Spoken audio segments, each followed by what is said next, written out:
Chapter 221. The yin demons had been placed in the surroundings to spy on the surroundings. Not even the slightest movement around the shop could escape Han Shoror's notice. Even if the other was a dark Grand Magus, it would be impossible for them to enter Han Shoror's territory without making a sound. Han Shoror had already discovered Edwin and Belinda's tracks through the yin demons when they landed on a large tree in the distance. He called out without hesitation. Even if Han Shoror was the only one in the shop, Han Shoror wouldn't be afraid of Edwin using the magical formation in the courtyard, not to mention that Gilbert and Trunks were also here. Edwin and Belinda were obviously stunned by Han Shoror's terrifying detection abilities. Astonishment was written all over Edwin's face as he revealed himself from the dense foliage. He looked at Han Shoror in the distance and raised his voice. "How did you discover me?" "Nothing is impossible," Han Shoror shouted coldly and then shot a look at Gilbert and Trunks. A calm smile appeared on his face as he elegantly pointed at the empty chairs in the courtyard. He raised his head to look at them. "Since you two are in the mood, why don't you come over and talk in detail? I don't sense any killing intent from you. It looks like you're not here to kill me this time." Han Shoror, whose magical arts had reached the bloodlust realm, actually had an extremely acute sense for killing intent that naturally exuded from experts, perhaps due to his growing desire to kill. Edwin and Belinda made no effort to conceal their expressions when they landed on the tree and looked at the courtyard. Their expressions were calm in that moment, with a few traces of curiosity and caution, but they didn't reveal any killing intent. Edwin was even more surprised when he heard Han Shoror's words. His gaze when he looked at Han Shoror was full of surprise as he sized up Han Shoror, seeming to want to see something. After a while, Edwin revealed a bitter smile and shook his head. "I came with sincerity this time, but I can't tell if you have any intention of killing me. Because your courtyard is too dangerous, I won't be coming down for now.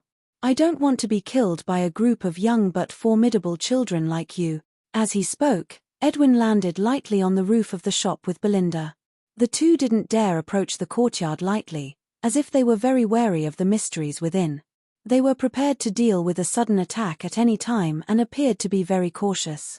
To be honest, Han Shoror did hope that the two would land in the courtyard and then use the magical formation to combine the strength of Gilbert and Trunks to kill them with a thunderous blow.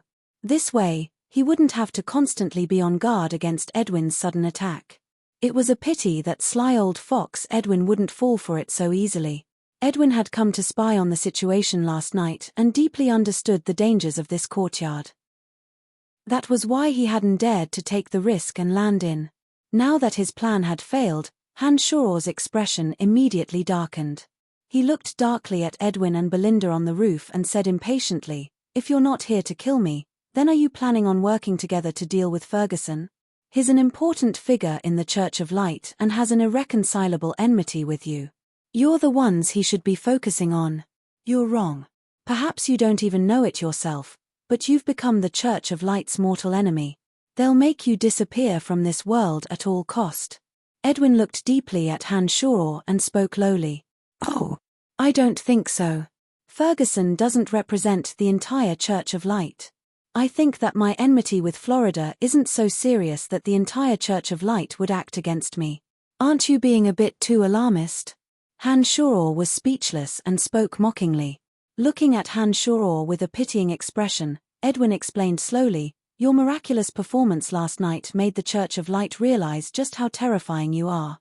The fact that your little skull doesn't shine with the radiance of light in particular has sowed the seeds of disaster for you. Even if it wasn't for his grandson, Florida, Ferguson would definitely act against you because your existence is a serious threat to the Church of Light." Han Shoror immediately sank into silence when he heard these words. Han Shoror wasn't a stupid person, it was just that he'd never seriously considered this problem. When Edwin reminded him, Han Shoror recalled that the Church of Light seemed to have played the most important role in the destruction of necromancy. Light magic had a fatal destructive power against the dark creatures of the Necromancy Major. When the Necromancy Major was at its peak, hordes of dark creatures would wreak havoc on the continent. The Church of Light would always send out large numbers of disciples to use the most direct and simple light magic to bathe large numbers of dark creatures in light magic and deal a devastating blow. As Han Shoror thought carefully, he quickly realized that Edwin's words weren't false. The little skull and zombies that he'd refined using the secret arts of the magic would be impervious to the destructive attacks of light magic. This was an absolutely intolerable fact for the Church of Light. It looked like he'd unknowingly gotten himself into great trouble. Seeing that Han Shoror was silent, his straight eyebrows deeply furrowed, and his expression growing darker and darker, Edwin obviously understood that Han Shoror had already realized the severity of the matter. Smiling faintly, Edwin pointed a finger at Han Shoror and said in an extremely bewitching voice, "I'm sure you understand how much influence the Church of Light has on the profound continent. Apart from our Calamity Church, who has always resisted them, there are very few powers that can resist them. Don't hesitate, as long as you join our Calamity Church, we can forget all our past grievances. With you, our Calamity Church's necromancer's research on dark creatures will reach a level that no one before us has ever achieved. Then, with large numbers of dark creatures as an army, we can destroy any Church of Light stronghold in the world and make all living creatures prostrate themselves under our teachings. And you will become the most respected person in the Calamity Church. You will be able to obtain anything you want. Wealth, women, power, it's all at your fingertips.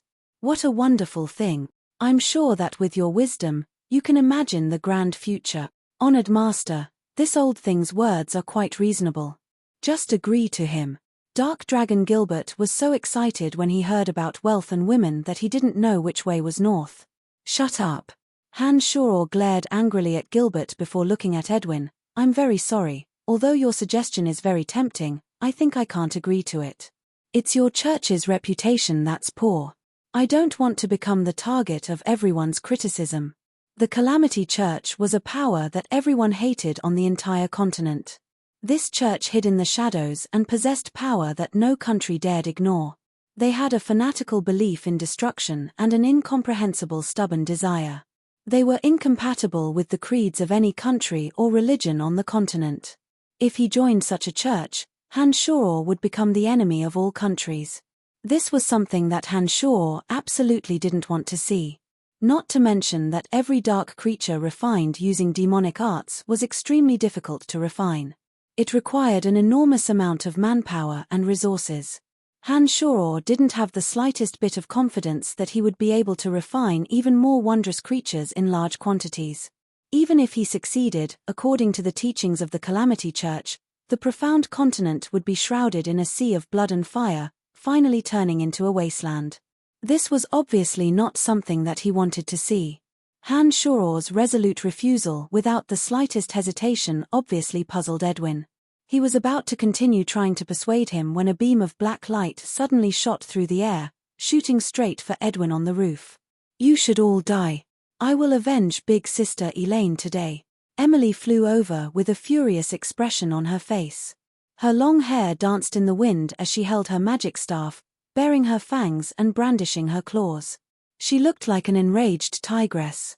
Looking disdainfully at Emily in the distance, Edwin waved his hand and blocked all the attacks with a barrier of darkness. He then looked at Han Shoror and smiled faintly. "Don't be in a hurry to refuse. I think that you might change your mind when the Church of Light takes action." Edwin didn't linger after speaking and left with Belinda, disappearing without a trace in the blink of an eye. If the Grand Magus Edwin wanted to use the levitation spell to leave, no one here would be able to stop him. Therefore, Emily and Phoebe didn't foolishly chase after him and returned to the courtyard. "What's going on?" Emily looked at Han Shoror and asked. Smiling wryly and sighing lightly, Han Shoror said, "I've run into big trouble." "What's going on? What's so big that it's giving you a headache?" Emily had been with Han Shoror for so long, but she'd never seen Han Shoror have such a headache. She couldn't help but ask. When Han Shoror explained the course of events to Han Shoror and Phoebe, the two girls were startled and realized the severity of the situation. Their eyebrows were tightly knit, and they didn't know how to respond. The Church of Light was different from the Calamity Church.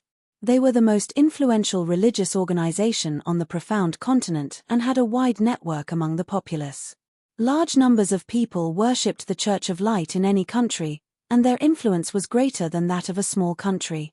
If all the followers of the Church of Light were like Ferguson, Then I think the Church of Light wouldn't amount to much, Han Shao said disdainfully after thinking for a while. No, the majority of the people in the Church of Light are kind and upright. At least, some of the people I know are worthy of respect in terms of character.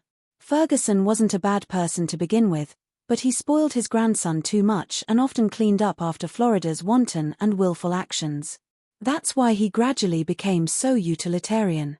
In the entire continent, apart from the Calamity Church, there are many necromancers. I think as long as you don't join the Calamity Church, the Church of the God of Light won't necessarily put you to death. Not all the followers of the Church of Light are so unreasonable.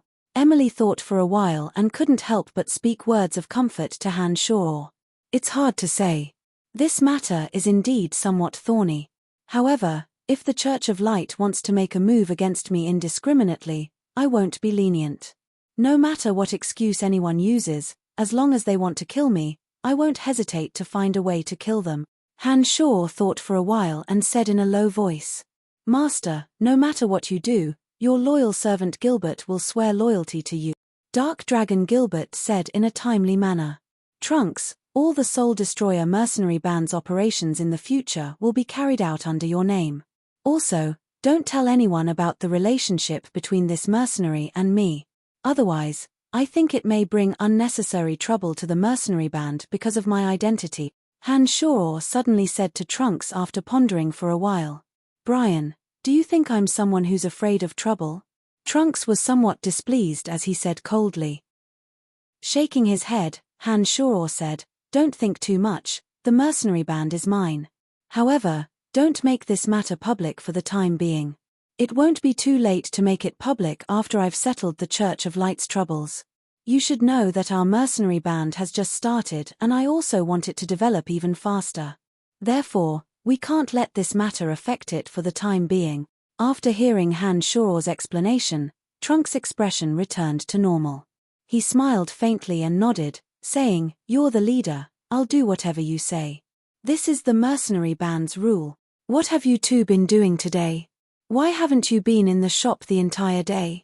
Seeing that Trunks had agreed, Han Shao turned his head to look at Emily and Phoebe, asking in astonishment. I've negotiated a big business deal. I've already dealt with all the things you gave me. We've received a total of 70,000 gold coins. Apart from the amount used to establish the mercenary band, I'll be keeping the rest for you for the time being. Phoebe explained. Sister Cecilia, one of the 3 heavyweights of the Dark Mantle, has always been in charge of the Dark Mantle's various affairs outside of the Empire. She suddenly came to the Valley of Sunshine today and I immediately went to see her after receiving the news. Because we talked about old times, I was delayed for the entire day. Emily looked at Han Shao and explained. She paused and smiled faintly, saying, She's very curious about you because I've discussed some matters of cooperation with you. Chapter 222. Cecilia was one of the 3 heavyweights of the Dark Mantle. She had ascended to a high position and held great power at a young age. She was a legendary woman of the Dark Mantle and was deeply admired by all members of the Dark Mantle. Cecilia had always been in various countries and was in charge of some matters of the enemy countries. She rarely returned to the capital of the Empire unless there was an urgent matter. As the center of the 3 countries, the Valley of Sunshine was a very special existence. For Cecilia to come to such a place, it must be because she had important matters to attend to. Otherwise, she wouldn't have stayed here. Han Shao didn't have any improper thoughts towards this legendary woman who was also very charming. When he heard Emily say that she was very curious about him, he only appeared a bit surprised and didn't say much.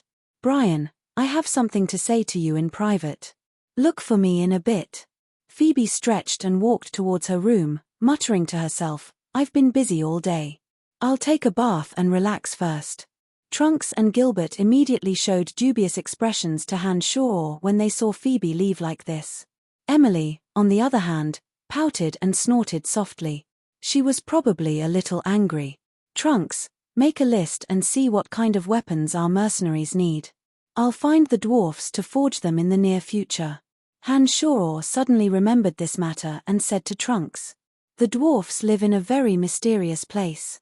How did you find them?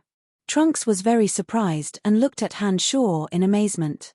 Because of some opportunities, I got to know a dwarf village and have a good relationship with them. I can ask them to forge some weapons. I'll also discuss it with Phoebe later and have her help me purchase some rare metals. This way, the weapons forged by the dwarfs will be even sharper. So that's how it is. Alright then, I'll think about it tonight and make a list for you tomorrow. Looking at the sky, Hanshaw said, It's getting late. Everyone should rest first. Honored Master, Miss Phoebe has only just returned to her room and hasn't started bathing yet. Aren't you a bit impatient? Gilbert chuckled lowly in a lewd manner and hinted meaningfully. Gilbert, if you really can't hold it in, I can reward you with some gold coins. You can go to some alleys in the Valley of Sunshine and solve your problems. Hanshaw looked askance at Gilbert and suggested. Laughing wildly, Trunks clutched his stomach and laughed heartily at Hanshaw. He already tried today. Unfortunately, although he was willing to spend a large sum of money, all the girls in the Valley of Sunshine believed him to be a super pervert because of his strange actions earlier. Therefore, not a single girl dared receive him. Hanshaw couldn't help but laugh when he heard that Gilbert really couldn't resist visiting prostitutes and was willing to spend money but couldn't find a girl. Little lewd dragon, you're a little lewd dragon all right. It's a pity that you can't be lewd even when you spend money. You're really pitiful. Gilbert's face was dejected when these words were spoken, and then his expression grew furious as he yelled, It's all because of you that I can't find a girl because of you telling me to collect some virgin blood. You're making fun of me. I'm bitterly disappointed. How vulgar, how disgusting. Emily rolled her eyes at Gilbert with extreme disdain and walked back to her room with a cold snort. Hey, are you kidding me? Master was the one who told me to collect it. Why aren't you blaming him? Gilbert cried out loudly when he saw Emily look down on him with an expression of being wronged. All right, if you really can't hold it in anymore, you can fly to a further city. I know that this is the nature of you dark dragons. Don't worry, Master is willing to provide you with gold coins to visit prostitute. Hanshaw laughed oddly and paid no more attention to Gilbert as he walked towards Emily's room. Although Hanshaw and Phoebe were boyfriend and girlfriend on the surface, the two hadn't developed to the point of entangling their bodies. Hanshaw could only look for Emily to resolve some of his physical needs. Wasn't it Miss Phoebe who told him to go? Why is he looking for Madame Emily instead? Did he go to the wrong place? Gilbert looked at Trunks and grumbled in confusion. Rubbing his chin, Trunks watched as Hanshaw disappeared into Emily's room, a thoughtful expression on his face as he smiled. Don't mind your master's business.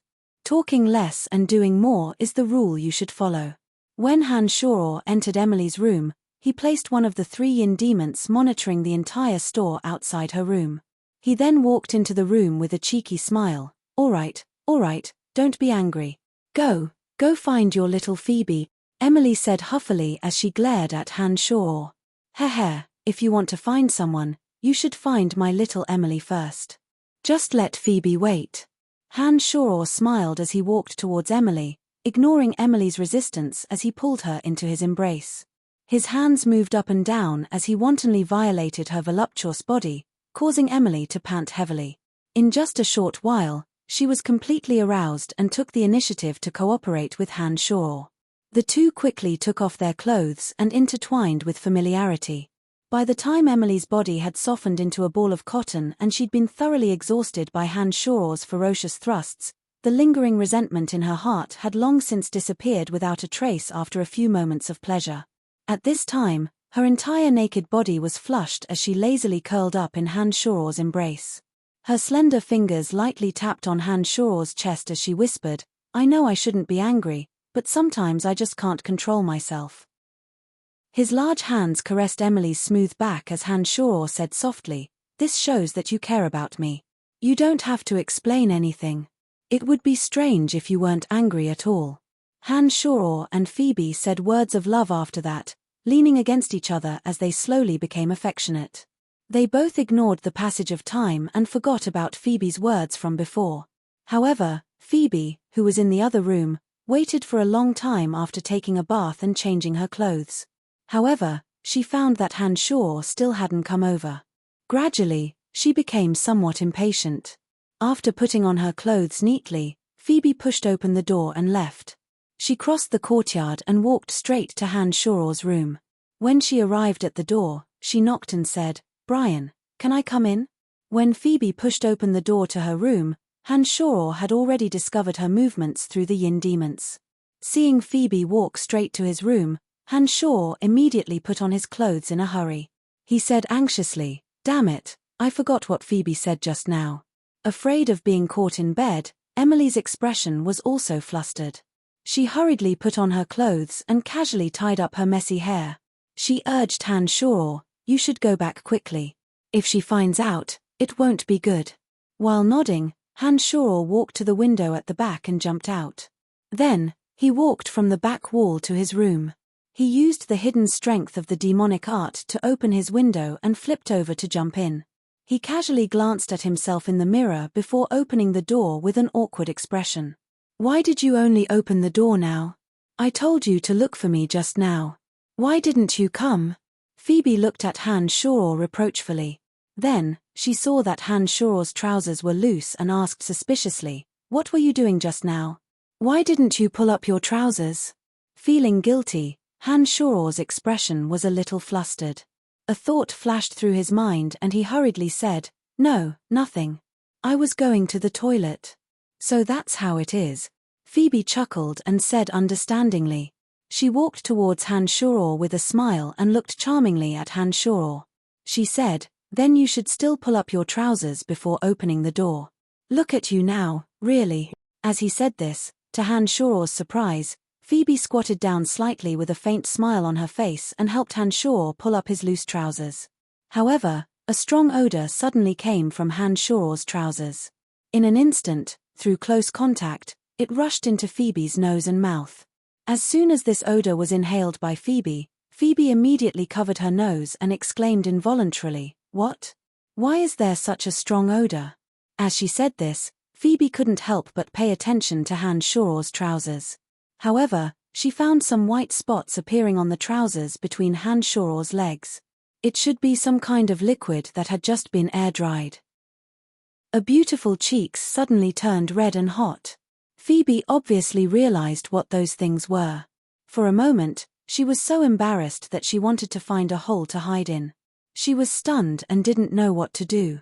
"Oh no, I'm dead this time. I just left in a hurry and forgot to clean up my lower body. There was only Emily in the shop.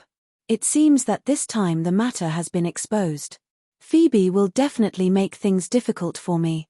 Han Shoror's heart was perturbed and he couldn't help but think in a panic. It's not what you think."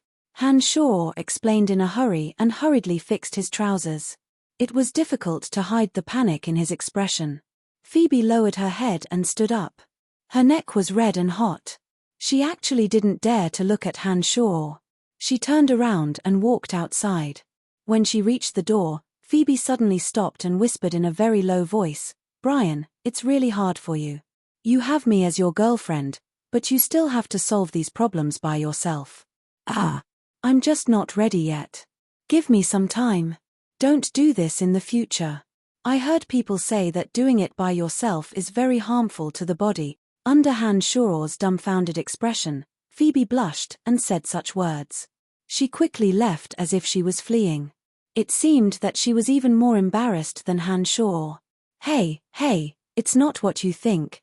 Han Shoror didn't know whether to laugh or cry. He shouted at Phoebe's back as she left. He also didn't know how to explain it. The next day, early in the morning, Han Shoror, Emily, and Phoebe met very awkwardly in the morning. All of them had awkward expressions and didn't know what to say. Especially Han Shoror, who had been misunderstood by Phoebe and had no way to explain it. Otherwise, it would implicate even more trouble. Therefore, he couldn't hide his embarrassment when facing Phoebe. Trunks and Gilbert, on the other hand, were looking at the three dubiously. Gilbert, in particular, chuckled mischievously and said, "Honored Master, did you have a wonderful night last night?" "Aha, I think it must have been a memorable night." "Shut up." Han Shoror flew into a rage out of humiliation and glared fiercely at Gilbert. "Brian, if the weapons on this list can be forged by the dwarfs, It will definitely greatly increase the combat power and passion of our subordinate. A list full of weapons was handed to Han Shoror by Trunks. I still have something to do, so I'll leave first. Emily was a little better, but last night's experience also made her a little shy, so she left first. I also have something to do. When Phoebe saw Emily walk away, she also expressed her position and hurriedly planned to leave. Phoebe, wait. Han Shoror suddenly said to Phoebe, who was about to leave immediately. For no reason, Phoebe's face instantly turned red. She didn't dare to look at Han Shoror. She just quickly glanced at Han Shoror and said shyly, "What? Hey." Miss Phoebe, who's always so unkind to people, actually has such a shy side. It looks like last night's events have changed Miss Phoebe's personality. Gilbert still believed that something must have happened between Han Shoror and Phoebe last night, and that it was just lewd nonsense. Lewd dragon, don't think that everyone is as shameless and perverted as you. If you dare talk nonsense again, I'll stab you with my sword. Phoebe also flew into a rage out of humiliation and glared fiercely at Gilbert, threatening him with a cold face. These are all things I need, help me purchase them while you're at it. Taking out a list, Han Shoror handed it to Phoebe, asking Phoebe to help him purchase some supplies. Taking the list from Han Shoror, Phoebe gave a low and didn't say anything else, quickly leaving the shop. Not long after Phoebe left, Han Shoror was discussing with Gilbert and Trunks how to deal with Tanai. Through the yin demons, Han Shoror discovered that Odysseus and the others were cautiously looking around, standing in front of the door, not daring to enter. It looked like everyone who'd come to the Valley of Sunshine had heard of this shop's bad reputation. Odysseus and the others were no exception. It was obvious that they'd been too cautious due to the evil reputation of the cursed lands. "They're here." Han Shoror smiled faintly and stood up to open the door. Chapter 223. Long time no see.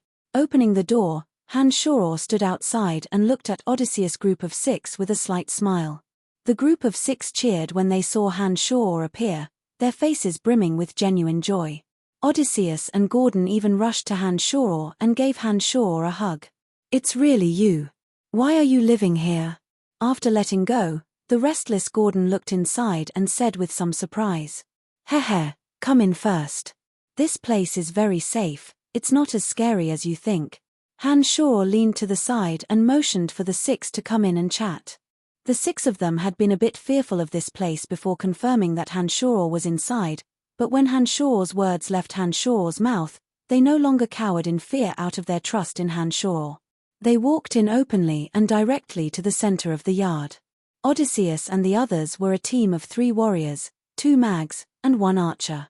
Odysseus was a senior swordsman, Anglo and Gordon were journeyman swordsmen, Aphrodite a water adept mage, Bard a thunder journeyman mage, and the female elven archer, Nia. After their adventure in the Dark Forest, the 6 had not only reaped rich rewards, but had also made breakthroughs in their strength. Journeyman swordsman Gordon had advanced to senior swordsman, and thunder journeyman mage Bard had also become an adept mage. Han Shoror had seen all of this from the changes in the symbols on their chests. "Brian, this place is the cursed land of the Valley of Sunshine.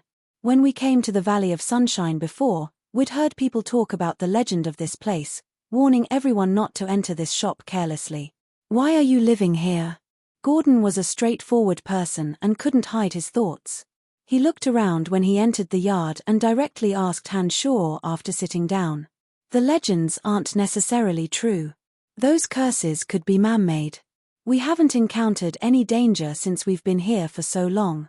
Han Shoror didn't explain too much about the Bloodwater demon's mischief to them. "How have you been recently?" As the captain, Odysseus was an upright and steady person. He looked at Han Shoror and asked with a smile, "Not too bad. What did you guys experience after leaving the Dark Forest?" "Gordon and Bard's cultivation has actually improved greatly." "Not bad," Han Shoror said. "After we separated from you in the Dark Forest, we went to Zajoski City and sold off our spoils in the Dark Forest. We made a sum of money and exchanged our weapons and equipment. We also picked out a magic staff for Bard to increase his magical power. After resting for a while, Gordon and Bard felt that they'd broken through and went to the guild to take the advancement test. After passing, we took on some missions to protect merchants near the Valley of Sunshine.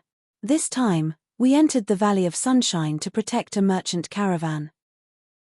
Odysseus smiled faintly and slowly explained to Han Shoror what had happened after they'd split up.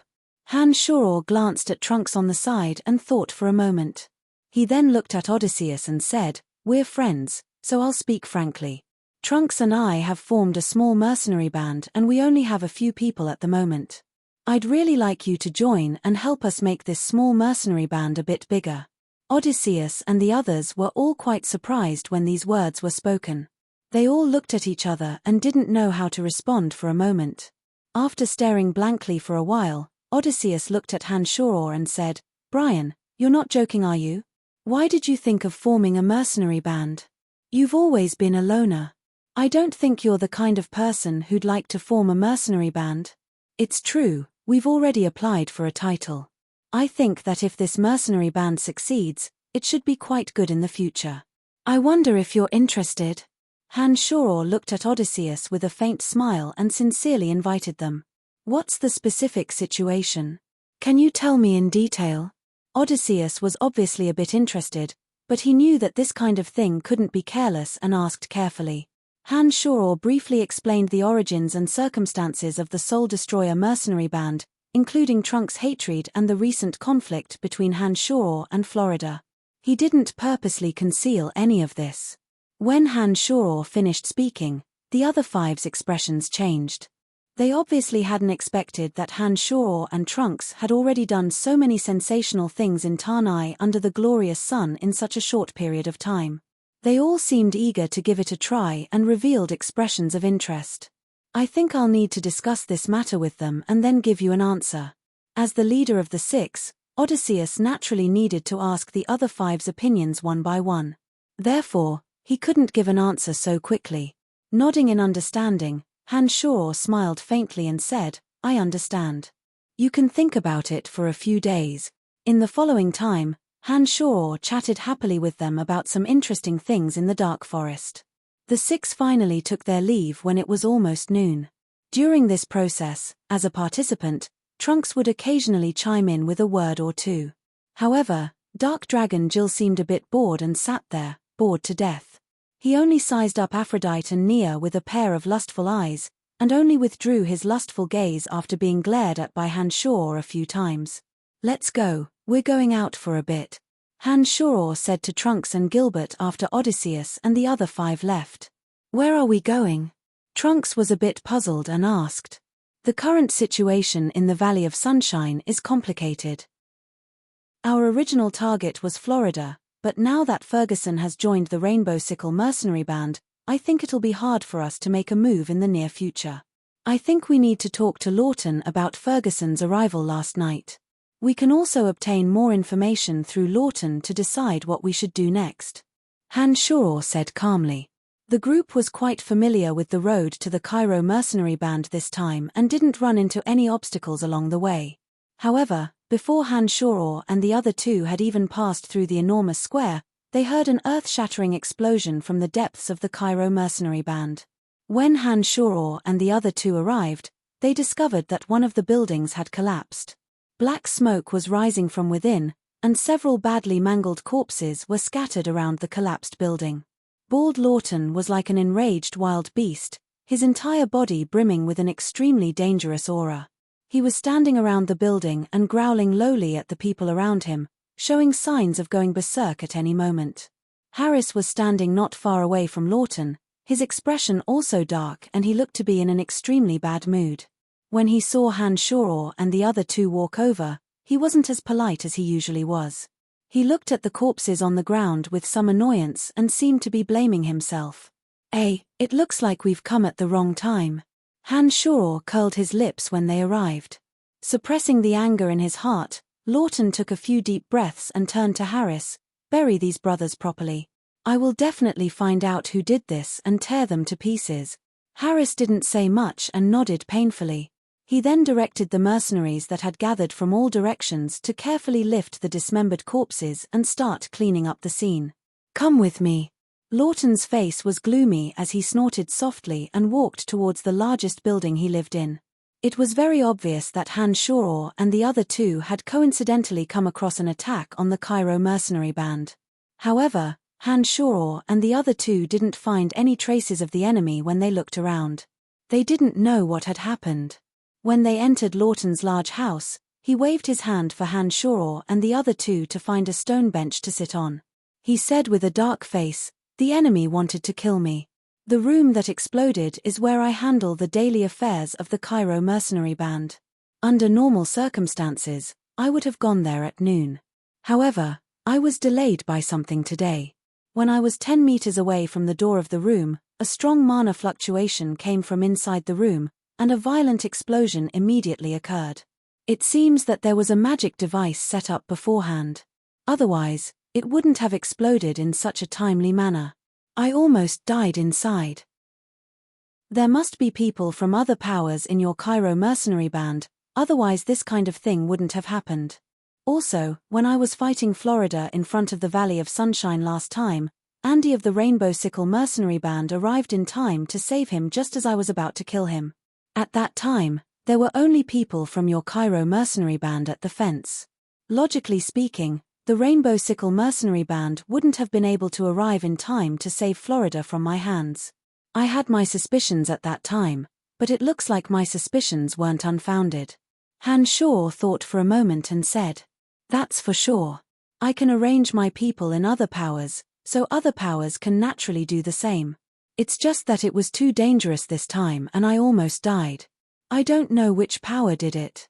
Lawton's face was dark as he growled angrily. Seeing that Lawton knew what he was doing, Han Shor didn't say anything else.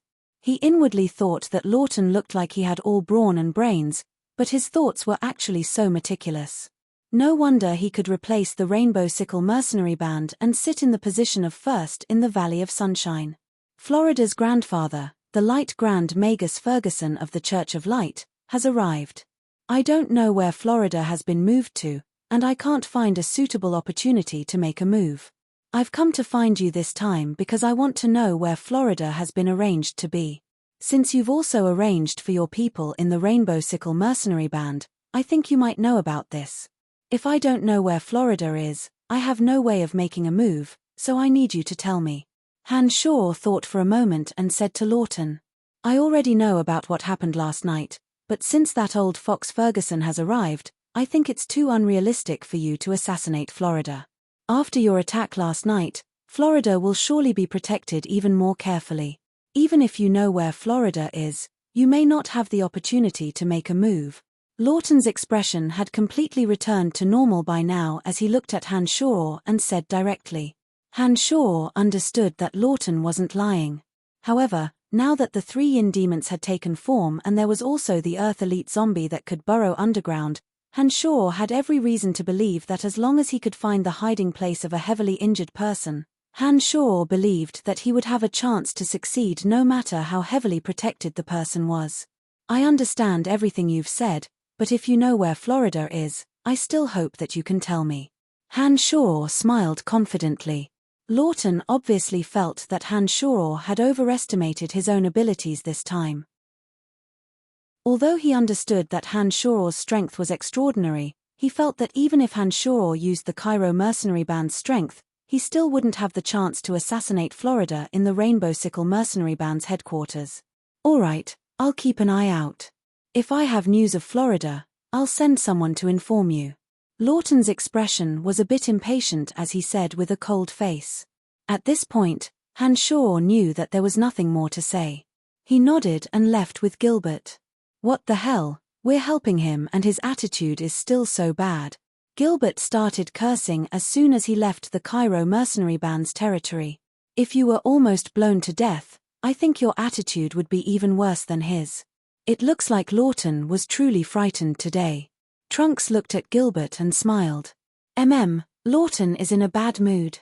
I don't know if he'll be unable to control himself and make a move in a short period of time." Han Shor chuckled and paused. Han Shor then said sinisterly, "It looks like the Valley of Sunshine is starting to fall into chaos. I think we should change our plans now. I've thought carefully and have a better idea." Chapter 224. What should we do? Trunks asked. The waters of the Valley of Sunshine are too muddy, and our power is too weak. We can't contend with either side. No matter what the final result is, we won't be in control of the Valley of Sunshine. At the end of the day, it's all because the mercenary band is too weak. It doesn't seem wise for us to get involved at this time. We can temporarily set aside our grudge with Florida and take the opportunity to recruit and expand our power while they fight until their heads bleed. The most important thing right now is to strengthen our own strength and not join forces with them. The shop I need is an inauspicious place. No matter who holds power in the Valley of Sunshine, they won't know how to use it and will leave it empty. I'll find a way to get it back sooner or later. There's no need to trap us in a place like this because of this shop. Not to mention that Lawton isn't a good person. Our safety won't be guaranteed if we stay in the Valley of Sunshine at this time. If Lawton isn't in a good mood, he might turn against us. It won't be so easy for us to leave the Valley of Sunshine then. Han Shoror responded calmly after careful consideration. You mean that we should leave the Valley of Sunshine for now? Han Shoror's words were complicated, but to put it simply, it was to sit on top of the mountain and reap the spoils later. Trunks roughly grasped Han Shoror's meaning after hearing Han Shoror's explanation. We can leave the Valley of Sunshine, but we don't need to leave the Valley of Sunshine's sphere of influence. We can learn from the other three powers and first develop our power on the outskirts of the Valley of Sunshine. With the gold coins and your connections, you can take the opportunity to recruit more mercenaries and slowly strengthen your mercenary band while the other four powers fight amongst themselves. In addition, I need to leave for a while.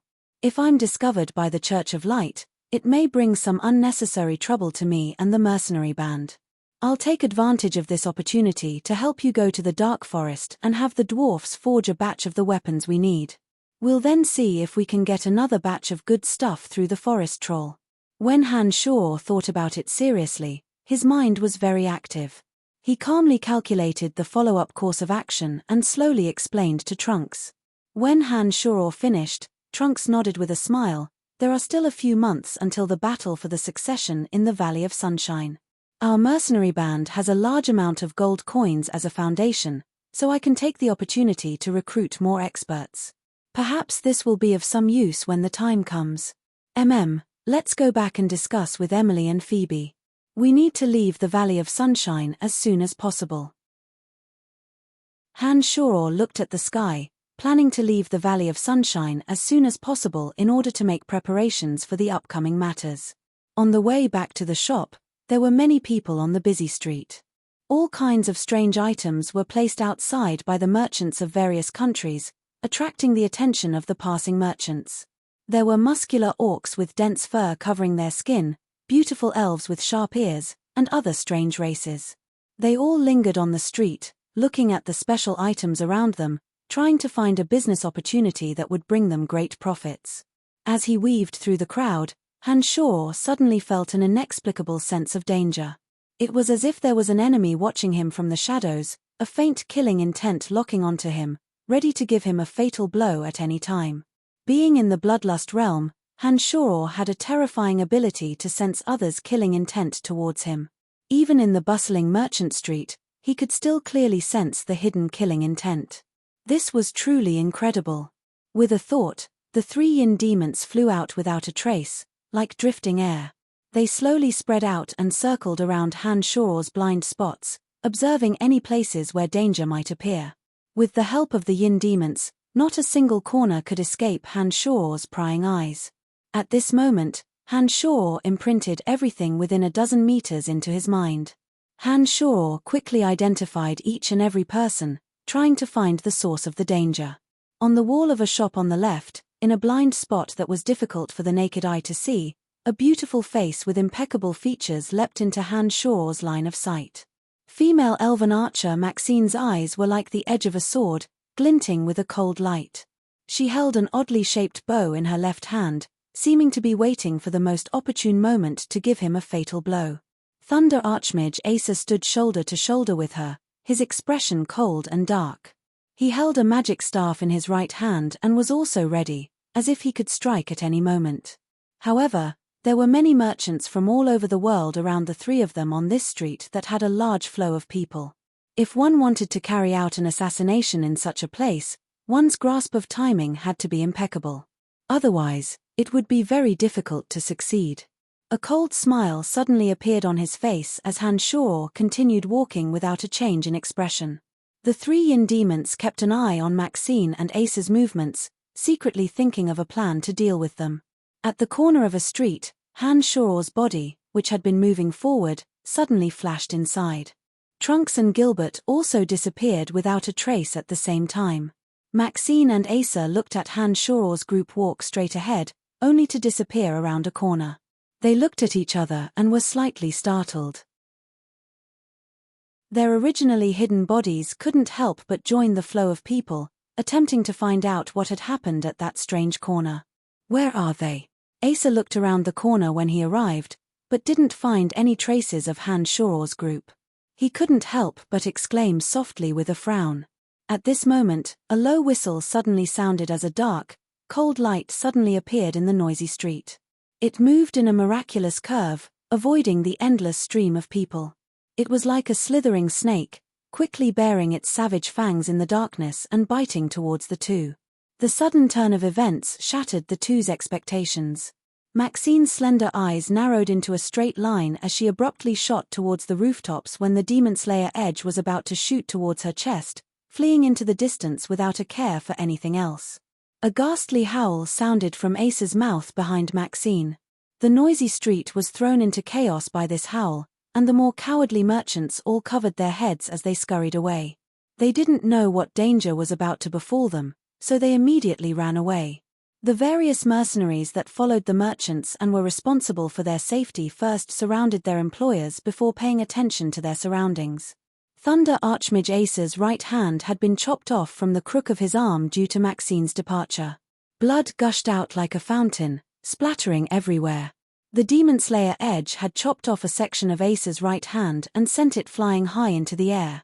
It spun in the air and once again turned around in an attempt to reap Ace's life.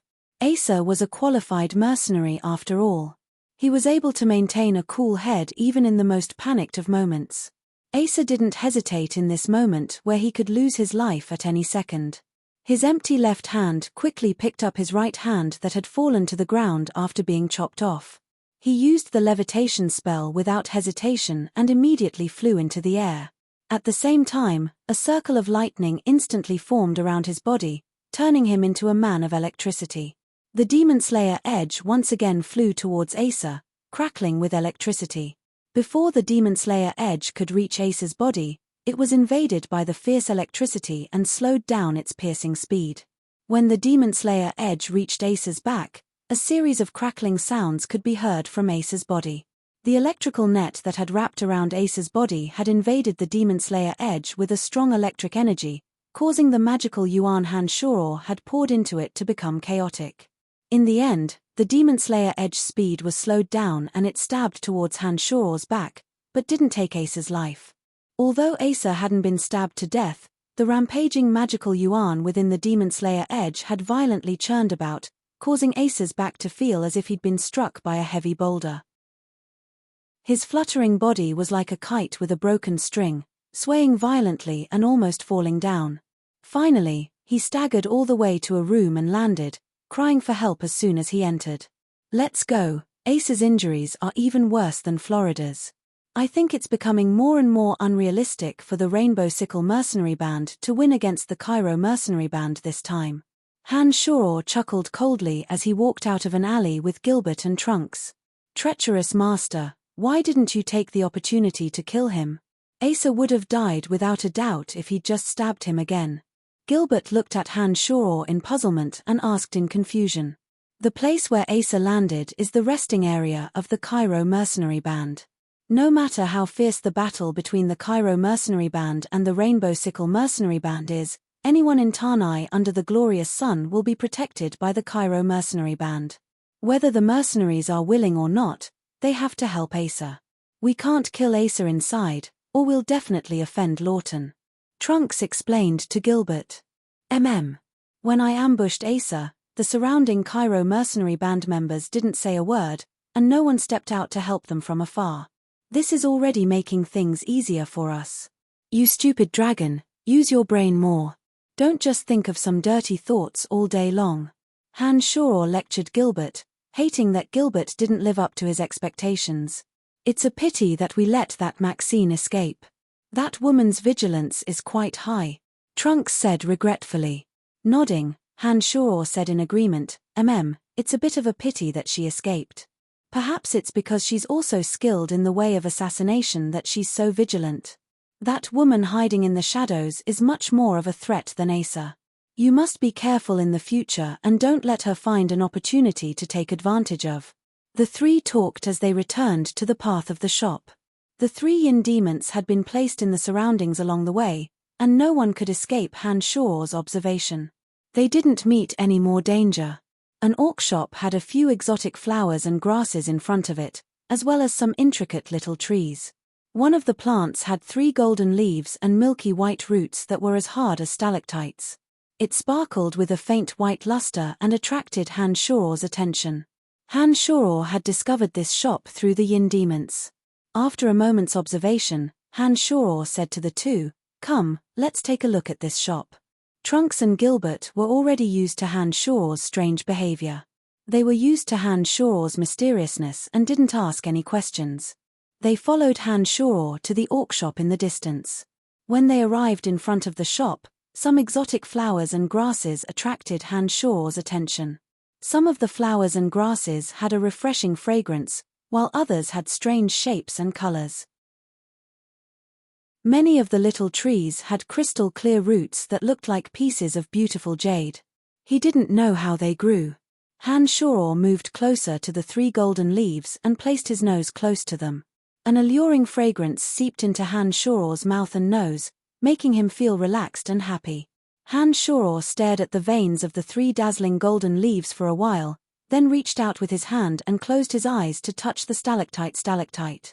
His brow creased tightly as he slowly considered something. Gilbert and Trunks looked at Han Shoror with strange expressions. They didn't understand Han Shoror's behavior and why he would be interested in these strange flowers and grasses. After a while, Han Shoror's eyebrows suddenly twitched as his pair of deep eyes were replaced by an expression of ecstasy. He then carefully examined all the strange flowers and plants in front of the door with even greater enthusiasm. His entire person seemed to be indescribably excited, as if he'd suddenly picked up some sort of treasure. Gilbert and Trunks looked at each other, not knowing what Han Shoror had discovered. They looked at Han Shoror's strange behavior in a daze, feeling a little baffled. After sweeping his eyes over the strange plants in front of the shop, Han Shoror took a deep breath and said to Gilbert and Trunks, "I need these special plants. Let's go and see if there are any greater rewards inside." Han Shoror's excited expression slowly returned to normal after he finished speaking, and he walked inside with large strides. Chapter 225. The shop owner was a tall and strong old beastman. Even in the cold winter, this old beastman only wore thin clothes, and his coarse skin covered his lush body. He rested lazily in the shop. There were many kinds of strange flowers and plants placed everywhere in the shop. Each of these strange flowers and plants had a different color, and the shop was filled with a refreshing fragrance. After Han Shoror walked in, he just glanced at the old beastman and continued to wander among the flowers and plants. He carefully identified these strange flowers and plants, looking for what he needed. In Chu Kanglan's memory, there was a paragraph related to alchemy.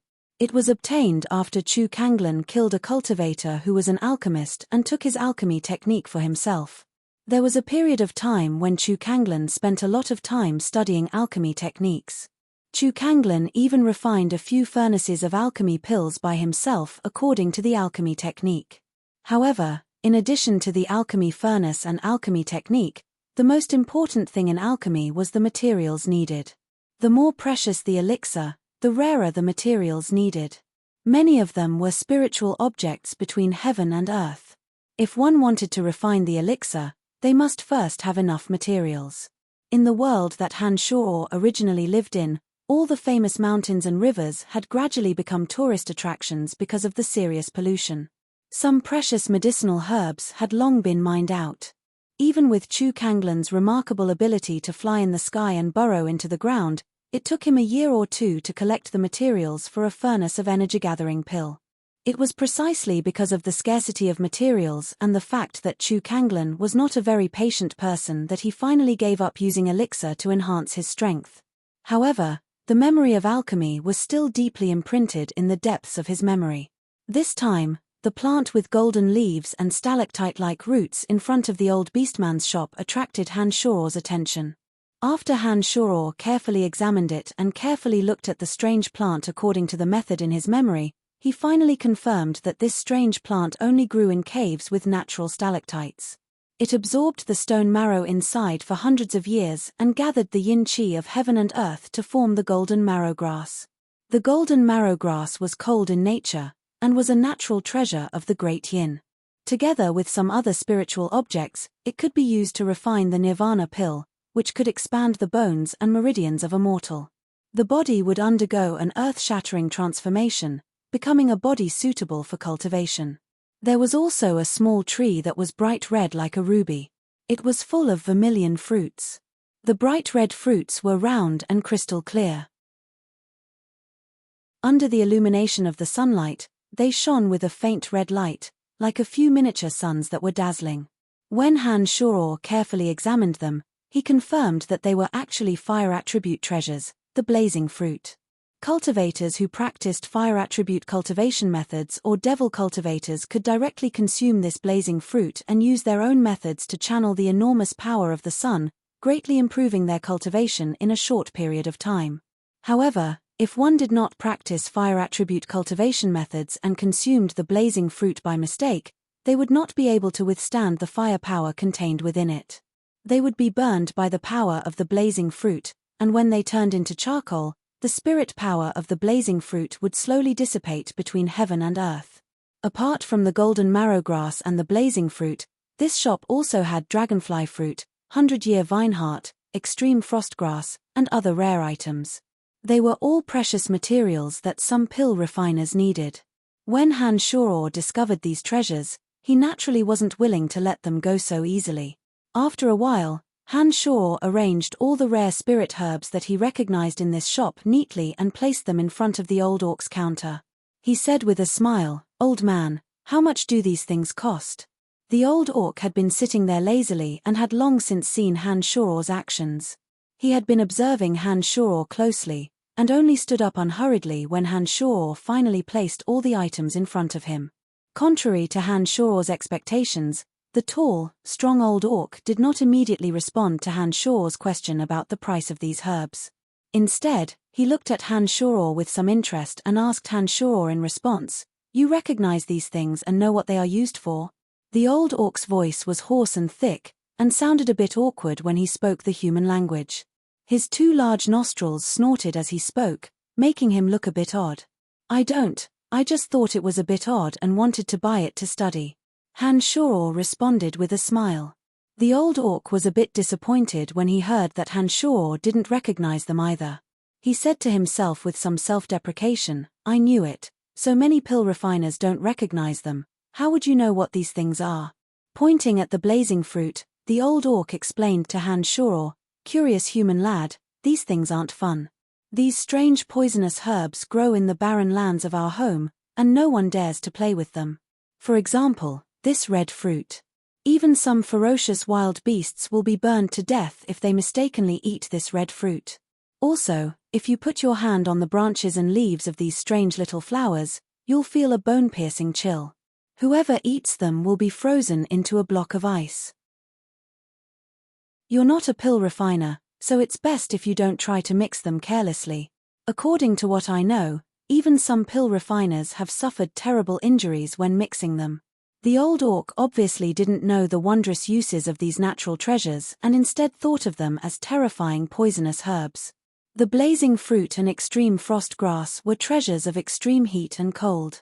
Ordinary people would indeed be harmed if they took them, because ordinary people would definitely not be able to digest the spirit power within. It was normal for him to have this kind of misunderstanding.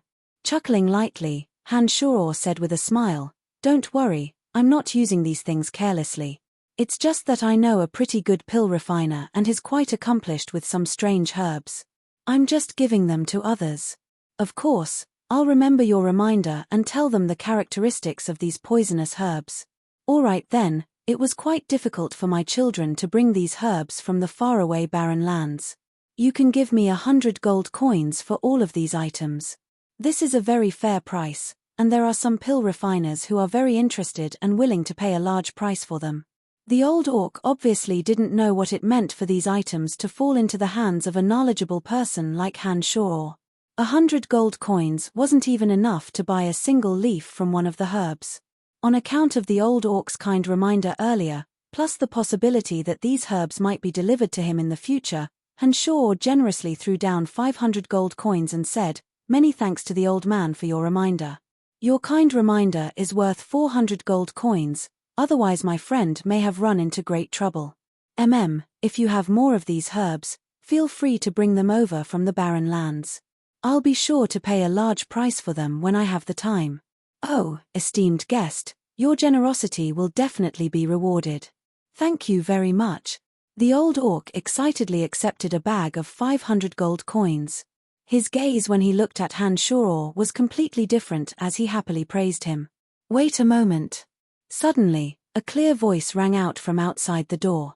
Then, a beautiful woman that even Han Shor and the other two couldn't help but sigh in admiration walked in leisurely. Her tall and slender body was wrapped in a light purple dress. Her long brown hair flowed down like a waterfall, and below her slender phoenix eyebrows were a pair of limpid eyes.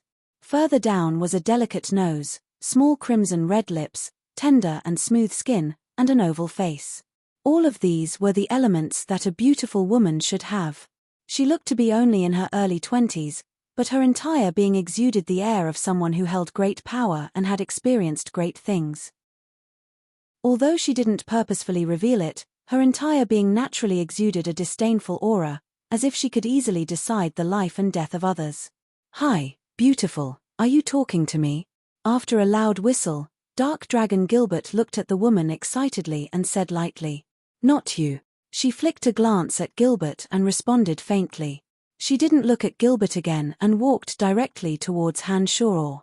When she arrived in front of Han Shor, she extended a slender finger and pointed at the extreme frost grass. Her limpid eyes looked at Han Shor and said, "Can you give this poisonous grass to me?" Shaking his head, Han Shor smiled faintly and said, "I'm sorry, I can't." After being deflated, the beautiful woman looked at Han Shor with a dumbfounded expression, as if she hadn't thought that Han Shor would refuse so straightforwardly. Her phoenix eyebrows furrowed beautifully and she opened her mouth again. "I can pay 100 gold coins for this poisonous grass." Shaking his head again, Han Shor also smiled faintly and still firmly refused, "I'm sorry, I'm not selling." After being deflated twice, she clearly knew that she wouldn't be able to obtain this extreme frost grass. She looked deeply at Han Shor and said disdainfully, "A man with no poise." It looks like Emily's words weren't all that detailed. When these words were spoken, it was Han Shor's turn to be stunned. He stared closely at the woman and asked tentatively, "Your mistress Cecilia?" Nodding her head with a cold expression, Cecilia raised her head to look at Han Shor and said with a haughty expression, "That's me.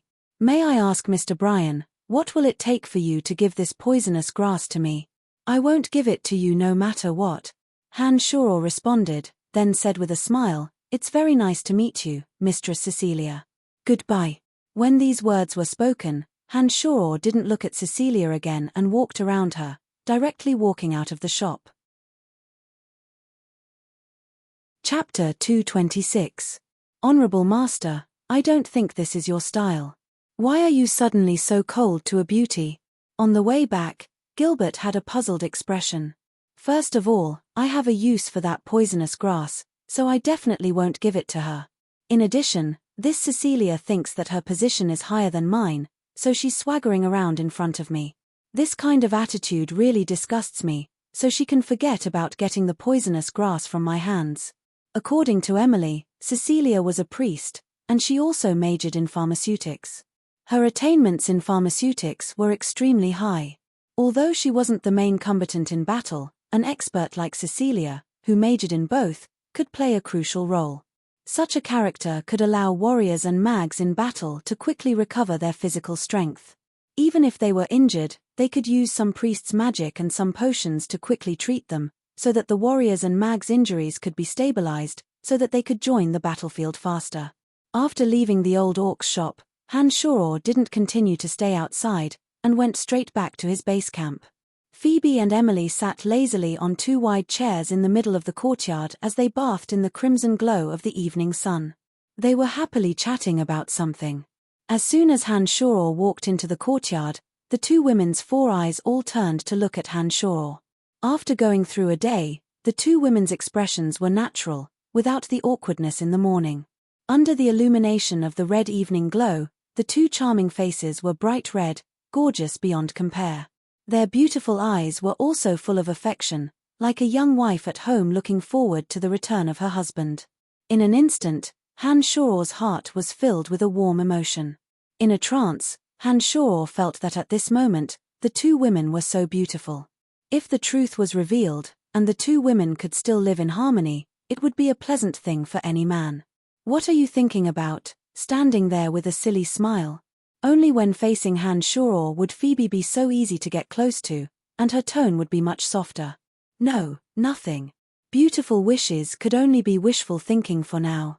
From Phoebe's personality, she wasn't a woman who would easily compromise.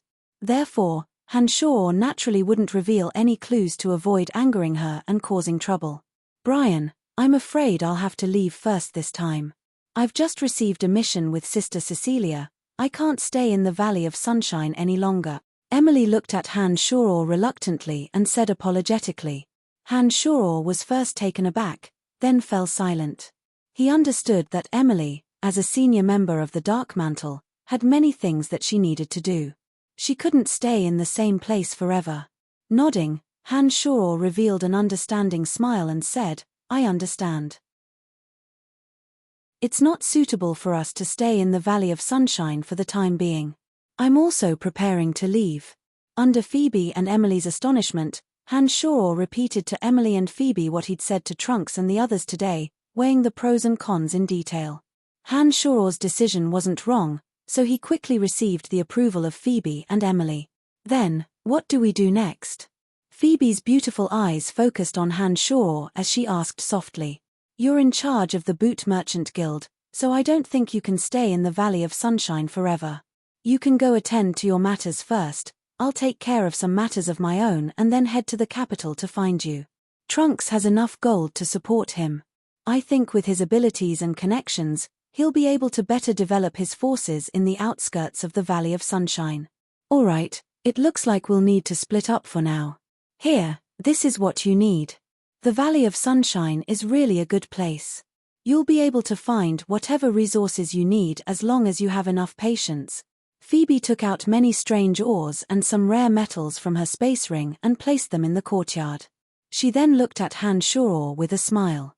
These were all the basic materials that Hanshoro needed for the dwarfs to forge weapons. There was also a bit that Hanshoro wanted to keep for his personal use, planning on refining a few small magical weapons when he had the time. Phoebe had already given Hanshoro the materials for refining the wood and water elite zombies. Now that all of the materials for refining the wood elite zombie had been gathered, Hanshoro could head to the forest troll's holy land after returning to the dark forest this time and plant the wood elite zombie in the place of extreme wood, so that the wood elite zombie could be born as soon as possible. "Oh right, Trunks, pay attention to Odysseus and the others. I don't know how long they'll need to consider, but I think with your familiarity with the Valley of Sunshine, you'll certainly have a way to contact them at any time. I've already told them the situation. Whether they want to join the Soul Destroyers or not is up to them." Hanshoro thought for a moment and said to Trunks, "Don't worry, I know what to do. The Valley of Sunshine isn't too far from the Dark Forest. It won't be too much trouble for the two of us to contact each other," Trunks said with a smile. On the way back, Hanshoro and Trunks had already told each other about their points of contact in the Valley of Sunshine and the Dark Forest. Hanshoro didn't tell Trunks about the existence of the Cemetery of Death, but left a mark at the waterfall where he often trained to make it easier for Trunks to contact him. The group of 5 discussed the details in detail for a while before Han Shuo's group of 4 left the Valley of Sunshine under the cover of the night. With Gilbert around, the 4 didn't need to leave through the exit and left without making a sound. Only Emily had to leave with Cecilia and temporarily stay in the Valley of Sunshine for a day to pass on some things to Lawton. After leaving the Valley of Sunshine, the 4 immediately split up. According to Han Shuo's instructions, Gilbert carried Phoebe on his back and flew directly to Zajoski City. He told Phoebe to use the transportation matrix in Zajoski City to safely return to the capital of the Empire and then meet up with Han Shuo at the Cemetery of Death. After bidding farewell to Han Shuo, Trunks burrowed into the depths of the forest alone and disappeared without a trace in the blink of an eye. After the 3 left, Han Shuo swaggered in the direction of the dark forest, neither hurrying nor slow. He didn't even use the art of the demonic ninth heavens. Han Shuo planned on exposing his whereabouts when he left the Valley of Sunshine this time in order to attract the attention of the Church of Light's Ferguson. This was to prevent the latter from not knowing that he had left and not letting Trunks off afterwards. On the main road leading out of the Valley of Sunshine, Han Shuo's expression was relaxed and at ease. He didn't ride any means of transportation, and his tall figure traveled alone under the bright moonlight, not the slightest bit aware that he was about to become a target. At such a crucial time, the glorious sun, Tanai, and the other 4 powers would certainly send people to patrol the area to prevent any accidents from happening. When Han Shuo wanted to expose himself, everything seemed very easy. Using the 3 yin demons to spy on him, Han Shuo easily discovered that several groups of people were paying attention to his whereabouts. When a person hurriedly spoke a few words and quickly left with his companions, rushing in the direction of the Rainbow Sickle mercenary band, Han Shuo understood that the Rainbow Sickle mercenary band would arrive before long. That Ferguson of the Church of Light would certainly drop everything at hand and eliminate the most dangerous hidden danger first. Now that Han Shuo had reached the Bloodlust realm, he had the 3 yin demons monitoring everything, the Little Skull and the Earth Elite Zombie at his disposal, and the extraordinarily fast art of the demonic ninth heavens. Han Shuo was confident that he could calmly escape from any encirclement. Therefore, from beginning to end, Han Shuo appeared very relaxed. He walked unhurriedly in the direction of the dark forest, waiting for Ferguson's group to arrive and then leisurely leave the Valley of Sunshine amidst their pursuit. He wanted them to understand that he had already left the Valley of Sunshine. It was the middle of winter, and the snow-covered mountain range presented a world of ice and snow. Under the bright moonlight, the sky didn't seem too dark even at night. The reflection of the moonlight and the snow made the silver-white world appear so quiet and beautiful. Under the moonlight, Han Shuo's lonely figure drew a long shadow on the snow-covered ground. In such a cold night, even some greedy merchants weren't willing to travel. Therefore, even on the most crowded roads, Han Shuo didn't run into a single merchant caravan. After leaving the main road, Han Shuo continued forward in the vast Kurlan mountain range. After Han Shuo had walked for more than an hour, he arrived at an even more remote forest. Through the Yin Demon's surveillance, Han Shuo discovered a cruel atrocity. A small caravan of a few dozen people was being madly ravaged by ruthless bandits in the middle of the night. There weren't many bandits, only a dozen or so of them. However, each and every one of them was incomparably savage. Each and every one of them yelled wildly, ignoring the pleas of the merchants. While plundering the goods, they grinned hideously as they slaughtered the merchants. Several young women were stripped naked in the middle of the night in a world of ice and snow. They were forced onto the carriages and next to the big trees to be raped. Their helpless and painful screams made one's heart bleed. Around the caravan's carriage were several strong men dressed like mercenaries. They'd all been decapitated and their blood had dried, dyeing the ground black. It looked like they were the first wave of guards to be killed. It was obvious that this small caravan had thought that they wouldn't be targeted by bandits in the middle of the night and that they were taking a secluded path. That was why they'd taken the risk to travel at night. How could they have known that they'd misjudged and encountered a small group of bandits, resulting in such a cruel situation? Han Shuo wasn't a very kind person. He'd once commanded the forest troll to rob, but he'd never killed the innocent, nor would he commit such atrocities like raping women. As the saying went, Even bandits had their own principles. Han Shor felt that he'd done a pretty good job. However, the merchants had already offered up all their goods and knelt on the ground, kowtowing and begging, but they still had their heads chopped off by the ferocious bandits. This scene was intolerable to Han Shor. The bandits' despicable and unruly methods completely infuriated Han Shor. Without any greetings or superfluous words, Han Shor, who'd used the yin demons to witness the atrocities, broke through the air. Because of his anger, his blood and chi surged wildly. A thick, murderous aura followed Han Shor's figure and descended on the scene. The gloomy Han Shor's eyes were blood red. His cold face was frighteningly ferocious, and the murderous aura around him couldn't help but surge. He slashed at the neck of a bandit who was pressing down on a woman and raping her. The left palm that slashed out was as black jade, like a cold, sharp knife. With a pu sound, the bandit's head was sent flying far away. Blood sprayed everywhere from the headless neck. Ah! An extremely terrifying scream came from the mouth of the dead bandit. The woman, who'd been suffering in pain, suddenly saw that the person on top of her had been decapitated. Blood sprayed all over her from the severed neck. She couldn't help but scream. "Who are you? How dare you meddle in our business? Don't you know that our boss is the butcher?" A bearded bandit, who'd been about to kill a merchant, suddenly turned his head and roared. It was indeed Butcher Gustav's men. Of all the bandit factions in the Valley of Sunshine, only Butcher Gustav's bandits would be so cruel and unruly. There was no need to waste words with them. Han Shor directly expressed his attitude with his actions. With a gloomy face, Han Shor's murderous aura was terrifyingly thick. In front of these cruel bandits, he displayed the vicious side of a demonic cultivator. Han Shor directly rushed towards this person.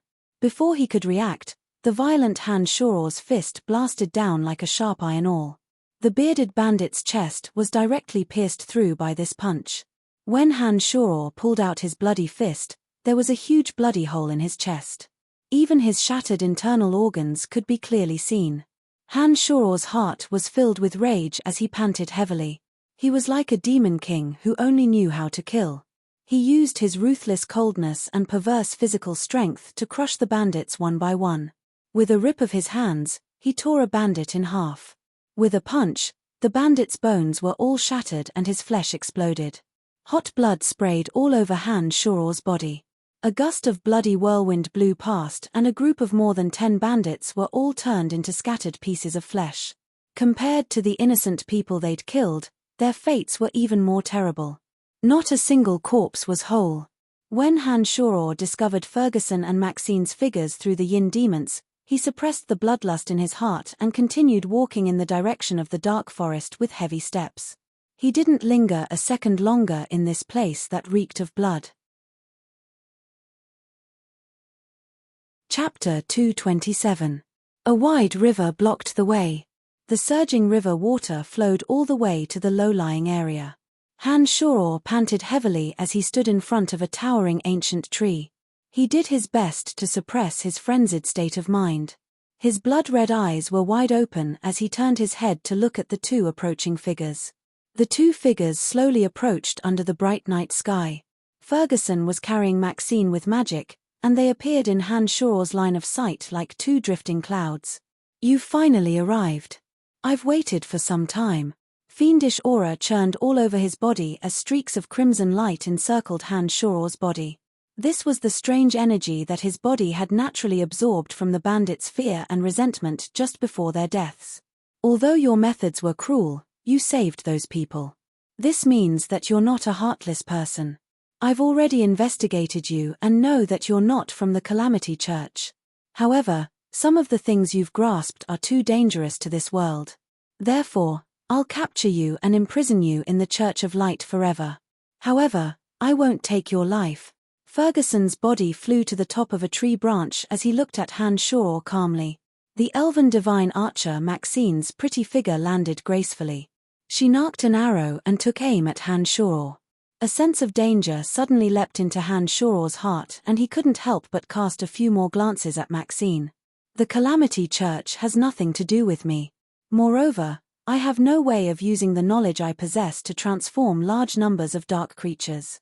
I'm telling you clearly this time, I won't join the Calamity Church, and the Calamity Church is my enemy. But if you continue to tangle with me, I don't care if your reputation is good or bad. As long as you threaten me, I won't hesitate to kill you."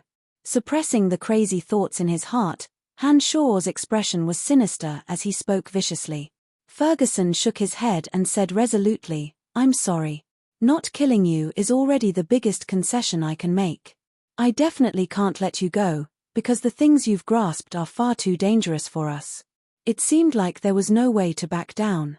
Grinning wildly, Hanshaw nodded. "Since this is the case, then there's nothing more to say. If you dare make a move, I won't be lenient." Before he lost his reason, Hanshaw suddenly soared into the air and transformed into a streak of bloody light, flying towards the dark forest. Whoosh! Maxine shot out an arrow that she'd long since prepared. It was like a bolt of lightning streaking through the air, piercing through the air with an ear-piercing whistle. The arrow followed Hanshaw like a shadow, as if it wouldn't stop until it saw blood. Grand Magus Ferguson wasn't idle either. Just as Hanshaw's body shot through the air, he waved the staff in his hand and a beam of blinding light shot towards Hanshaw like a laser cannon. The surging energy made Hanshaw realize just how dangerous this light was. Hanshaw had been standing in the air when he felt the attack coming from behind him. His forward-charging body froze in midair as the Demon Slayer edge moved according to his will, flying out of his sleeve to meet Maxine's arrow. Hanshaw activated his magical yuan and the murderous aura around his body quickly condensed on his right arm. Bloody light shot out from Hanshaw's right arm in the blink of an eye. Violent energy surged like a great river beneath his body, blasting towards the beam of light under the augmentation of magical yuan. An ear-splitting explosion rang out, accompanied by blinding white light and bloody light, intersecting beautifully in the night sky. It was as if a ball of brilliant fireworks had been released, possessing a strange, bewitching beauty. Hanshaw's figure fell straight down amidst the moving splendor. He fell into the great river with a splash and was instantly swallowed by the surging waters. Ferguson brought Maxine along with him through magic as the two hovered in the air above the place where Hanshaw had fallen. They gazed at the surging waters, not knowing what to do for the time being. After waiting in the air for a while, Hanshaw's figure had disappeared without a trace amidst the surging waters. This greatly surprised Ferguson and Maxine. Judging from the strength he displayed that day, he shouldn't have died so easily. Why hasn't he surfaced yet? It's impossible for him to not breathe for a long time.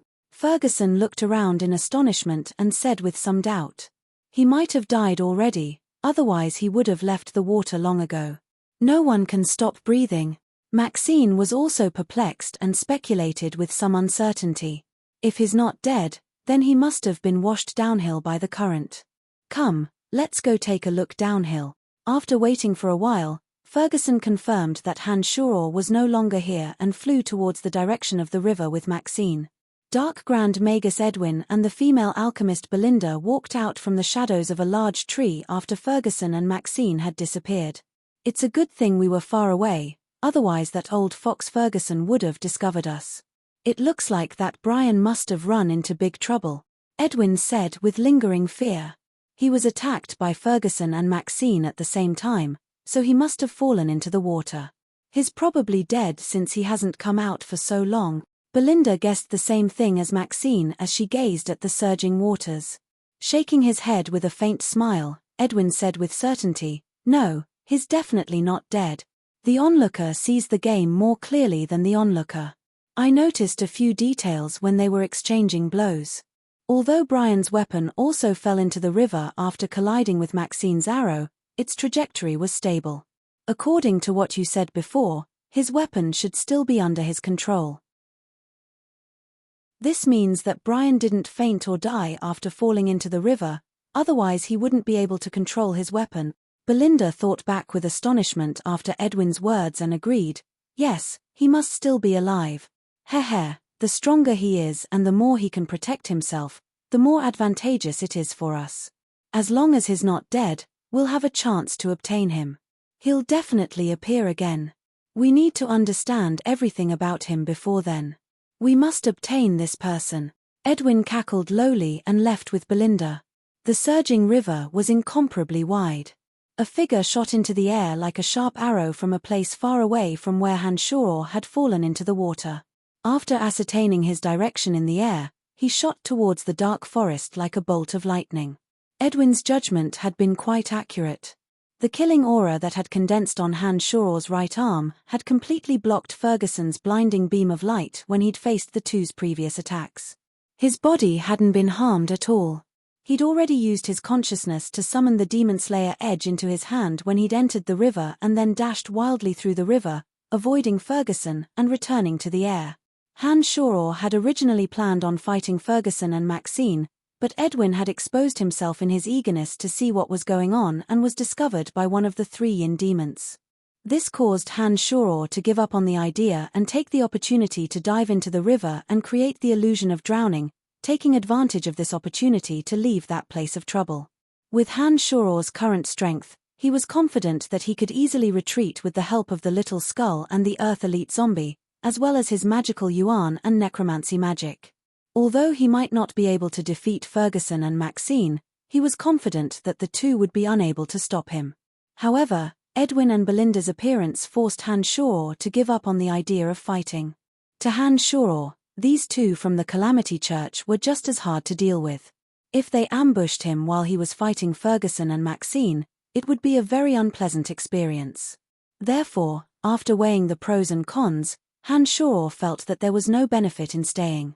He finally decided to temporarily avoid them and use magical yuan to leave through the river. The last time he'd gone to the Cemetery of Death with Fanny's group, it had taken more than 10 days. However, the existence of the art of the demonic ninth heavens had saved Hanshaw a great deal of time. He'd only spent a day and a night flying through the air, arriving at the Cemetery of Death on the evening of the 2nd day. Although he'd adjusted his breathing 3 times along the way, Hanshaw had still expended a great deal of magical yuan when he arrived at the Cemetery of Death. Hanshaw had no choice but to adjust his breathing and recover again. The 3 yin demons had been placed outside the Cemetery of Death by Hanshaw to wait for Dark Dragon Gilbert. Hanshaw closed his eyes and rested for the night, recovering his spirit the next day. The Cemetery of Death was enveloped by a strong boundary, unable to feel the light of the sun or moon at any time. It was shrouded in a dark and cold environment all year round. White bones piled up all over the ground, making this place a paradise for the dead. Seeing that Gilbert still hadn't returned, Hanshaw couldn't help but take out some of the materials that Phoebe had given him and study them one by one. Apart from some of the materials that Hanshaw had asked Phoebe to collect to forge weapons for the dwarfs, he also planned on refining some magical treasures with special effects. The demon infant had already taken form, and Hanshaw's magical yuan had reached the bloodlust realm. He now had the ability to refine magical treasures. This time, not only did Hanshaw want to refine the Demon Slayer edge, he also wanted to add some good items with special effects to it. Chapter 228. For the next 2 days, Hanshaw stayed in the Cemetery of Death. Hanshaw sat cross-legged amidst the white bones, the Demon Slayer edge floating in front of his chest. Bolts of blazing lightning curled around the Demon Slayer edge. Hanshaw held his breath and stared calmly at the Demon Slayer edge. From time to time, he would send out beams of demonic fire from his hands, or bite his finger and drip a few drops of blood essence into the Demon Slayer edge. He would slowly use the demon infant in his heart to guide the magical yuan, nourishing the Demon Slayer edge over and over again. Hanshaw held some rare metal ores in his left and right hands. 2 balls of blazing red flames submerged the center of Hanshaw's palms. The scorching demonic fire carried a terrifyingly high temperature and slowly melted the incomparably hard metal ores, turning them into a multicolored liquid that fell into the Demon Slayer edge floating in front of his chest. Before Hanshaw formed the demon infant, he didn't have the ability to refine demonic treasures. Therefore, the basic shape of the Demon Slayer edge had been requested from the famed dwarven craftsman. The dwarfs had mixed the sharpest metals into the Demon Slayer edge according to Hanshaw's wishes. It took a few days and nights to complete the Demon Slayer edge. Reality proved that the Demon Slayer edge that Han Shoror had spent a huge amount of money and the dwarfs had painstakingly forged was indeed incomparably sharp. Ordinary metal weapons would definitely break into two pieces when cut by the Demon Slayer edge. However, a true demonic treasure wasn't just enough to be sharp. It also needed some special effects to be considered a treasure. The Demon Slayer edge was a great weapon in Chu Kanglan's memories. After it was truly refined, a demonic cultivator in the Bloodlust realm would be able to unleash its extraordinary effects when using it. The word Slayer in the Demon Slayer edge indicated that its effects were inseparable from slaughter. This was indeed the case. When the Demon Slayer edge was successfully refined and a demonic cultivator in the Bloodthirsty realm used the Demon Slayer edge to kill, the murderous aura that naturally surrounded the demonic cultivator would absorb the fear and resentment of the dead. If the demonic cultivator had the Demon Slayer edge in their hands at this time, the Demon Slayer edge would be able to absorb the fear and resentment of the deceased and store them all within the Demon Slayer edge. When the Demon Slayer edge absorbed enough of this strange energy, the fear and resentment would naturally form a demonic soul within the Demon Slayer edge, turning it into a peerless weapon with its own consciousness. As the wielder killed more and more people, the Demon Slayer edge would absorb more and more negative energy. When the demonic soul finally formed, the wielder could use the Demon Slayer edge, this peerless weapon, to battle with others.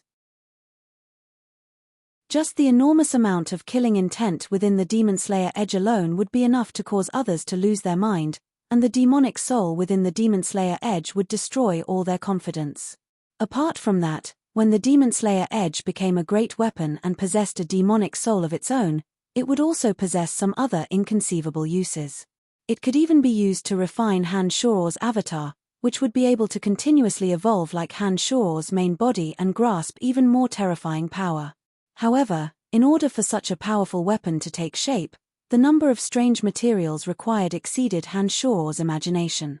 Apart from the various strange metals that the dwarfs had mixed in at the beginning, Han Shoror was currently continuously fusing even more rare materials into the Demon Slayer edge, using his magical yuan and the demon infant to refine it bit by bit, infusing even more of his blood essence into the Demon Slayer edge, ensuring that it could take shape as quickly as possible. The process of refining the Demon Slayer edge wasn't something that could be done in one go. It was a process of slowly fusing with itself, using magical yuan and the demon infant's blood essence to refine the Demon Slayer edge bit by bit. It definitely wouldn't take a day or two. In these 2 days, Han Shoror was only slowly fusing the materials that the Demon Slayer edge required, then using his magical yuan, demon infant, and blood essence to slowly establish a more intimate connection with the Demon Slayer edge bit by bit, building the foundation of the Demon Slayer edge. In this way, when the Demon Slayer edge wasn't out, it could transform into a rice-sized ball and hide within Han Shoror's blood essence that was nourishing the demon infant, continuing to provide it with the energy it needed to refine the Demon Slayer edge. When Han Shoror was attacking and killing, the Demon Slayer edge could instantly escape and instinctively absorb the energy of the dead while Han Shoror was killing. Until one day, when the Demon Slayer edge had absorbed enough energy from the dead and formed a demonic soul within its handle, it would truly take shape and become a peerless weapon, a terrifying demonic treasure. 2 days passed in the blink of an eye. When Han Shoror hid the Demon Slayer edge within his body and slowly adjusted his breathing to recover his vitality, he discovered traces of Gilbert's return through the 3 yin demons' observation. Returning to his senses from his cross-legged position, Han Shoror stood up and took out the Eye of Darkness to help Gilbert open the boundary. When Gilbert came in, Han Shoror discovered that Gilbert was sparkling with divine light, his face full of lewd laughter. "What's wrong? Look at how you're smiling. With your flying speed, 2 days and 1 night should be enough for you to return to the cemetery of death. Why are you taking so long?" Han Shoror questioned as he stared at Gilbert in astonishment. "Heh, I'm just a bit late, it doesn't matter. Anyway, I've already safely sent Miss Phoebe to Zajoski City, you can rest assured." Gilbert's smile was indescribably lewd, making Han Shoror feel uncomfortable. Looking suspiciously at the dark dragon, a thought suddenly leapt into Han Shoror's mind when he discovered that the dark dragon's lewd smile was a bit fatigued. Han Shoror couldn't help but exclaim, You didn't take advantage of the situation to spend money on prostitutes in Zajoski City, did you? Gilbert wasn't the least bit embarrassed when he heard these words. He nodded with a lewd laugh and said, "Honored master, you're really smart. My grandfather was right, the taste of women is really wonderful. Those two chicks were really flirtatious, they kept tormenting me for an entire night. That's why I was delayed." As expected, the dark dragon race was famous for their lewdness. Just like the forest troll's instinct to pillage, lust was also an instinct of the dark dragon race. This was a deeply rooted racial trait that no one could change. Han Shoror could understand the dark dragon's actions, but he was a bit surprised to see the dark dragon's fatigued appearance. It's said that you dark dragons are famous for your tyrannical strength in this aspect. Could it be that 2 women in one night have made you so tired? Honored master, this is the first time I've done 2 women for a long time in one night, and I've even flown all the way back. Isn't this battle record impressive enough? It's said that human men are very weak in this area. They definitely can't have such a powerful battle record as mine. Gilbert puffed out his chest and said proudly. Shaking his head in disdain, Han Shoror said, "If it were me, I could do it for as long as I wanted. Not only would my body be fine, it would even be stronger. TCH, you keep bragging. Although you're very strong, master, you're still a human. Humans definitely can't compare to our dark dragon race in this area," Gilbert first said disdainfully to Han Shoror, and then proudly affirmed it. It seemed that in his mind, this concept was deeply ingrained and absolutely could not be changed easily. Han Shoror's words weren't empty. With his bloodthirsty demonic cultivation level, coupled with some evil demonic arts, he could indeed remain standing. He could even use demonic arts to harvest yin and replenish his yang to replenish his own vital energy. In this way, not only would he not harm himself at all, but he could also improve his strength through sex. It was very magical. Some demonic secret techniques were divided into collecting yin to replenish yang, collecting yang to replenish yin. There was also a kind of double cultivation method called delightful zen, which was beneficial to both parties. These demonic secret techniques were fully understood by Han Shoror after he obtained all of Chu Kanglan's memories. Before today, Han Shoror didn't pay much attention to them. Now, because of the matter with Gilbert, he suddenly remembered that perhaps he could use Delightful Zen's double cultivation method to bring benefits to both parties when he dual cultivated with Emily. Therefore, when he thought of those evil secret techniques, Han Shoror fell into a short period of silence. He carefully recalled those secret techniques in his mind and slowly considered the possibilities. Some of these secret techniques didn't require a practitioner's inner yuan or demonic yuan. They only needed to grasp some special techniques and train one's body to achieve that goal. There were also a few more powerful ones that required the activation of both inner yuan and demonic yuan. However, only a little bit of inner yuan and demonic yuan was required to successfully deploy them, achieving the miraculous effect of replenishing one's yin and replenishing one's yin. Lecherous dragon, tell me honestly, if you frequently do this kind of thing, with your dark dragon race's body, won't it cause harm to your body? Han Shoror suddenly said to Gilbert after thinking for a while. Of course, no matter what race, if this kind of thing is excessively carried out, it will cause harm to the body. Us dark dragons are no exception. Especially when we need to evolve, we must put an end to this kind of thing. Otherwise, the damage to the body will be even greater. However, for us dark dragons, this is our nature and it is very difficult to control. There are often some dark dragons who can't control themselves and indulge in the process of evolution. Not only will they fail to evolve, but their rank will also drop. This is not strange.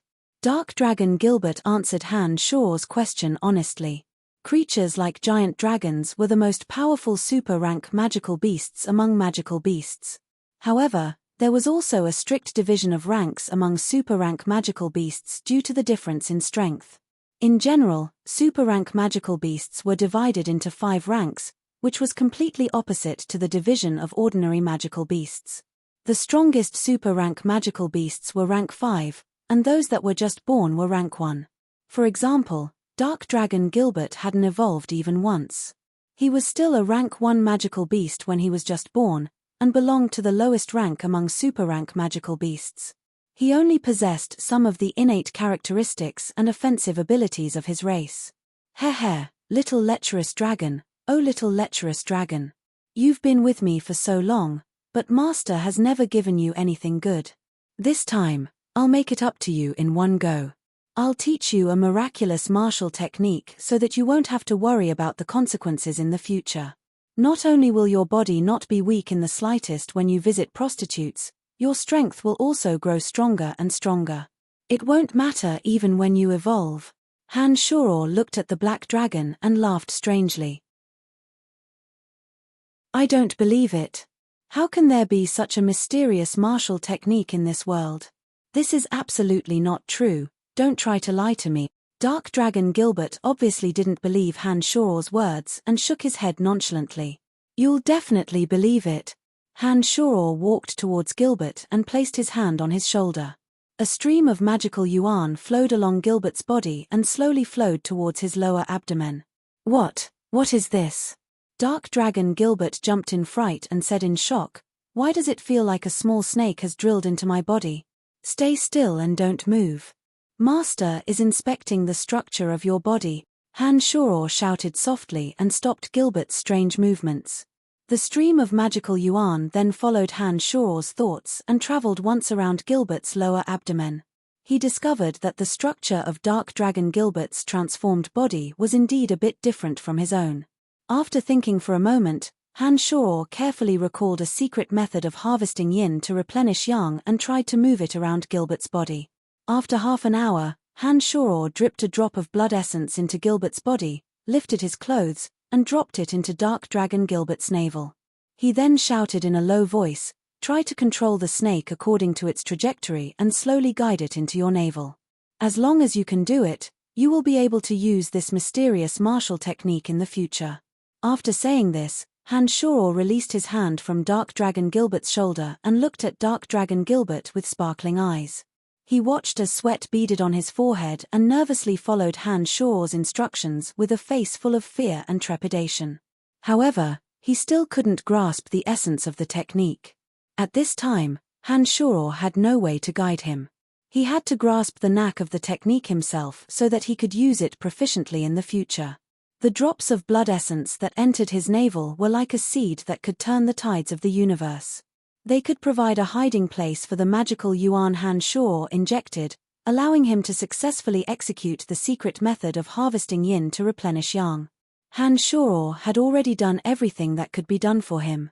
However, the structure of his body was different from that of humans after all.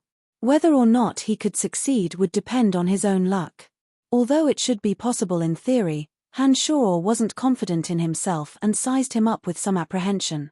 After a while, Dark Dragon Gilbert looked at Han Shoror in a fluster and shouted anxiously, all right, it's in. I did it. The little snake has returned to my navel. Overjoyed, Han Shoror hurriedly asked, then how does your body feel right now? I'm hard, very very hard. A small tent was propped up under Gilbert's body. He looked down at his lower body, not knowing what to do. He spoke frantically. Hard is good, haha. Han Shoror laughed heartily and said proudly, very good, perverted dragon, you've succeeded.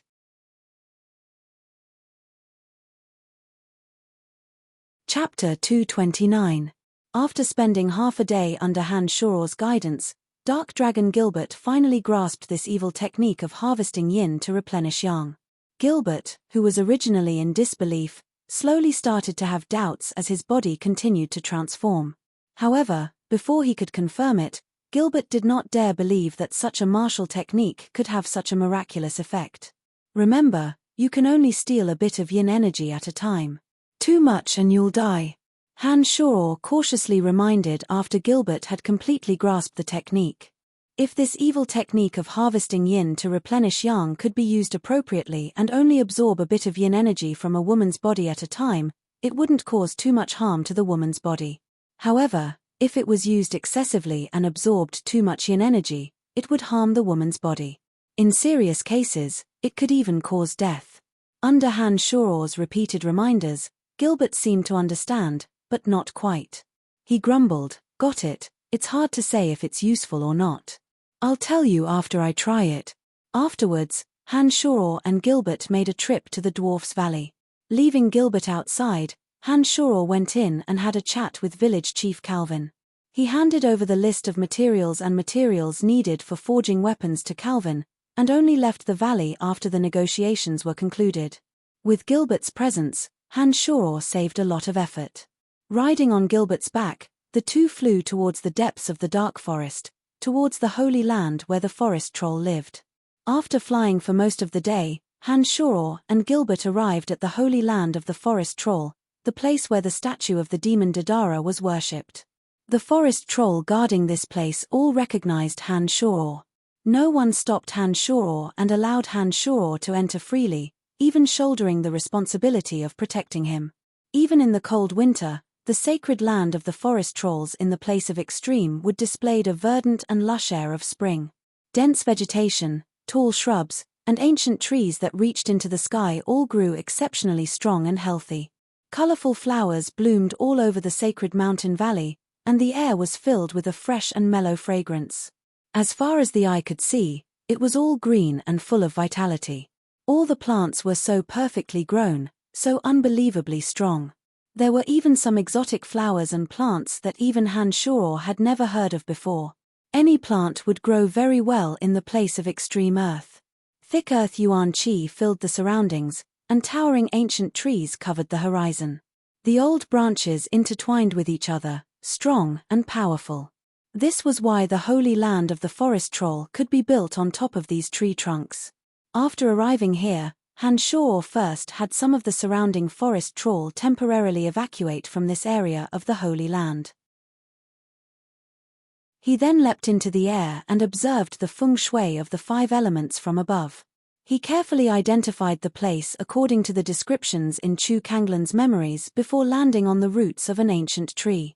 This ancient tree was the tallest and most ancient tree in the place of extreme earth. It was more than 10 meters tall, and its dense branches and leaves were all green. It radiated vitality and looked quite old. After staring at the largest ancient tree for a while, Hanshaw finally said apologetically, "I'm sorry, you've occupied the best spot. You'll have to hand over the earth yuan qi you've absorbed bit by bit. I can only sacrifice you." As he spoke, Hanshaw's thoughts moved and a beam of divine light flew out of his body, landing in Hanshaw's palm. Hanshaw then began to dig at the thick roots of the ancient tree without hesitation. "Honored master, do you need my help?" Gilbert volunteered when he saw that Hanshaw had begun to dig at the roots of the ancient tree the size of a small mountain. After thinking for a bit, Hanshaw nodded and stopped what he was doing. He said, "I don't need your help, but you've reminded me that I don't need to do anything myself with the Earth Elite Zombie here." Hanshaw chanted a necromancy incantation as soon as he finished speaking. The 2 dark creatures, the Little Skull and the Earth Elite Zombie, were simultaneously summoned by Hanshaw. The Little Skull's bones were as translucent as jade, and a faint spiritual light circulated within his purple demon eye. He stood there with the bone dagger in his hand, and actually gave off a strong killing aura. The 7 bone spurs on his back gave off an extremely sinister and dangerous feeling, as if they were 7 lethal weapons. The Earth Elite Zombie's eyes sparkled with an earthy yellow light that was the same color as his body. The armor that covered his entire body was like a thick layer of yellow earth. He was blinking his eyes at this moment, looking at Hanshaw with confusion. He seemed to be saying, "Everything's fine, why did you suddenly call me over?" From the appearance of the Little Skull and the Earth Elite Zombie, Hanshaw discovered that the two seemed to be constantly evolving. The Little Skull in particular gave Hanshaw an indescribable feeling. He always felt that after his intelligence was unlocked, his actions became more and more assertive, as if he already had a strange momentum. "I'll give you a mission. Dig out 49 holes of various sizes in this area according to my wishes. In addition, use ditches to connect the holes." Hanshaw mused for a moment and spoke to the Earth Elite Zombie, who was blinking his eyes. The well-behaved Earth Elite Zombie nodded naively, blinking his eyes at Hanshaw. However, he didn't immediately take action, seeming to wait for Hanshaw's more specific instructions. Hanshaw immediately reacted after staring blankly. He sat down cross-legged and organized his memories in his mind. His brain was like a marvelous machine, first projecting the entire area of the place of extreme wood into his mind. He then divided the 49 holes of various sizes according to Chu Kanglan's memories, placing them on the scene of the place of extreme earth in his mind. When Han Shuro finished all this, he had a complete picture of the entire scene in his mind. He then issued an order, and the Earth Elite Zombie immediately descended into the ground. Suddenly, the ground of the entire place of extreme wood began to churn violently, as if a wriggling earth dragon was continuously moving about underground. In the blink of an eye, the earth quaked and the mountains swayed. Mounds of earth appeared one after another. The Earth Elite Zombie's body was like a small dragon wantonly tossing and turning in the surging waves of the ocean. Every time he emerged from the earth, a hole of various sizes would appear. Accompanied by loud rumbling sounds, the Earth Elite Zombie used a miraculous method to perform a feat that even the most skilled construction worker couldn't accomplish. He completely relied on his own strength and natural control of the yuan energy of Earth to perfectly construct the scene in Han Shuro's mind. In the short span of half an hour, the entire ground of the place of extreme wood had undergone earth-shattering changes. 49 caves of various sizes appeared, not one more or one less. Hundreds and thousands of gullies connected the 49 caves like a winding mountain range. There wasn't the slightest difference from the scene in Han Shuro's mind. It was exactly the same, only the Earth Elite Zombie, who had reached the pinnacle of mastery of the yuan energy of Earth, would be able to accomplish such a feat in such a short amount of time and with the strength of a single person. Miraculous, truly miraculous. This fellow is too amazing. Gilbert looked at the Earth Elite Zombie with wide eyes. In such a short amount of time, he'd created such earth-shattering changes.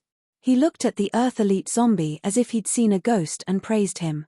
Now you know how amazing it is. The Earth Elite Zombie is the darling of the Earth. As an assassin, he can hide underground and escape through the earth if his attack fails.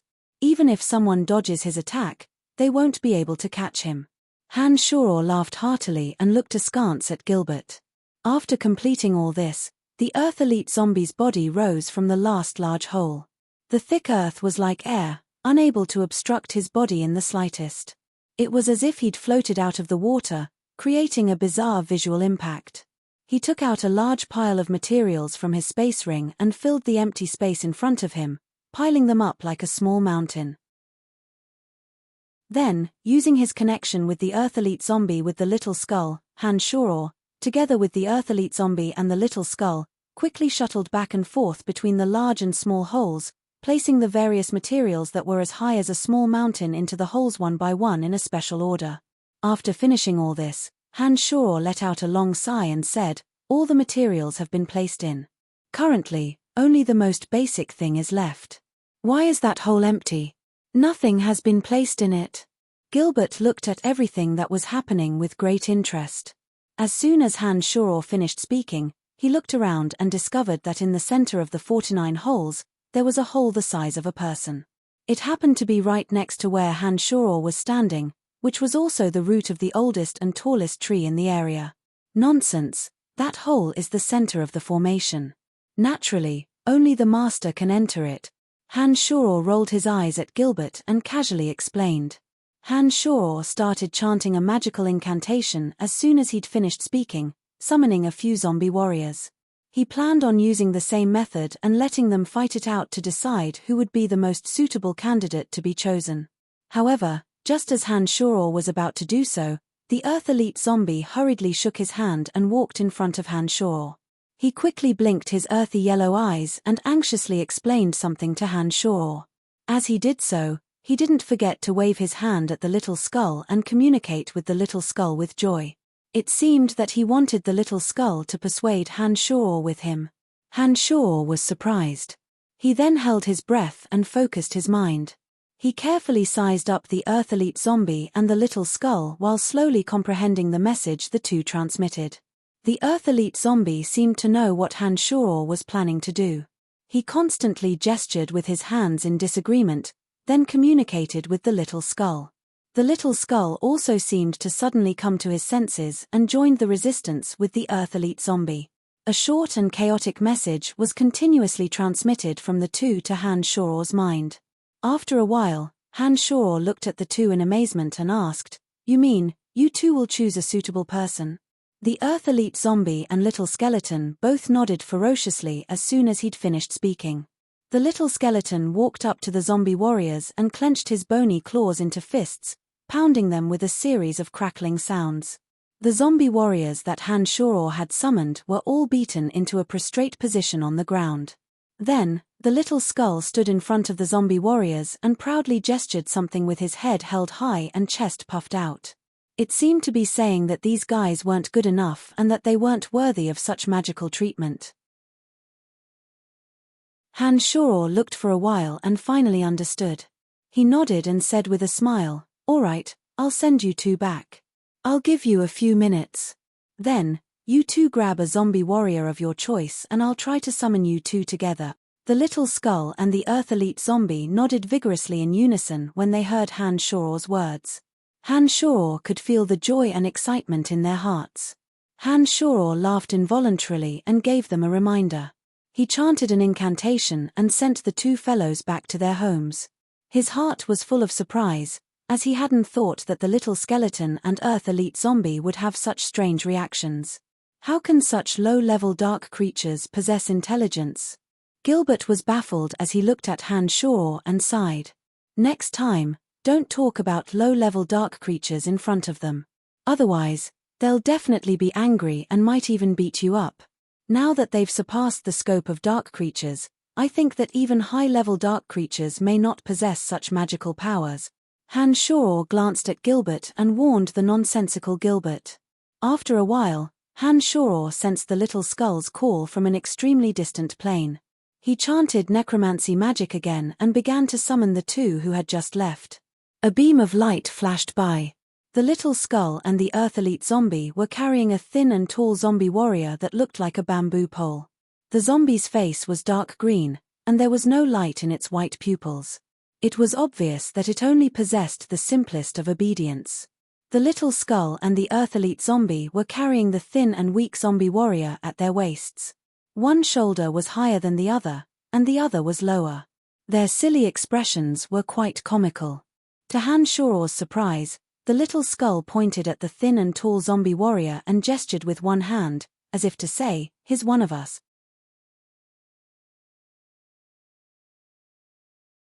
Chapter 230. Han Shoror was stunned for a moment. He stared blankly at the tall and thin zombie warrior, then his eyes shifted between Little Skull and the Earth Elite Zombie. Finally, he asked in amazement, "One of us? One of you?"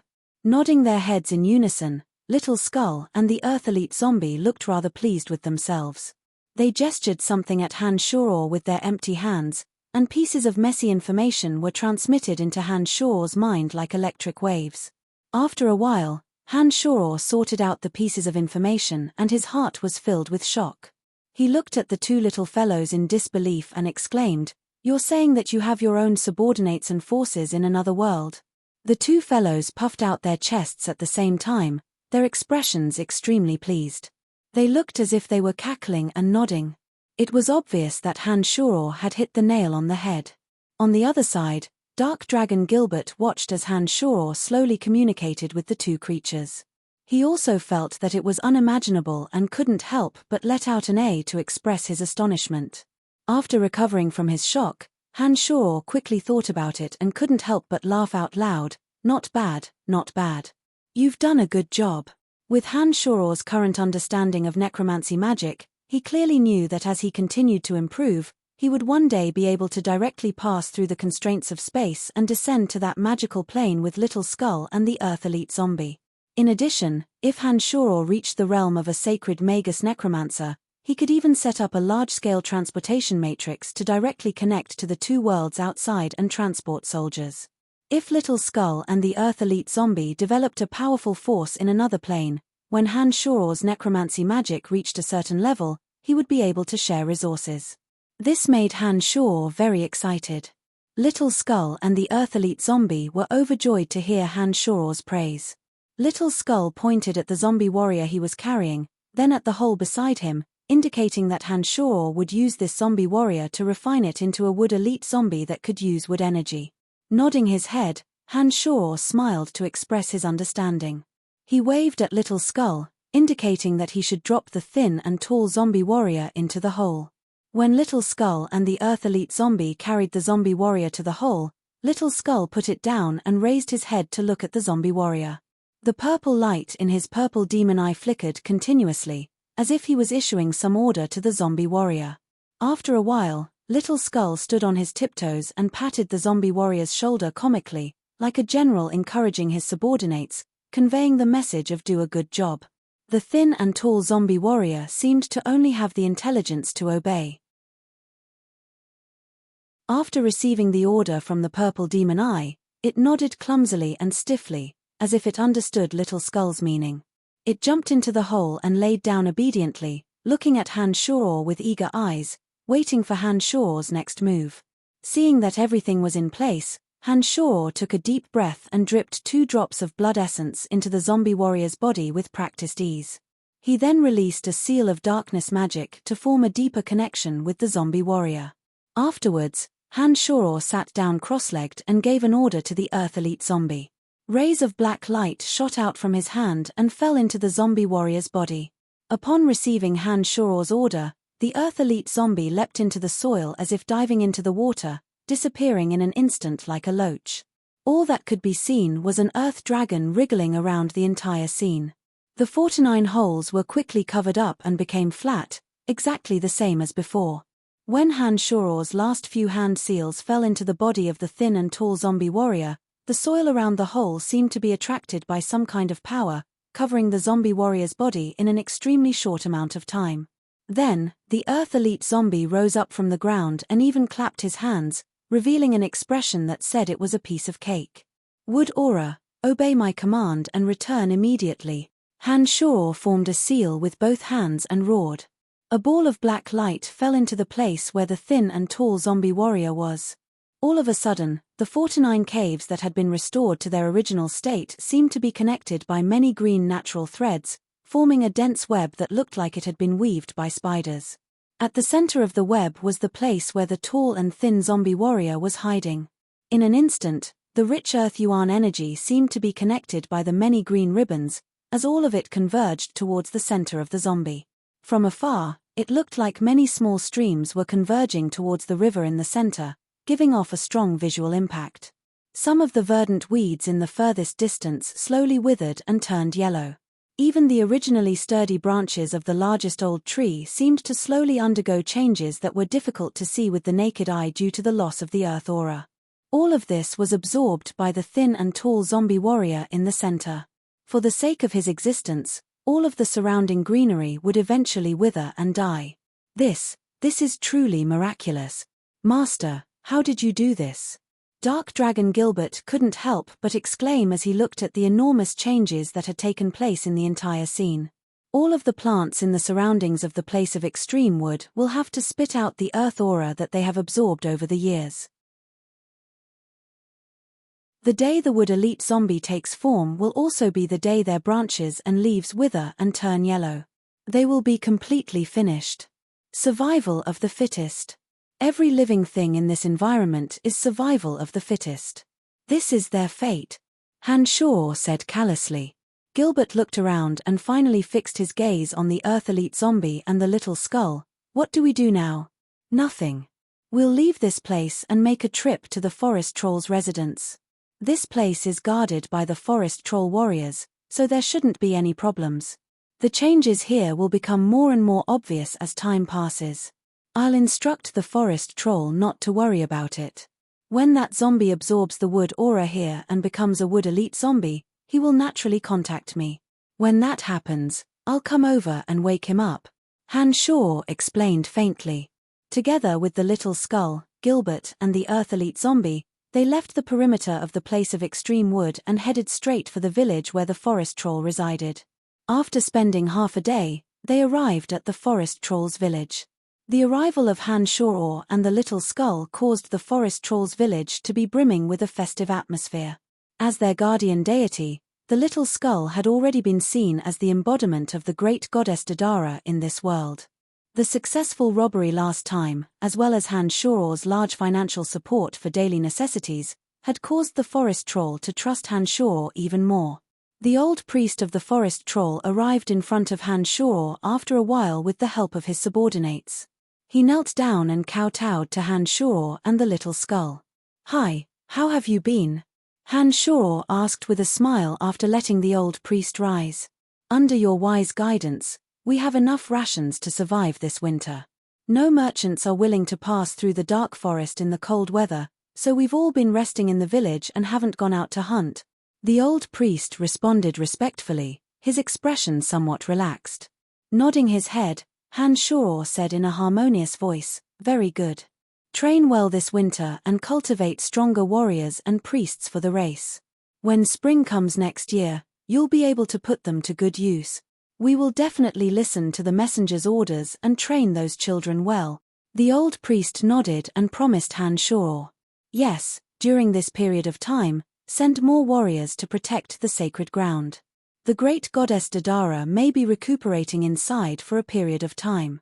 Don't enter the sacred land without my orders. Everything that happens in the sacred land is caused by the great goddess Dadara. Don't make a fuss about it." Han Shoror knew that the formation of the Wood Elite Zombie would certainly cause changes in the area.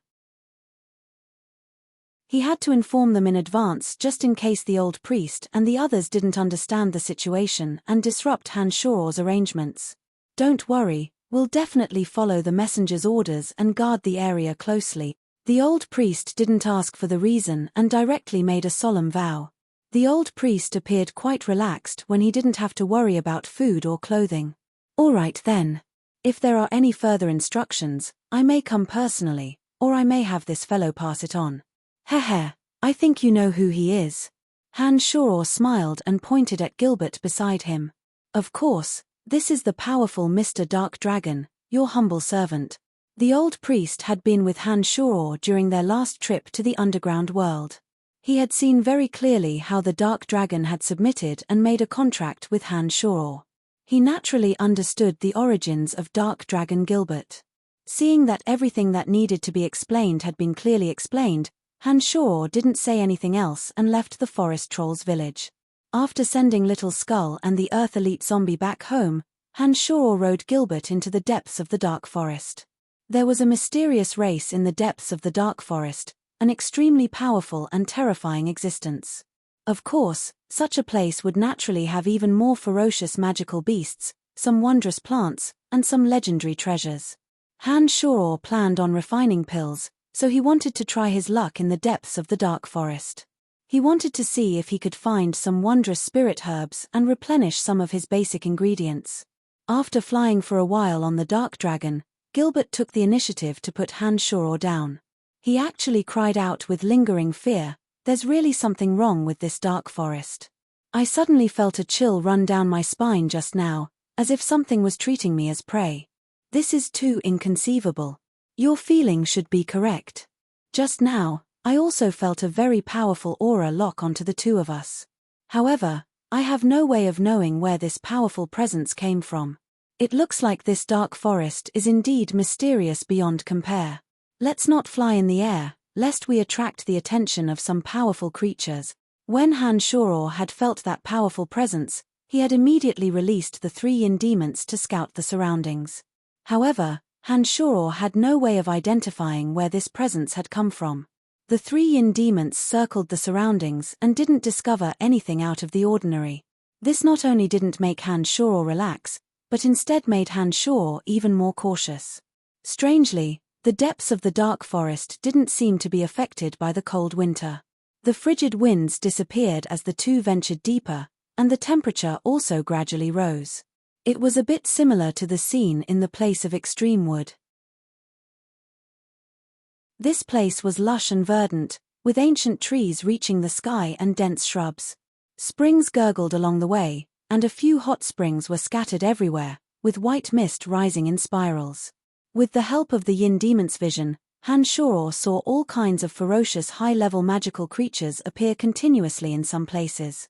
Harpies, deep-water venom pythons, frost eagles, medusae, manticores, these rare high-level magical creatures continuously appeared in the yin demon's vision.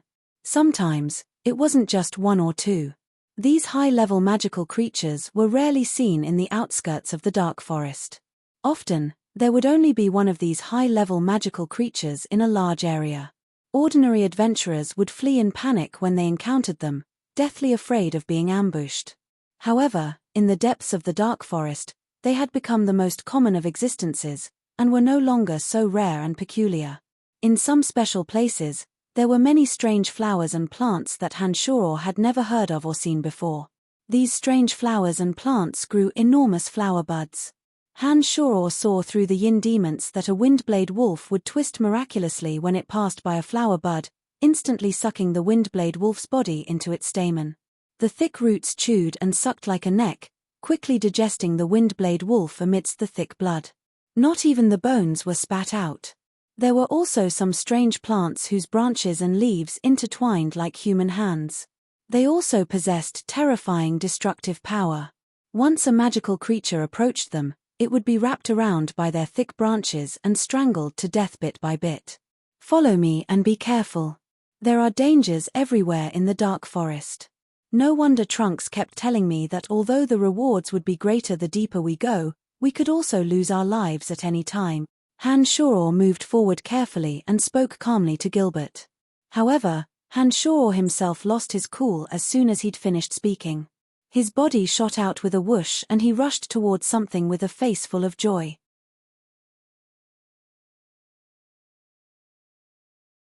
Chapter 231. Within a crack in a fiery red rock, there was a plant with a large leaf the size of a cattail leaf, its entire body glowing with a translucent red light. At this moment, the strange plant with only one large leaf was dripping drop after drop of a blood-red liquid. This liquid was translucent and as dazzling as red diamonds. However, as soon as it landed on the rock, it squeaked and emitted a blurry red mist. The mist dissipated at the roots, as if absorbed by the roots. Hanshoro's body was faster than Gilbert had expected. In the blink of an eye, he had bent over and opened his mouth, facing the dripping drops of red liquid. Drip, drip. The blood-red liquid landed on the tip of Hanshoro's tongue, emitting a soft sound. Every time a cloud of red mist rose with a squeak, Hanshoro would take a deep breath and inhale the mist into his body. Then, under Gilbert's gaze, Hanshoro's cheeks gradually turned red. For some reason, Gilbert looked at Hanshoro in astonishment. Looking at Hanshoro's strange actions, he felt that this master of his was becoming more and more mysterious. As drops of translucent blood dripped from the large leaf, the originally vigorous plant slowly began to take on a deep red color. It slowly fell onto the fiery red rock, merging with the color of the rock. When the large leaf the size of a cattail leaf stopped dripping the bright red liquid, this peculiar plant seemed to have turned into a hard rock and actually stuck to the rock below. At this moment, the skin all over Hanshoro's body became a bloody red. He immediately sat down where he was, looking like a man of blood. There was also a faint red mist curling around his body. After about an hour, Hanshoro slowly opened his eyes and let out a long, hearty howl. He said in high spirits, "The depths of the dark forest are indeed mysterious and unfathomable. To be able to find this blood essence grass that can increase one's blood essence, it looks like my luck is pretty good. What's that?" Gilbert looked at the plant that looked like it had turned into a rock and asked in surprise. The blood essence grass is a kind of evil plant. After it takes shape, it will constantly absorb the vitality of the surrounding plants. If the surrounding plants are man-eating evil plants, then the blood of these man-eating plants will be absorbed and refined through its rhizome. This process would last for 100 years. Only then would the blood essence grass grow a leaf the size of a cattail leaf. Once the leaf was formed, it would spit out the solidified blood that it had absorbed and refined for 100 years. Through its rhizome, the solidified blood would be absorbed again and completely fused with its rhizome. This would allow it to absorb the surrounding yuan qi faster and cover a greater distance. After another 100 years, the blood essence grass would absorb the essence qi of the surrounding man-eating plants and grow another leaf, repeating the process over and over again. If the blood essence grass can successfully evolve 9 times for 900 years, Then it will become a blood essence that can move at will and possess intelligence like a human. All the plants within a 10-mile radius will be under its control and possess incredible powers. Han Shoror smiled and explained the origin of the blood essence grass to Gilbert. So powerful? Then what effect does the blood-like liquid have on you? How many years does this blood essence grass have? Gilbert asked in surprise after hearing Han Shoror's explanation. Laughing proudly, Han Shoror said, "After I absorb and refine the essence of this blood essence grass, it can directly transform my blood into blood essence with special effects. This will save me a lot of demonic yuan. Unfortunately, this blood essence grass seems to only have a lifespan of 300 years. If it had a lifespan of 900 years, after being transformed into my lifeblood essence, it would have the miraculous effect of bringing the dead back to life. Once my body is cut, it would heal at a speed visible to the naked eye.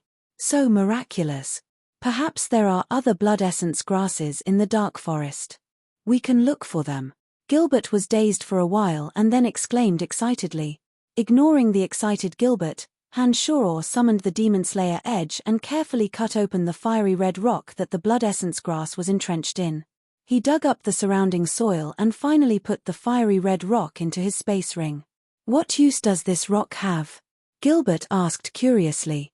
"This is a blood essence stone. It's a very precious material for refining weapons and has many uses." Han Shoror knew that Gilbert wouldn't understand if he explained too much, so he answered carelessly. Looking around, Han Shoror didn't see anything else worth paying attention to. He then walked deeper into the forest with Gilbert, becoming more and more curious about the dark forest. However, after walking for a while, that powerful presence appeared again, causing Han Shoror to frown involuntarily and stop where he was. "Who is it, or what is it? Are you done?" Han Shoror shouted rudely as he looked around coldly.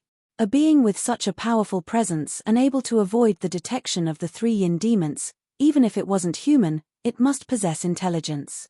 Such a powerful being seemed to think of him and Gilbert as its prey. This feeling made Han Shoror feel very uncomfortable and he couldn't help but shout. There was no response. The forest was silent. After listening for a while, there were no additional sounds. It looked like the powerful being hadn't responded to Han Shoror's words. "There's really something following us." Gilbert also instinctively sensed danger and couldn't help but say. Nodding, Han Shoror said softly, "That's right. I don't know what it is, but even I have no way of discovering its tracks. It looks like it's a powerful fellow. We need to be careful and not give it a chance to take advantage of us." No matter what this being was, if it had the confidence to deal with Han Shoror and Gilbert, it wouldn't be hiding in the shadows like this. It might have used a strong offensive from the start to defeat Han Shoror and Gilbert. This method of hiding meant that this powerful being didn't have the confidence to face the two of them head-on. It was precisely because of this that Han Shoror didn't seem particularly flustered. With the existence of the 3 yin demons, it was completely unrealistic for this being to ambush them without making a sound. Therefore, although he was on guard, Han Shoror wasn't afraid at all. Instead, he was filled with curiosity and decided to lure out this powerful being and see just what it was. Deep in the night, the clear moonlight shone down. The shadows of the towering ancient trees were reflected on the ground under the moonlight, like the figures of demons baring their fangs and brandishing their claws. Han Shoror and Gilbert were together on the branch of a 10-meter-tall tree. Gilbert leaned lazily against the tree and dozed off, looking like he'd already fallen into a deep sleep. Han Shoror's body was ramrod straight, his breathing even and heartbeat slow, like a standing javelin. He sat cross-legged on the branch with his eyes closed, silently digesting the essence of the blood essence grass he'd absorbed during the day. After who knew how long, Han Shoror, who was resting with his eyes closed, suddenly opened his eyes. His eyes shone brightly in the dark night as he surveyed his surroundings. The 3 yin demons circled around Han Shoror's back and arms, observing all abnormalities in their surroundings. One of the yin demons on Han Shoror's back suddenly discovered ripples in the middle of a pool not far away. Then, a huge transparent water figure slowly floated out of the pool. This water silhouette was enormous, no smaller than Gilbert's dragon form. Its enormous body had 9 slender, monstrous heads. After it emerged from the water, the originally faint and transparent water silhouette gradually became more and more indistinct, finally completely disappearing. However, an enormous aura faintly emanated from that direction. It was exactly the same as what Han Shuo had sensed over the past 2 days. Han Shuo observed for a while and discovered that the direction of the wind in that area had clearly become a bit strange, as if it had encountered an obstruction in the air. He nudged Gilbert, startling the sleeping dragon awake. He turned his head to look at his surroundings before asking in a small voice, "What did you discover?" "It's the super-rank magical beast, the Hydra," Han Shuo exclaimed softly. Gilbert's expression changed greatly at these words. He said in shock, "No wonder. According to my grandfather, the Hydra can skillfully use the power of water to cover its body, preventing others from seeing its whereabouts and entering a wondrous state of invisibility. The Hydra's entire body is filled with poison, and it also possesses great power.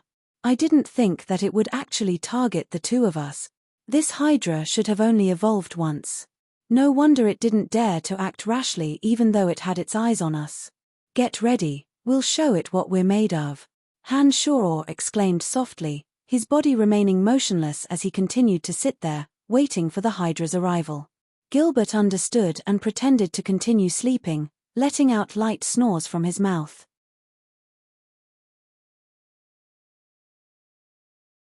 Chapter 232. Before the Hydra had even arrived, a foul stench accompanied by a powerful presence had already pounced in their direction. Even through the 3 yin demons, Han Shuo still couldn't see the Hydra's figure, but he could still roughly guess its location through the strange changes in the wind. As the 9-headed serpent flew over, some of the clear water in the surroundings were instantly polluted, turning it into a stinky place that resembled a stinking ditch. The moist ground also slowly became abnormally dry, taking on a dark brown color. It looked like it had all been affected by the Hydra's power. Han Shuo summoned the Demon Slayer Edge and had already made preparations with Gilbert as the Hydra approached. They planned to launch an attack when the Hydra got close and give it an unforgettable blow. The stench in the air grew stronger and stronger. Han Shuo, who had been adjusting his breathing with his eyes closed, felt a brief dizziness when he first breathed in the stench, but his body quickly returned to normal after filtering it with his magical yuan. As a member of the evil dragon tribe, Gilbert's body was strong and tough, and he could also spit out acidic poison. The resistance of a dragon's body was strong enough that the stench of poison wouldn't be able to affect him before the poison landed on his body. Suddenly, the Hydra's moving figure seemed to stop beside a towering tree. The direction of the wind was stable and there were no abnormal changes, as if the Hydra had been stationed there. Han Shuo was surprised and was wondering why the Hydra hadn't approached when 4 streams of dark brown liquid sprayed out like fountains, shooting straight at the tree that Han Shuo and Gilbert were sitting on. A strong stench instantly filled the air. The stench was abnormally unpleasant, and when the magical beasts in the surroundings inhaled the stench, their bodies stiffened and they became motionless. The higher-level harpies and the 2 windblade wolves all fled in terror when they smelled the stench, not daring to stay where they were. It was obvious that they knew that there was a terrifying danger in the surroundings. Cursing in a low voice, Han Shuo and Gilbert immediately moved. Gilbert's body leaped and landed on a tree further away, while Han Shuo soared into the air and stood there. During this process, Han Shuo took the opportunity to chant necromancy magic. Little Skull and the Earth Elite Zombie appeared at the same time, working together like heaven and earth. Little Skull was at Han Shuo's side, while the Earth Elite Zombie hid in the ground. The tree that Han Shuo and Gilbert had stopped at was washed by the 4 streams of dark brown liquid. The branches and leaves trembled violently, and all the lush green leaves and branches withered in an extremely short amount of time. The towering ancient tree looked as though it had experienced tens of thousands of years of withering, with only a withered old tree trunk remaining. "Hydra, you've finally come out." Han Shuo laughed coldly in the air and attacked at the same time as Little Skull. The Bone Dagger and Demon Slayer Edge whistled as they flew out, targeting the concealed Hydra. At the same time, Dark Dragon Gilbert's loud shouts sounded from the side. The human form of Gilbert gradually grew larger in a ball of black light, finally transforming into the form of a dark dragon. He bared his fangs and brandished his claws at the Hydra, shouting in a deep voice, "Despicable Hydra, you'll pay the price." The concealed Hydra obviously hadn't expected that Han Shoror and Gilbert would be able to see through its tracks. Before it could react, Han Shoror's Demon Slayer edge and bone dagger had already struck its body. A sharp cry tore through the silent sky. The injured Hydra could no longer hide its enormous body. The body of the Hydra that was entrenched on the towering tree was finally completely exposed in front of Han Shoror and Gilbert. At this moment, the two long necks of the Hydra were dripping with fresh blood. The other 7 heads shook their heads and waved their tails. The towering tree that it was entrenched in seemed to be unable to withstand the Hydra's painful struggle. After a loud creak, it suddenly broke and collapsed, bringing the Hydra's body down with it. At this moment, a huge ravine suddenly split open on the brown ground. An earth-shaking sound came from the depths of the earth. There seemed to be a terrifying danger waiting for the Hydra to fall. As a rank-surpassing magical beast, the 9-headed Hydra naturally possessed the ability to fly. Its massive body swayed unsteadily due to the pain as it gradually descended. However, when one of the snake heads accidentally saw that the ground below had suddenly split open into a huge ravine, the 9-headed snake was scared out of its wits. It hurriedly and continuously struggled. In the end, its swaying body actually magically stopped in the void and slowly flew into the distance. In the face of the threat of death, the Hydra's struggle with all its might seemed to be effective. However, the attack from the ground wasn't just limited to that. The Hydra had just flown a short distance when it suddenly discovered that several sharp mounds of earth had risen from the ground and were rushing towards its body. In that moment, the Hydra was incomparably vexed. It hadn't expected that its ambush this time would lead to such a situation. According to its original plan, after getting close to Han Shoror and Gilbert, it could use its highly toxic venom to subdue the Dragon Knight Han Shoror through the spread of the poisonous smoke, and then take care of the little black dragon that was a rank lower than it. Unfortunately, Han Shoror, who had diligently trained in demonic arts, didn't fall for the attack of the poisonous smoke as it had hoped. The appearance of the little skull and the Earth Elite zombie further boosted Han Shoror's strength and completely destroyed the Hydra's plan. The 9 snake heads suddenly shook, their slender necks swaying continuously. The few mounds that the Earth Elite zombie had created were blocked by the venom that the snake heads had spat out, and the ferocious impact hindered the power of the mounds. During this process, the Hydra's body gradually rose, and as soon as it dodged the Earth Elite zombie's mound attack, it frantically flew towards the pool of water that it had come from. A thick stream of magma flame was abnormally glaring in the pitch-black night sky as it abruptly crashed into one of the snake heads. A ghastly cry rang out, and the Hydra's enormous body stumbled as it fled. Some of the surrounding trees that passed by snapped under the impact of its enormous body. Some of the magical creatures in the surroundings fled in panic, fleeing as far as they could. "Waraha, a rank 2 fellow still has to run." Gilbert's voice rang out in the night sky as his enormous body moved quickly, carrying Han Shoror and the little skull on his back as he chased after the Hydra at a moderate pace. The fleeing Hydra destroyed all the towering trees that stood in its way, and just as Gilbert was about to catch up, it suddenly jumped into the pool of water that it had come from. The originally clear water of the pool seemed to have been immediately polluted, quickly turning into a quagmire that smelled like a gutter. When it had escaped from the pool, the water had still been clear, but now that it had changed after entering, it meant that the Hydra could no longer control its power, most likely due to its injuries. As soon as it fell into the quagmire, the Hydra caused a huge commotion, stirring up the surrounding mud and spreading a foul stench in all directions. "Honored Master, leave the rest to me. You can just watch from above, I'm very familiar with this kind of place." Gilbert laughed heartily.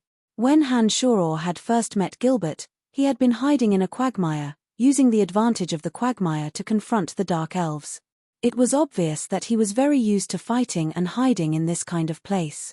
Now that the Hydra had been injured, plus Han Shoror was watching from above, and Gilbert had an astonishing resistance to poison, Han Shoror wasn't worried about his safety. "All right, go down. If you can't hold on any longer, come out or scream." Han Shoror nodded, agreeing with Gilbert's actions. With a wild laugh, Dark Dragon Gilbert's enormous body flipped over and fell into the mud with a plop. He was like an enormous loach as he started to sink deeper into the mud. For a moment, the quagmire set off a huge commotion. Gilbert had obviously found the Hydra at the bottom of the quagmire and started fighting. With the quagmire as the center, the earth shook, and the towering trees shook violently. All the magical creatures, big and small, were startled by this huge commotion and fled in panic. It was as if a bomb had been thrown into the center of the quagmire. Huge pillars of mud shot out from the quagmire in all directions with a loud rumble. The quagmire had turned into a terrifying whirlpool, constantly stirring up everything. From time to time, a few of the Hydra's heads or Gilbert's enormous tail would appear above the quagmire. Looking down from above, Hanshaw discovered that Gilbert and the Hydra's bodies were entangled together, rolling and grinding in the quagmire. Suddenly, Gilbert's extremely lewd cries came from within the quagmire. Then, something that left Hanshaw dumbfounded happened. The entangled Hydra and Gilbert slowly surfaced from the quagmire, their bodies tightly entwined. It didn't look like they were fighting, but more like they were intimate. Gilbert's thick tail and sharp claws were constantly touching the Hydra's body like a human hand. The Hydra, which had been struggling fiercely to escape from the Dark Dragon's entanglement, wrapped its 9 slender necks tighter and tighter around the Dark Dragon. Streaks of black light had unknowingly wrapped around the 2 super-rank magical beasts that were entangled with each other. The bodies of the 2 enormous creatures slowly shrunk, gradually turning into a man and a woman who were entangled with each other. And they were naked humans tightly hugging each other.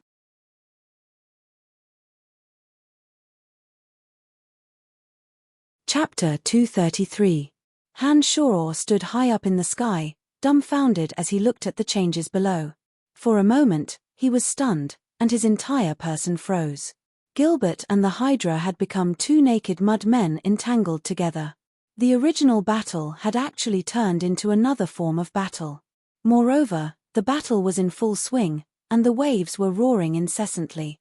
Hanshaw was greatly surprised as he watched. The race of black dragons were lascivious, and every Hydra was a female. They were not good birds, and had always been synonymous with obscenity. These 2 creatures could turn from a battle into a battle. As expected, they were very powerful, and it directly shocked Hanshaw. The 2 mud people were entangled with each other and rolled around in the mud.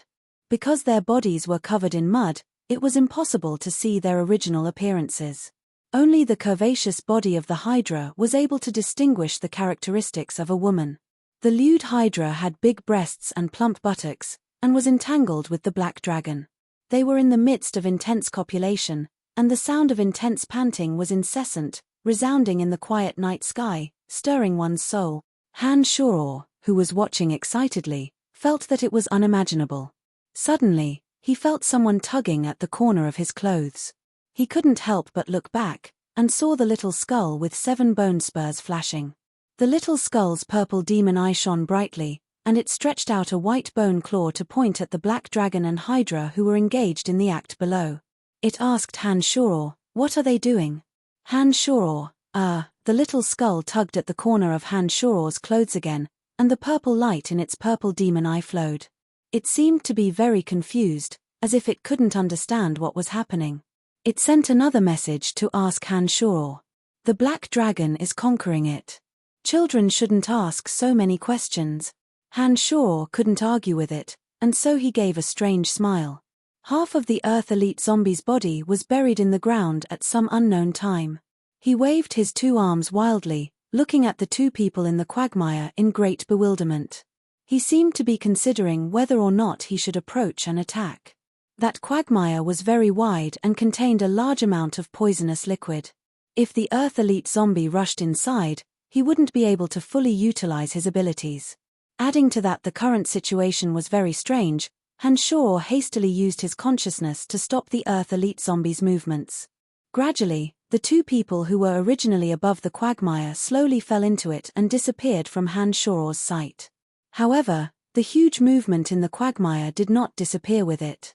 Hanshaw knew that this lecherous dragon and lecherous snake's great battle didn't stop when the figure disappeared. It just moved to the bottom of the quagmire. Seeing that he couldn't find anything, Hanshaw descended from the sky and landed beside the Earth Elite Zombie. He patted the Earth Elite Zombie's shoulder and praised, "Well done." Previously, the Earth Elite Zombie hid in the ground and used his manipulation of the power of the Earth to pose a huge threat to the Hydra. That kind of ability to tear the Earth into ravines made Hanshaw very excited. This meant that the Earth Elite Zombie had spent some time with the Little Skull and had indeed developed a very good combat awareness. Up until now, the Hydra should be unable to pose any threat to Hanshaw. Therefore, after Hanshaw landed and praised the Earth Elite Zombie, he once again chanted an incantation and sent the Little Skull and the Earth Elite Zombie back to their home. Then, Hanshaw flew to a towering tree on the side of the quagmire and sat cross-legged on the trunk. He silently adjusted his breathing while paying attention to the movements in the quagmire. During this process, a huge rumbling sound came from afar, as if a huge monster was passing by nearby. Hanshaw, who was silently adjusting his breathing, immediately separated a yin demon and flew towards the source of the sound to find out what was going on. A green cyclops, 8 to 9 meters tall, with muscles all over his body that were as hard as rock, strode forward with his 2 thick legs that were like towering stone pillars. He was hurrying along at high speed. Every step he took was accompanied by an earthquake, as if a mountain was collapsing. Along the way, all the trees and shrubs were flattened. The ground seemed to have been bulldozed, becoming flat and tidy. Even some of the hard rocks were crushed under his feet. This was enough to prove that this green cyclops had a super strength that could rival a god. The cyclops seemed to be a bit anxious. His footsteps were extremely hurried, causing all the magical beasts in the surroundings to retreat and leave their nests to make a path for him. The huge rumbling sound gradually faded into the distance. Hanshaw was astonished. He was shocked by the cyclops that had just left. Such a huge fellow with a body as hard as rock definitely contained terrifying power. Even the Hydra and Gilbert would have a headache if they encountered such a fellow. Just as Hanshaw was thinking this, a huge commotion came from within the quagmire. A whirlpool spun in the center of the quagmire as brown mud arrows shot out. It was as if a lewd dragon and a lewd snake had reached a critical juncture. As expected, a huge howl came from within after a while. Then, the smelly quagmire miraculously began to clear up in an extremely short amount of time. The muddy water gradually sank, and with the sound of bubbles, clear water gradually appeared. Gilbert's naked figure broke out of the quagmire. His muscles were black and shiny, and the mud that had covered his body had been washed away. As soon as he broke out of the quagmire, Gilbert laughed heartily, his voice filled with indescribable excitement and pride.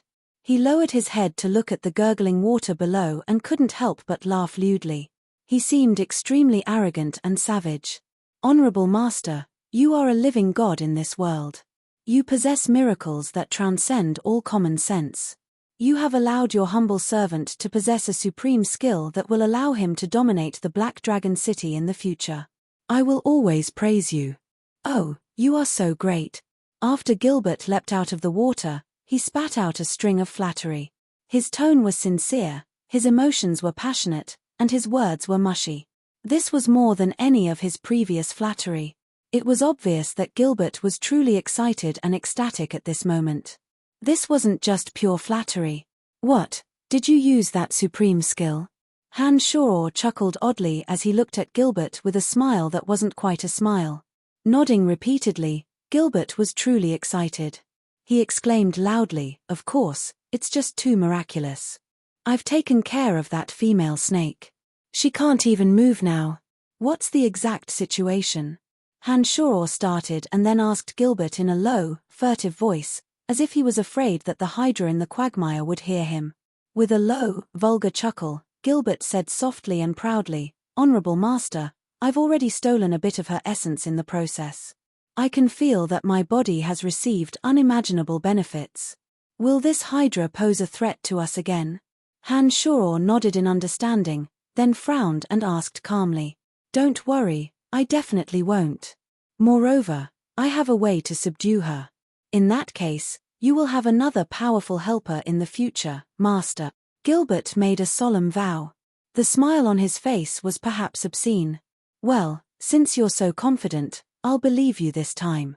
I hope you won't let me down. After seeing the magic of the Hydra, Hanshaw thought about it and chose to believe Gilbert, nodding and agreeing to his proposal. Then, let's leave here for a while. She needs a long time to rest now. When she recovers, I'll come back to find her. Gilbert looked at the clear pool reluctantly and said, "All right, I just saw a cyclops rushing in one direction. Let's go and see what's going on." Hanshaw thought of the performance of the cyclops and said to Gilbert thoughtfully, "The cyclops is said to be the servant of the gods. It is said that they have the magical ability to forge weapons and find special ores. They like to eat people, have strong bodies, and have a stubborn personality. Their living habits are somewhat similar to dwarfs. Another legend says that the cyclops is actually a kind of dwarf, but it has an incredibly huge body, including terrible destructive power, and lives in huge buildings. The cyclops has a rock-hard body. It is not known if it is because of this body, but they have the instinct to find some strange ores. Some rare ores can be found by them. This magical instinct makes all alchemists envious. Just now, the cyclops was rushing so anxiously, Hanshaw naturally thought of his instinctive characteristics. He didn't know if he had found any special metal ores and was rushing to dig them out. Maybe this cyclops has found a good place or is planning to mine some special ores. Gilbert clearly knew the instinctive characteristics of the cyclops and couldn't help but whisper. Nodding, Hanshaw said with a smile, "Let's go and see. I happen to need some materials for refining. Let's see if this cyclops can help me find something good." As soon as the words fell, Hanshaw and Gilbert quickly followed the path that the cyclops had taken.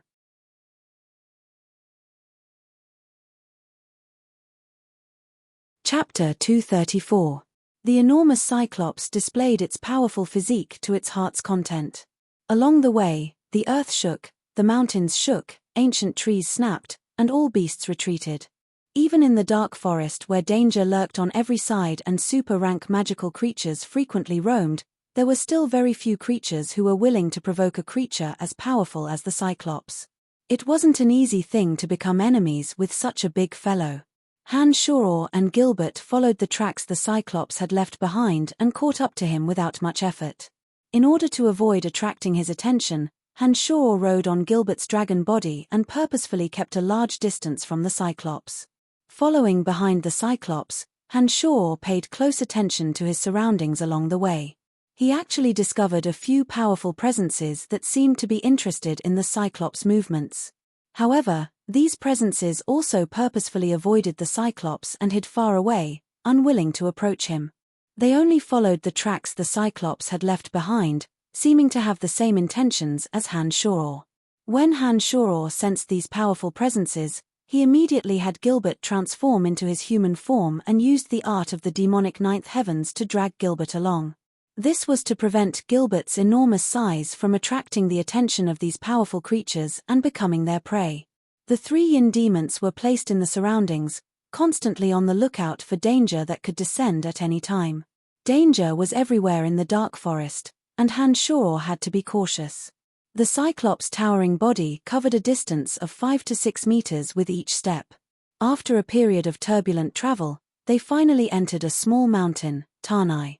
Tanai's waterfall flowed freely, the trees were verdant, the small lake was clear, and the flowers were beautiful. There were a few strange rocks of various colors at the bottom of the clear river. Under the illumination of the sunlight, they shone with gentle light, causing the small river to shimmer with a phosphorescent light and accentuate the colors of the swimming fish. Strangely, when the cyclops arrived at the valley, his previously reckless footsteps suddenly became cautious. He was very careful with each step, as if afraid of breaking the tranquility of the valley and alarming some powerful creature. Hanshaw, who was following the cyclops from afar, hid in a crack on a cliff above the valley. He focused his gaze on the valley below, paying attention to the cyclops' movements. The cyclops arrived at the valley and carefully walked forward with light steps. As he walked, he untied the huge iron shovel on his back and walked straight towards the small lake where the waterfall fell. To Hanshaw's surprise, the lake was very deep. When the Cyclops' 10-meter-tall body fell into the lake water actually reached up to his shoulders. No matter how careful the Cyclops was, he still caused the water to ripple violently the moment he fell into the lake. The colorful fish fled in all directions in fright. The clear water around him gradually became murky, clearly affected by his footsteps. When the Cyclops waved his hands and used the iron shovel in his hands to work, the water in the lake became even more turbulent, and the clear surface of the lake became murkier and murkier. Huge rocks were sent out of the lake by the swing of the iron shovel. The Cyclops only needed a glance to distinguish the useful ones from the useless ones. Once the useful rocks were shoveled to the shore, he would immediately put them away and continue his work. The rocks dug out by the Cyclops were all covered in mud and silt. Han couldn't tell what kind of rocks they were, but since the Cyclops had taken a liking to them and made him secretly dig for them from thousands of kilometers away, they shouldn't be easily obtainable. Suddenly, a few powerful auras descended from different directions near the valley. They all locked their attention on the Cyclops, as if waiting for something. In an instant, Han breathing calmed and his heartbeat slowed. He began to deliberately conceal his movements to avoid being discovered and causing unnecessary trouble. As a super-rank magical beast, Gilbert also had a miraculous method of concealing himself. Under Han gaze, he slowly dove into the flowing river of the lake and continued to sink until he reached the bottom of the swamp. As an evil race in the underground world, dark dragons had an innate talent for hiding in swamps. When Gilbert dove into the swamp, the flowing river water and mud obstructed his detection. Even Han had to carefully sense his surroundings in order to vaguely find traces of him. After concealing his body, the three yin demons carefully circled around the mountain valley under Han control. They slowly closed in on a few directions based on the auras they sensed. First, on the branch of a 7-meter-tall old tree stood an old woman with wrinkles all over her face, wearing a fiery red mage robe. From the magic insignia on her robe, Han discovered that this old woman was actually a fire grand magus. Her gaze didn't linger on the Cyclops. Instead, she kept looking around, as if she was more interested in the valley itself.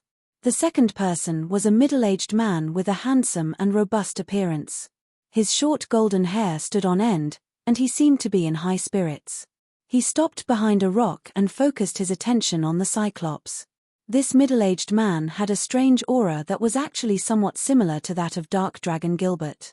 When Han used this feeling to carefully size up the middle-aged man, he suddenly realized that this middle-aged man should be an adult golden dragon.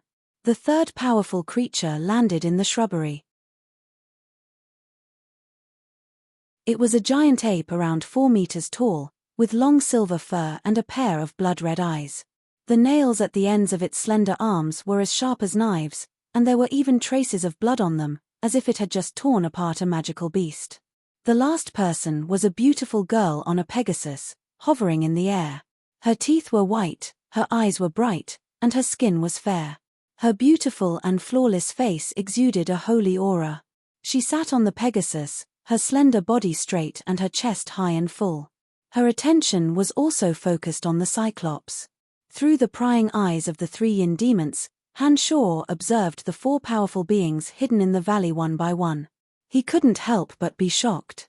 The dark forest was indeed a frightening place. A single Cyclops had attracted so many experts. 4 powerful creatures, 2 magical beasts, and 2 humans. The middle-aged man was, of course, the transformation of the super-rank magical beast Golden Dragon. Golden dragons were one of the strongest races of dragons, and their strength was publicly recognized. The middle-aged man's aura was as distant and heavy as a mountain. He was a powerful existence that had evolved at least 3 times, and definitely wasn't something that the little dark dragon who had just made her debut could compare to. The silver-eyed giant ape had a 4-meter-tall body. Just from the sharpness and coldness of its fingertips, Han could keenly sense that they were stained with the blood of the powerful humans and beasts of the dark forest. The smell of blood permeated the air around it. Although he didn't know what kind of mutated monster it was, the powerful aura was definitely not weak. The wrinkled old woman was a fire grand magus. Her use of fire magic had already reached the pinnacle, and her strength was absolutely shocking and terrifying. Only the beautiful girl on the Pegasus was left. Han Shoror couldn't judge her strength from her appearance, but the fact that she dared to appear here made Han Shoror believe that she wasn't an easy opponent to deal with. If it wasn't for her extreme confidence in her own strength, she definitely wouldn't have appeared in this place. When Han Shoror observed the 4 powerful creatures hiding in the dark through the yin demons, he immediately communicated with Gilbert and told him to stop moving, in case he suffered an unexpected calamity. Roar! A loud roar suddenly rang out from the depths of the earth. The entire mountain valley shook, and the rocks on the cliffs shook and fell towards the small lake and river. This roar came from the depths of the earth and revealed boundless rage. The 4 powerful creatures watching in the dark all had different expressions when they heard this loud roar. The golden dragon and the beautiful girl on the Pegasus were both startled and seemed to be caught off guard.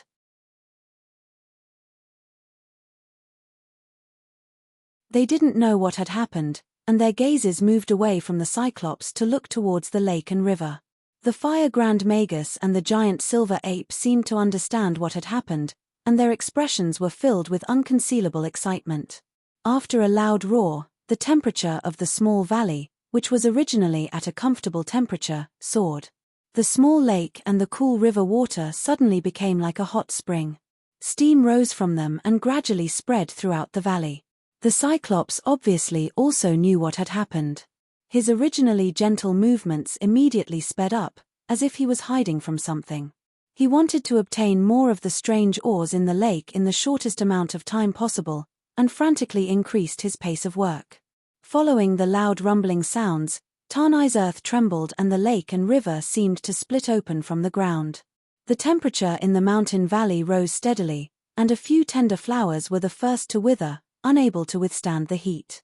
Afterwards, some shrubs and leaves dried up and cracked, gradually emitting thick smoke. Gilbert, who was hiding in the depths of the mud, suddenly felt the temperature of the water skyrocket. Even his strong body couldn't withstand it, and he almost turned into a roasted dragon. He couldn't help but want to leave the mud and escape. However, Han Shoror discovered that the 4 powerful creatures hidden in the surroundings had all raised their attention to the maximum. A thick killing intent permeated the valley, as if a great battle was about to begin at any moment. Han Shoror was greatly alarmed and hurriedly tried to stop the dark dragon with all his might, dispelling any thoughts of leaving the bottom of the river, lest he become the first target. When Han Shoror strongly tried to stop the dark dragon, he gave him the order to make use of the mud to leave the mountain valley first. This was to prevent him from becoming the target of everyone's attacks and ending up with a miserable death. Gilbert forcefully endured the danger of his body being burned and used his innate ability as a dark dragon to quickly move towards a place where the temperature was lower. He gradually left the area of the mountain valley and disappeared along the direction of the river. Not long after the dark dragon's body left, a terrifying roar sounded from the depths of the earth. It was as if the river and lake had been torn apart as underground fire erupted from the mountain valley. Magma bubbled out of the lake and river, the scorching heat making anyone feel extremely uncomfortable. In the middle of the river where the magma had gathered, a dozen or so fiery red stone giants that seemed to be made of magma slowly bent their bodies and stood up. These stone giants were as red as branding iron, and there seemed to be magma constantly churning within their bodies.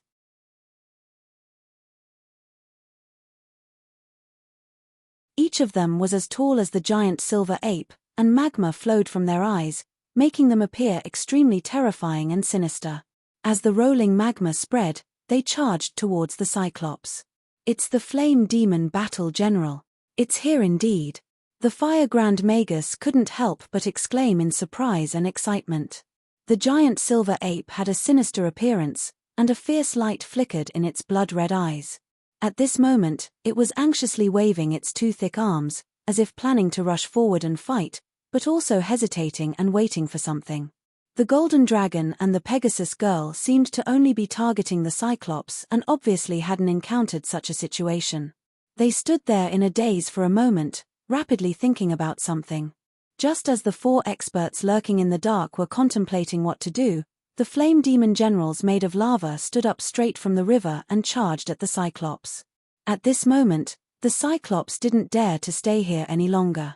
It picked up its shovel and once again took heavy steps, planning to leave the mountain valley as soon as possible and avoid the attacks of the flame demon battle generals. Sensing the rising temperature of the Tanai, the surrounding ground rapidly cracked and all the plants and flowers withered in an extremely short amount of time. The scorching heat from the depths of the earth made Han Shao feel extremely uncomfortable. However, at this moment, Han Shao instead closed his eyes and relaxed his body, as if he wanted to feel everything around him more clearly. After a while, Han Shao opened his eyes. His eyes sparkled as he gazed at the mountain valley that had turned into a sea of fire. He murmured, "Yes, yes, the place of extreme fire should be down there."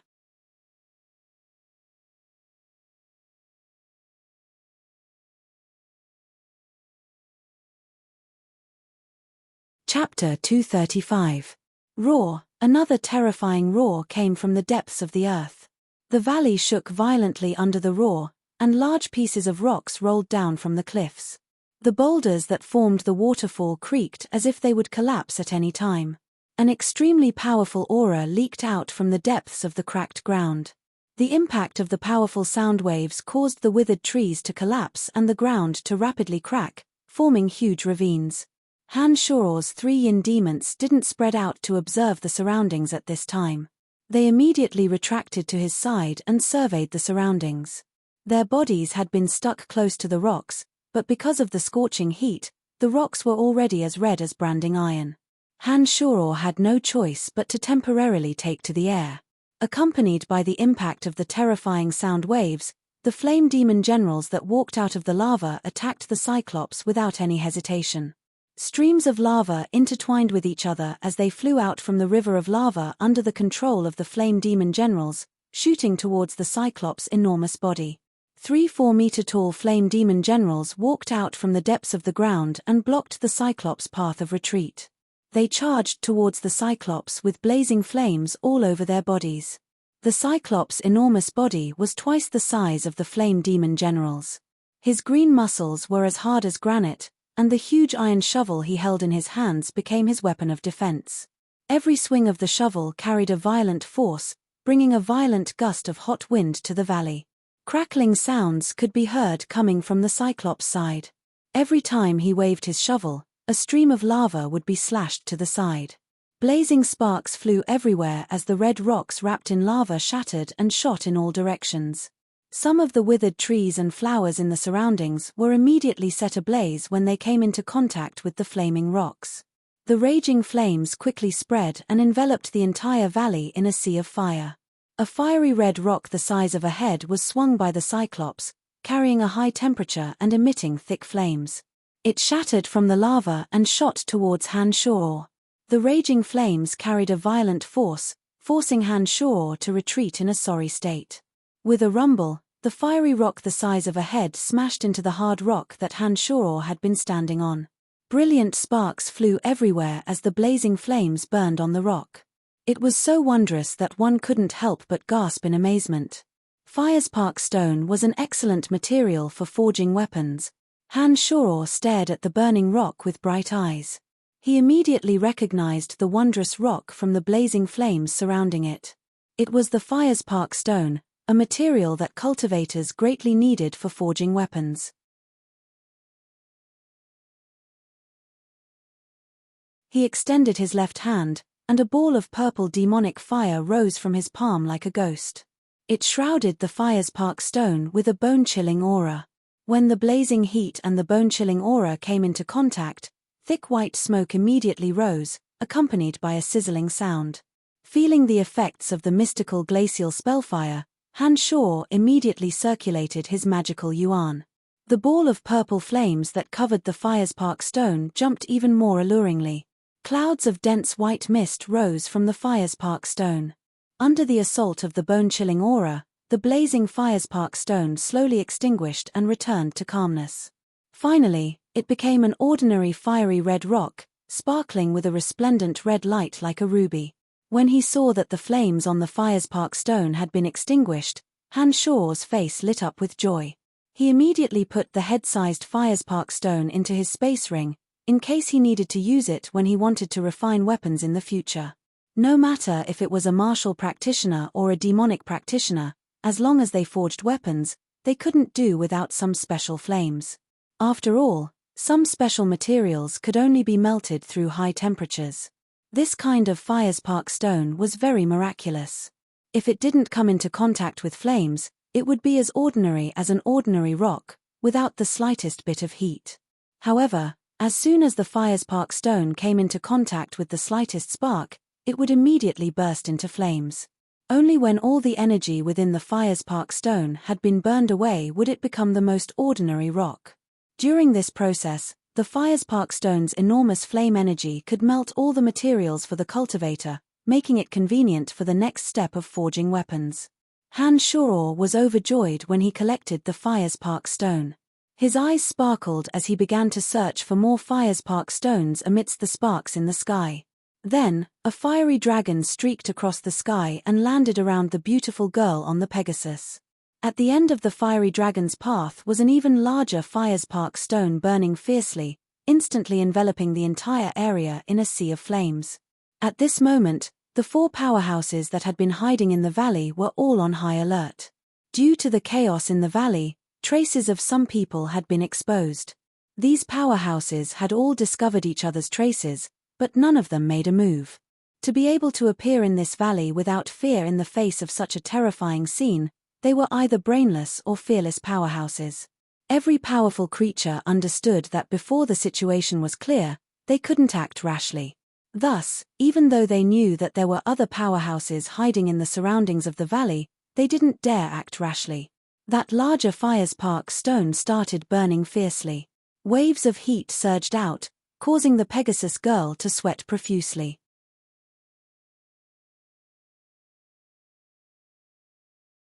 Her perky chest became even more alluring because of the sweat.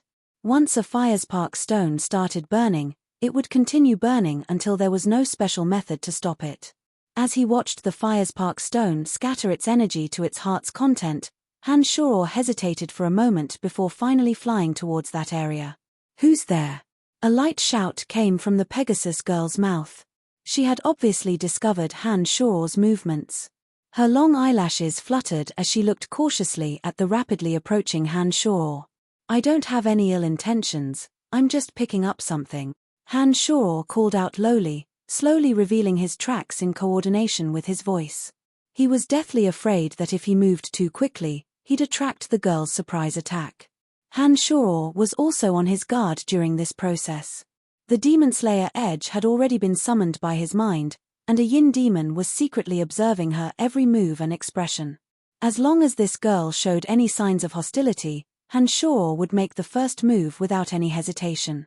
Through the yin demon's surveillance, Han Shoror discovered that this girl's crescent brows were creased in a beautiful frown. 2 streaks of sweat flowed down her smooth cheeks, past her neck and into the depths of her clothes. She urged the Pegasus to fly into the air, cautiously and suspiciously watching the approaching Han Shoror, but didn't make any unusual movements. That firespark stone was to the left of this beautiful girl. Han Shoror was afraid that she'd misunderstand and so purposefully avoided her body. He took a detour and finally landed in the center of the raging flames, where the firespark stone was. "I don't have any ill intentions." Lifting his head, Han Shoror looked deeply at the beautiful girl. His body that had been suspended in the air gradually dived downwards. His 2 palms faced each other and his magical yuan fiercely circulated. A ball of purple flames suddenly appeared in his palms, and a bone-chilling aura instantly spread from Han Shoror's palms. It was common knowledge on the entire continent that someone who could fly in the air was definitely a top-tier expert. When Han Shoror steadily flew over, his relaxed expression was immediately confirmed by the girl that he was an expert of the same level. Seeing that Han Shoror didn't have any ill intentions towards her, she didn't dare to provoke Han Shoror. She only looked curiously at Han Shoror with her beautiful eyes. When Han Shoror activated the mystical glacial spellfire and catalyzed the extremely cold purple flames, the surrounding temperature plummeted with Han Shoror at the center. Then, using the same method, Han Shoror gradually approached the firespark stone with the purple flames in his hands. Thick smoke suddenly billowed as the 2 auras of extreme heat and extreme cold met. The collision of cold and heat once again created thick white smoke.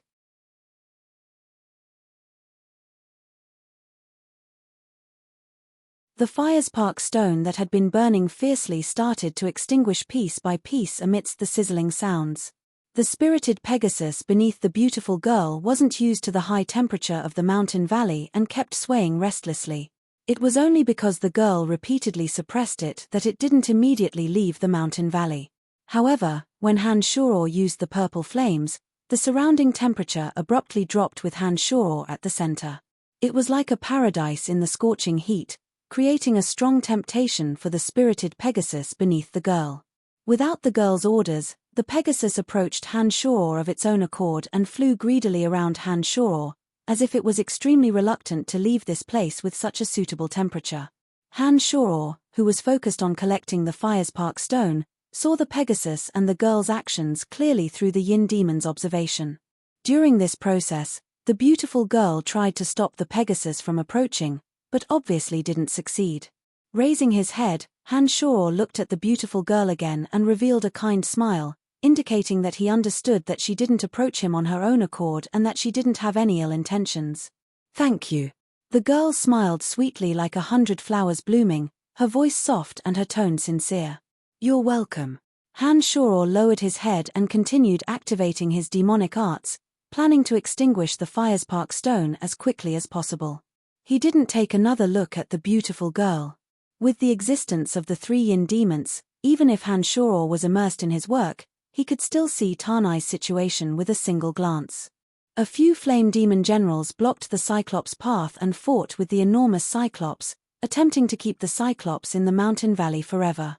However, the Cyclops, who was twice the size of the flame demon generals, also had an extremely tough body. He fiercely swung the huge iron shovel in his hand, chopping 2 flame demon generals into a few large pieces of rock that melted into the river with astonishing momentum. However, some of the scorching hot lava landed on the Cyclops' azure body, causing a large area to be charred black. The Cyclops also groaned in pain.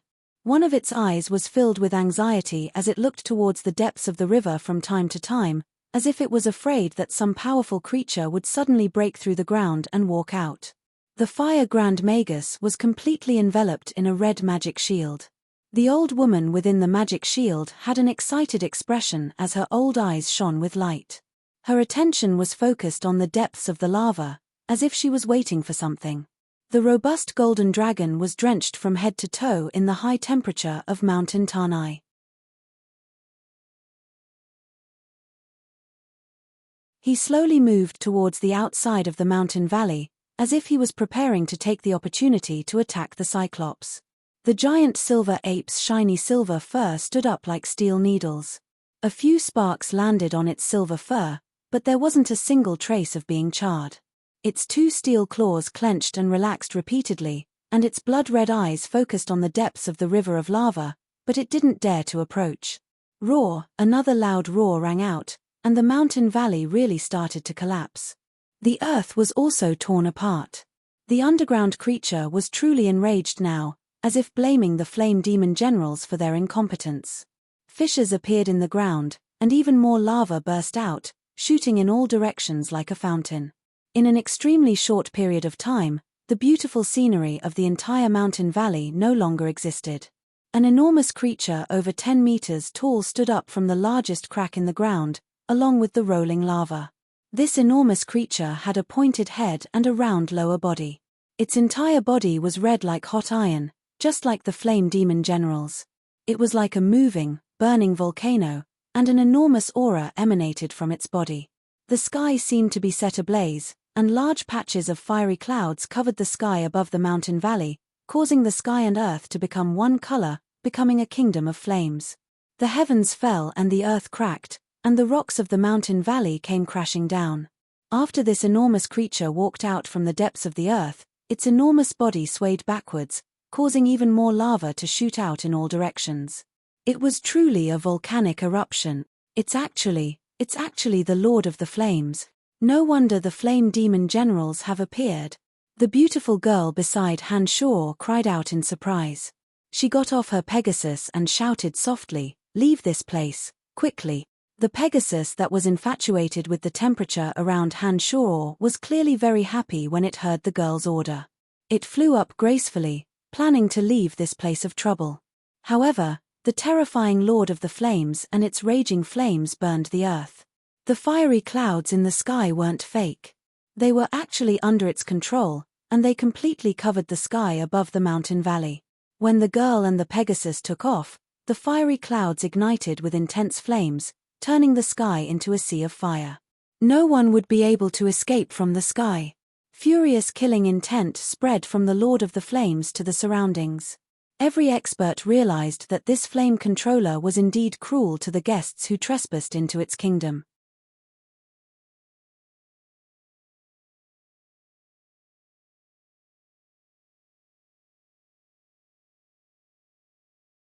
Chapter 236. The Firespark Stone had finally been collected by Han Shor. However, the entire mountain valley had been sealed off by fire. The 6 powerful beings, including Han Shor, were all trapped within the mountain valley. In such an area where volcanoes erupted and lava sprayed everywhere, the 6 powerful beings with ulterior motives would all face the wrath of the Lord of the Flames. No one would be able to escape unscathed. After the Firespark Stone entered the space ring, the purple flames in Han Shor's palms extinguished and the surrounding temperature once again skyrocketed. The sweat on Han Shor's body converged like a small river and flowed downwards. The beautiful girl and the Pegasus had no choice but to descend to the ground in the face of the fiery clouds. They looked up at the fiery clouds and sighed helplessly. It looked like they didn't dare to rashly charge into the air above the burning mountain valley. The fire Grand Magus in the distance floated between Han Shor and the girl like the wind with a bright red magic shield. She smiled faintly. The 3 of us are all humans, so I think it'll be easier for us to communicate. It'll be easier for us to survive if we're united against a common enemy. What do you think? In the face of such terrifying danger, joining forces with the strong was indeed a good choice. Apart from the Lord of the Flames, Tanai also had the giant silver ape, the Cyclops, and the Golden Dragon. These 3 powerful beings were equally strong, but it was a pity that they weren't humans and weren't good partners to work with. Of course, only by working together will we be able to walk out of this fiery kingdom alive. Han Shor naturally knew that he didn't have the confidence to deal with any of the Tanai experts by himself. This Fire Grand Magus seemed to know what would happen. Although he didn't know what she was planning, he could at least wait and see. That's a good idea, Granny. The beautiful girl revealed a radiant smile and spoke in a clear and melodious voice.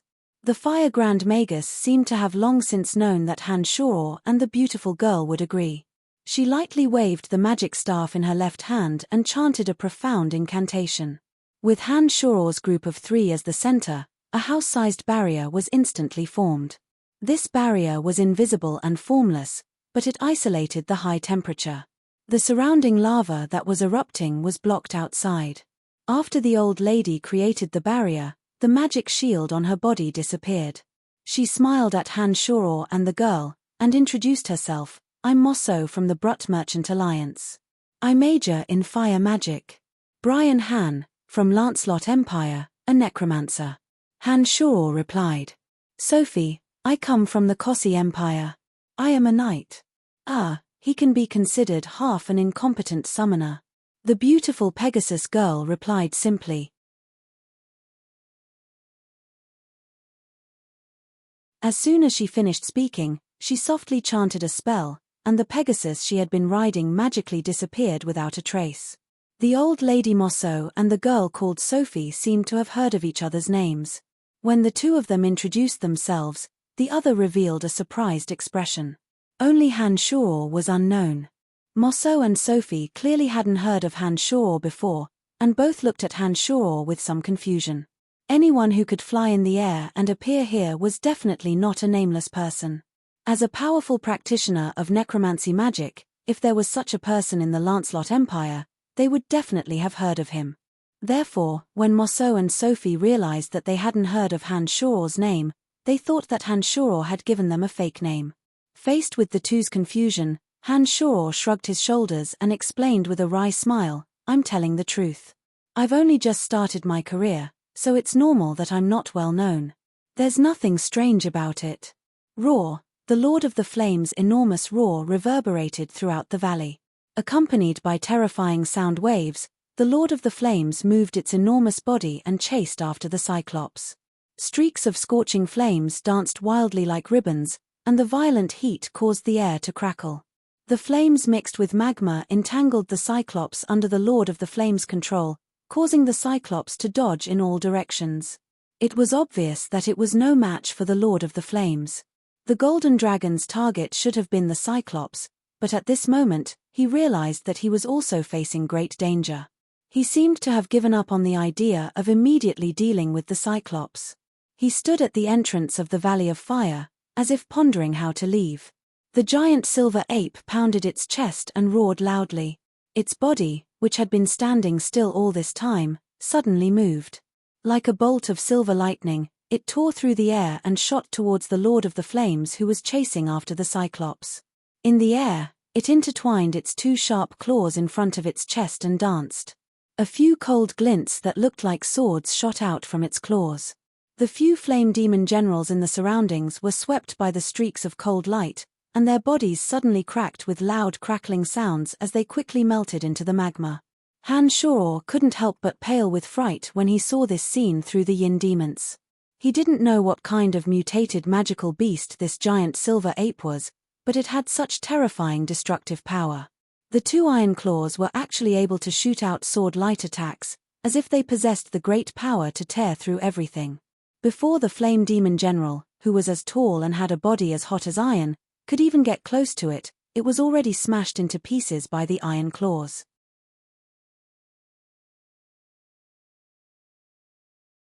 The giant silver ape's strength is very terrifying. I've seen it tear apart 3 twin-headed dragons at once. It should be a mutated super-rank magical beast. Its target is the Lord of the Flames. I've observed it for a while, and discovered that it's come to the valley 3 times. Each time, it didn't dare to provoke the Lord of the Flames. This time, it might really be going against it. Old Hag Mosso had actually been paying attention to the commotion in the distance as she suddenly spoke. Han Shoror stared blankly for a moment, then realized that Mosso hadn't come by chance like him. She must have observed for a long time before choosing to participate in the chaos. He didn't know what she was planning. Roar, an explosive roar erupted from where the golden dragon was. Amidst the dazzling golden light, a giant golden dragon that was 15 to 16 meters long suddenly revealed itself. After the golden dragon transformed, its slender body shook, and a terrifying dragon's breath exploded in front of it. The red rocks that sealed the valley suddenly exploded, and a 5 to 6 meter wide passageway appeared in the valley that had been blocked by the Lord of the Flames. The golden dragon was one of the dragons with the most shocking battle prowess, and its physical body possessed the strongest offensive and defensive abilities. After transforming, the golden dragon was even more ferocious and wild, and had always been synonymous with strength and power. Even the valley that had been sealed by the Lord of the Flames' flint was forcefully blasted open by its fierce dragon's breath. This Lord of the Flames is a super-rank magical beast that has evolved 4 times, while this golden dragon has only evolved 3 times. It's a wise decision for it to give up on seeking revenge against the Cyclops and leave the valley for now. Fire Grand Magus Mosso calmly explained to Han Shoror and Sophie as she watched the commotion in the distance. Roar, the Lord of the Flames let out an earth-shattering howl. It naturally thought that the golden dragon's breath was a provocation, and let out a loud howl to vent the anger in its heart. In that moment, the flowing lava and the flaming clouds in the sky seemed to be under the Lord of the Flames' control as they all gathered towards the passageway that the golden dragon had blasted open. Before the golden dragon could leave the valley, the passageway that had just been blasted open was once again blocked by lava, flames, and flaming clouds. This time, the passageway was even tighter than last time. The golden dragon was completely enraged in that moment. As one of the most prideful of super-rank magical beasts, the golden dragon had already given the Lord of the Flames a lot of face by attempting to leave the valley. He hadn't thought that this rank 4 Lord of the Flames would actually want to burn everything with flames. This was intolerable to the golden dragon.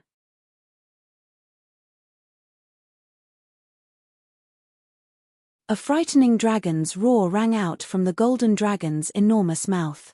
The golden dragon had originally planned on leaving the valley, but temporarily gave up on his original goal. He didn't pay attention to the Cyclops and actually charged towards the Lord of the Flames. The golden dragon swung his tail wildly as he flew, but the flaming rocks were unable to leave even the slightest mark on his golden body. At the same time, Fire Grand Magus Mosso suddenly cheered in joy and said excitedly, "Chance, our chance has finally come." Turning his head to glance at Mosso, Han Shoror said calmly, "I think you should tell us your plan and intentions now. Otherwise, the two of us wouldn't be following you in a daze." The underground world of the Lord of the Flames is an extremely mystical existence. It's because of this mystical existence that the Lord of the Flames was able to evolve 4 times. I've researched fire magic for many years and discovered that there's a strange fire attribute energy in that place. This energy is completely different from the fire element and is even more mysterious. That mystical place not only created a grade 4 Lord of the Flames, but also nurtured a mysterious fire lotus and many strange rocks. I only discovered it by chance. Since the Lord of the Flames is fighting outside, I can use my control over fire magic to bring you two into that underground world and take the opportunity to take away some of the mystical things inside. What do you think? Mosso looked extremely anxious as she quickly explained to the two. "All right," Han Shor answered crisply without the slightest hesitation. This fire archmage named Mosso was definitely a powerful person. She was actually able to discover this place of extreme fire and understand that there was an element of fire that was different from the fire element within. It looked like she'd put in a lot of effort into this place of extreme fire. Although fire elemental energy and fire element were both existences of the fire attribute, they were two completely different types of energy. Any mage in this world, as long as they had mental strength, could communicate with fire elemental energy and cast fire magic anywhere. As a magical element, the fire element existed in every corner of this world. A fire mage could use their connection with the fire element to release fire magic of varying power depending on the strength of their mental strength. However, the element of fire didn't exist in every place. It only existed in some naturally mystical places between the heavens and the earth. Only a place that coincided with the trajectory of the heavens and the earth would form a natural treasure ground.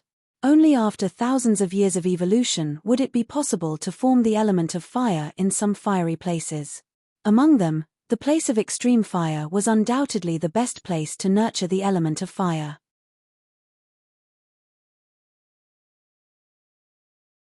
Compared to the ubiquitous fire element, the element of fire was much rarer. If it was refined by some practitioners who knew how to use it, it could display even more mysterious and unfathomable power. The Lord of the Flames had always been a magical beast that was extremely difficult to evolve. However, this Lord of the Flames had directly evolved 4 times after finding this place of extreme fire, becoming a super ferocious magical beast of fire. If this Lord of the Flames evolved one more time, it would become a rank 5 Emperor of the Flames, possessing the strength and divine power of a demigod. If the Emperor of the Flames could break through to rank 5, it would surpass the category of magical beasts and become a fire god with a divine spark, possessing true divine power and powerful control. Han Shor understood that this was an opportunity. No matter what, he had to get to the place of extreme fire and see if there was a chance to refine the fire elite zombie here in the future. The 5 elemental zombies were Han Shoror's goal. Adding this place of extreme fire, then there was only the place of extreme metal that hadn't been discovered yet. Only when all 5 elemental zombies were gathered would they be able to unleash the destructive effect of the formation. The beautiful young lady Sophie, whose target this time should be the Cyclops, was obviously a bit hesitant towards Mosso's suggestion. She blanked out for a while, and finally nodded lightly under Mosso's anxious gaze, agreeing to Mosso's suggestion. "All right, let's take advantage of their battle to quickly reach the underground kingdom of the Lord of the Flames." Seeing that Sophie had agreed, Fire Grand Magus Mosso's face lit up with joy and she hurriedly chanted a magical incantation. Suddenly, the invisible magical boundary that enveloped Han Shor's group began to emit sparks, as if it had the ability to absorb the fire element. As the sparks flew, the extremely dense fire element in the surroundings was rapidly sucked into the boundary. The boundary that had absorbed a large amount of fire element continuously tightened bit by bit, blossoming with a brilliant red light. The temperature inside also rose steadily until the temperature inside the boundary rose to around 40 degrees and became 3 to 4 meters wide. Only then did the temperature rise and space shrink stop. "Let's go." Fire Grand Magus Mosso called out softly. The boundary brought the three of them around the battle between the enormous creatures and suddenly landed in the fiery crack on the ground that was spewing lava.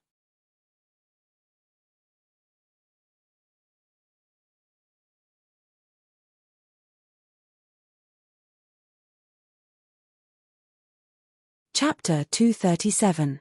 The temperature within the boundary stopped at around 40 degrees. The magma in the cracks in the ground was blocked outside by the boundary, and didn't affect Han Shor and the other two inside. Mosso was obviously very strained during this process. The boundary was filled with a large amount of magical elements, which meant that she had expended a lot of mental strength to control the movement of the boundary. After the entire boundary had shrunk to 3 to 4 meters, it became a bit crowded. In addition, the temperature inside was at 40 degrees. Although it didn't burn everything like the outside, it still made people feel wet and uncomfortable. However, Han Shor's body could easily handle this level of temperature.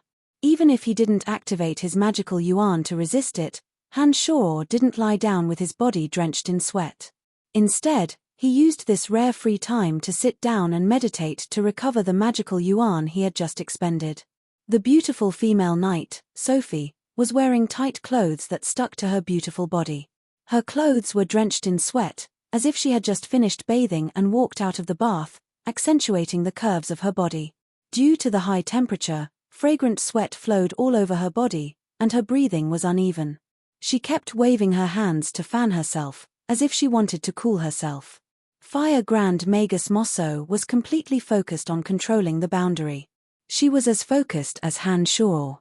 The wrinkles on her face were like ravines, and they were also filled with sweat. They couldn't help but slowly flow down her body due to the influence of gravity. The two yin demons were placed in the valley and observed everything that happened outside, so that Han Shor could understand the situation above at any time and make accurate decisions. After falling into the cracks in the magma, the boundary sunk all the way down. The surrounding flames burned fiercely, and some of the magma exploded in all directions with a loud rumble that shook the earth and mountains. When the magma hit the surface of the boundary, beautiful sparks appeared, presenting a beautiful scene of a sea of fire. Unfortunately, of the three people in the boundary, Han Shor and Mosso were too focused to pay attention to the scenery around them. Female knight Sophie was wet all over and uncomfortable, and there was also a ball of anxious flames burning in her heart. Naturally, she didn't have the mind to pay attention to the beautiful scenery around her. Amidst the blazing and gorgeous sparks, the three of them gradually sank along with the barrier.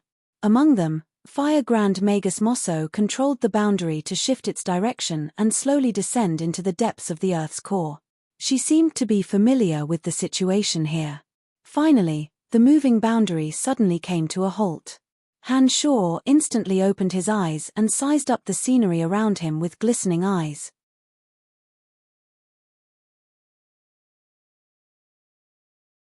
In the shortest amount of time possible, he imprinted the scenery around him into his mind. The first thing that came into view was a wide lake of fire. It was like a burning sun, emitting blazing light and heat. The surging magma was in the form of a fire dragon pillar, rising up from the fire lake one after another. It was probably because of the Flame Lord's power that it was so ferocious. Around the wide lake of fire, there were stone walls that radiated fiery light. These stone walls were as red as soldering iron, emitting a scorching heat. The glaring red light filled the surroundings, causing this area to become a huge space of flames. In the middle of the fire lake, a strange fire lotus blossomed mysteriously in the boiling magma of the fire lake. It flickered with a bewitching red light and swayed along with the rolling fire lake. This posture seemed to possess a soul-stirring beauty. Han Shor and the other two were still enveloped by the boundary. They floated at the entrance of a cave in the surrounding stone walls, no longer suffering from the damage of the magma and flames. Firespark stone, fire sun crystal, red agate, Han Shor exclaimed in surprise. He discovered that there were a few magical stones scattered not far from the entrance of the cave. They were all treasures for refining fire-attributed weapons. These stones were of excellent quality and could be completely smelted into high-quality fire-attributed flying swords, or directly absorbed by fire-attributed practitioners to improve their skills. This area is very mysterious. It contains a strange firepower, and the surrounding stones are very precious. If you embed them in a magic staff, it will definitely have a great effect on a fire-attributed mage, Grand Magus Mosso said while dripping hot sweat. She didn't need to explain much. As a demonic cultivator, Han Shor could recognize many strange stones based on Chu Kanglan's memories. He understood that these strange stones had different uses, and each one could play a great role. Open the boundary, I'm going to leave and collect some. Han Shor was overjoyed as he spoke with a calm expression. Mosso was stunned. She hesitated for a moment before kindly reminding him, the temperature outside the barrier is several times higher than inside. I think that once you leave the barrier, you will be cooked by the high temperature. I advise you not to take the risk. No problem, I think I can withstand it. Han Shor activated his magical yuan and a pulsating ball of purple flames formed in his left palm. A gust of cold air instantly blew through the 40-degree hot boundary. Sophie and Mosso, who were sweating profusely, couldn't help but shiver. The flowing sweat suddenly stopped, giving them an icy chill. What magic is this? Fire Grand Magus Mosso couldn't help but cry out involuntarily when she saw a ball of purple flames appear in Han Shor's palm.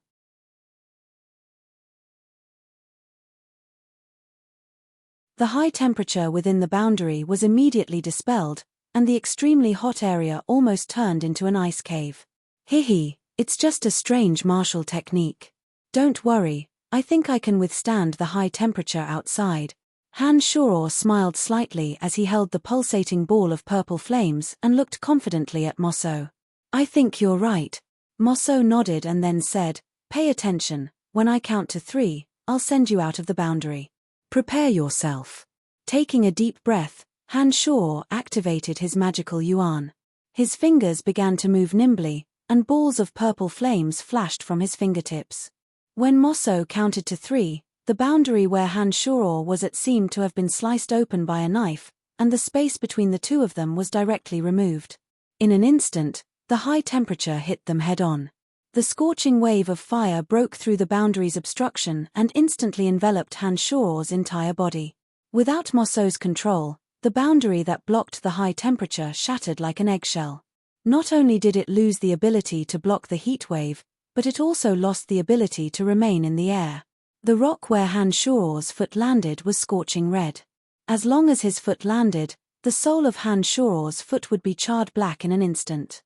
When he activated his magical yuan to cast the mystical glacial spellfire, he naturally didn't forget to cast the art of the demonic ninth heavens.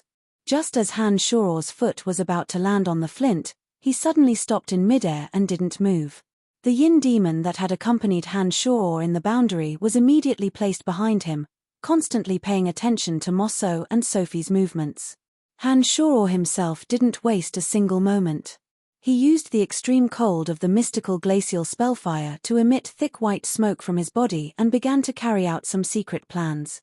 After Han Shor landed, Sophie and Mosso looked at Han Shor's actions in amazement. They were obviously very surprised by Han Shor's actions. However, when the extreme cold on Han Shor's body met the high temperature, his body was immediately covered in thick white smoke. The two women could no longer see Han Shor's figure clearly. The most mystical thing in this area should be the fire lotus in the center of the fire lake. He's gone to collect rocks to forge weapons, so let's go pluck that fire lotus. Fire Grand Magus Mosso didn't seem to care about the unknown rocks in the surroundings, or perhaps it was because she didn't know what magical effects those rocks had. She only focused her attention on the fire lotus. This fire lotus had 10 or so red, translucent leaves the size of palm leaf fans.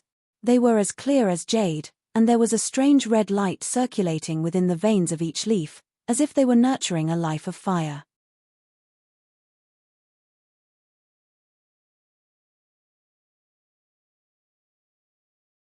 This fire lotus was very eye-catching in the middle of the blazing fire lake, giving off a stunning beauty. Fire Grand Magus Mosso and Sophie seemed to be completely attracted by the strange lotus. The two stared at the fire lotus with fascination, activating the magic boundary and slowly approaching the fire lotus together. Within the thick white smoke, Han Shoror didn't activate his magic to collect the fire spirit stones. Instead, he quickly dug a large hole and dripped his own blood essence into it.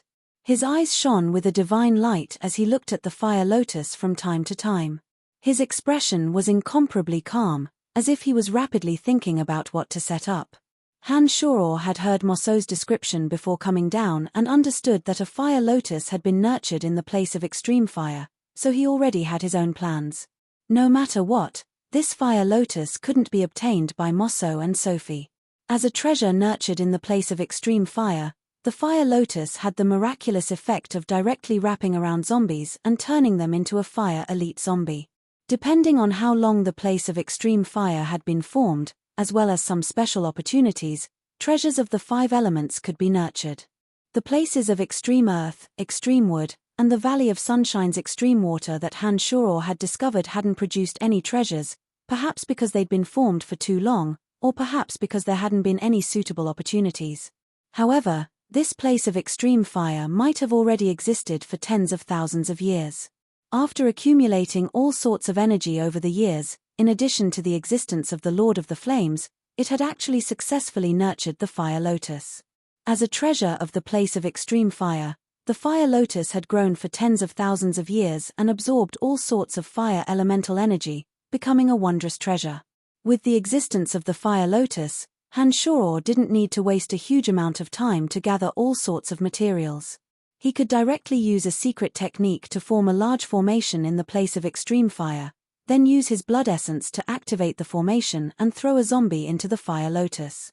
Based on the nutrients that the fire lotus had absorbed over tens of thousands of years and the dense fire elemental energy in the place of extreme fire, it would directly help an ordinary zombie evolve into a fire elite zombie. This was a once-in-a-lifetime opportunity. Han Shoror absolutely wouldn't allow Mosso to take the fire lotus. After he left the boundary, he had already started to set everything up. As Mosso controlled the boundary and slowly approached the fire lotus, Han Shoror turned into a thick cloud of white mist and shuttled through the caves around the fiery red rock walls. In the eyes of Mosso and Han Shoror was taking the opportunity to collect some strange ores in the surroundings.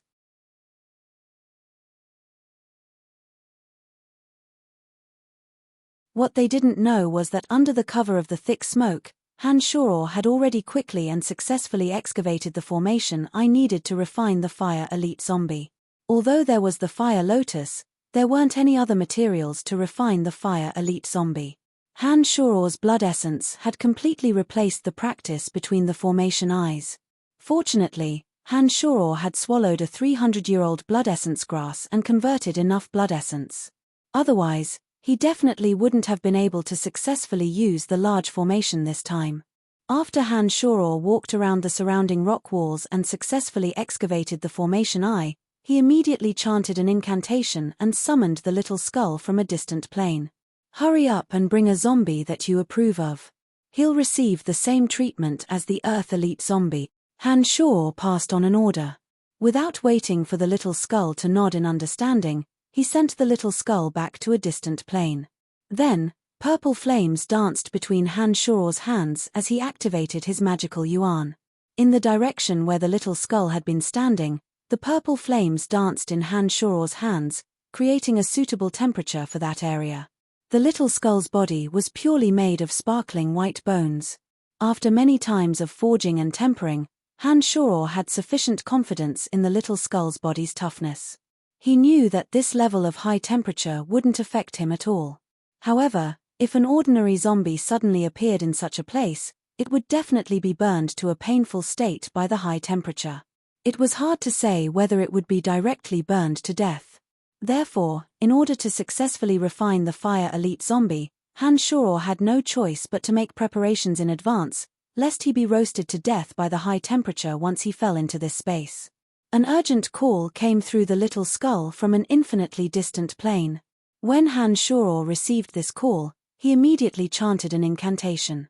Then, in the area of suitable temperature created by magical yuan, the little skull appeared in front of Han Shuo with an incomparably large zombie warrior in his hand. Perhaps the little skull sensed Han Shuo's anxiousness, but he didn't have time to search in his haste and casually grabbed a zombie warrior with an unusually large head. "All right, it's you." Time was of the essence. Han Shuo had already set up everything. Seeing that Mo So and the little skull were already close to the fire lotus, he didn't have time to be picky. He grabbed the big-headed zombie and rushed towards the central fire lake.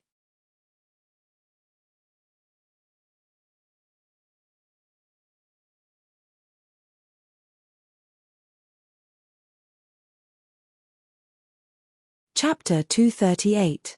The closer they got to the fire lake, the hotter the temperature became.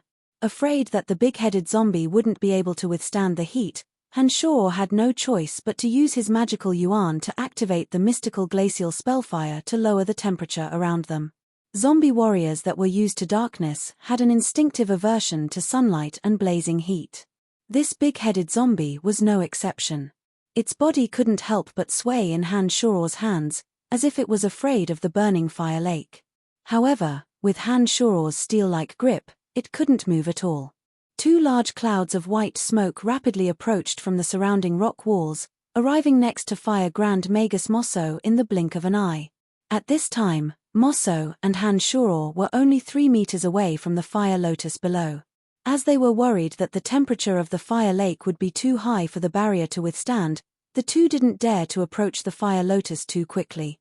They were afraid that the barrier would shatter from the scorching heat. "Hey, why are you here?" Mo So was shocked when Han Shuo approached in the form of 2 clouds of smoke. Although she couldn't see Han Shuo's appearance due to the thick smoke, she recognized Han Shuo from Han Shuo's actions just now. "I can't withstand the heat anymore, please let me enter the barrier to rest." Han Shuo's hurried pleading came from the thick smoke. Han Shuo had already stopped next to the barrier when his voice was heard. Mo So seemed to be in a bit of a dilemma when she heard this. It seemed that it was very difficult for her to bring Han Shuo into the barrier at the moment. She stood there in a daze, hesitating for a moment. Suddenly, Han Shuo's exhausted cry of surprise sounded from the thick cloud of smoke next to Mo So. The thick smoke suddenly sank down and fell into the beautiful fire lotuses that were blooming below. Shrill screams suddenly came from the thick smoke below, causing one's heart to tremble. This caused the 2 girls, who were confused by the sudden change, to be unable to react for a moment. However, Han Shuo, who was covered by the thick smoke, had a calm expression on his face even though he was screaming in agony. He grabbed the struggling big-headed zombie warrior and slowly pushed him into the pistil of the fire lotus. An arrow of blood shot out from Han Shuo's left index finger and fell directly into the big-headed zombie's mouth. At the same time, Han Shuo imprinted a seal of darkness magic on the big-headed zombie's body. A mass of pulsating purple flame covered the surface of Han Shuo's body according to his will. Then, Han Shuo shot out beams of black demonic light that twined around the big-headed zombie. When Han Shuo formed the shape of a lotus with a few drops of blood essence and forcefully clasped it onto the big-headed zombie's head, he seemed to have triggered some sort of restriction.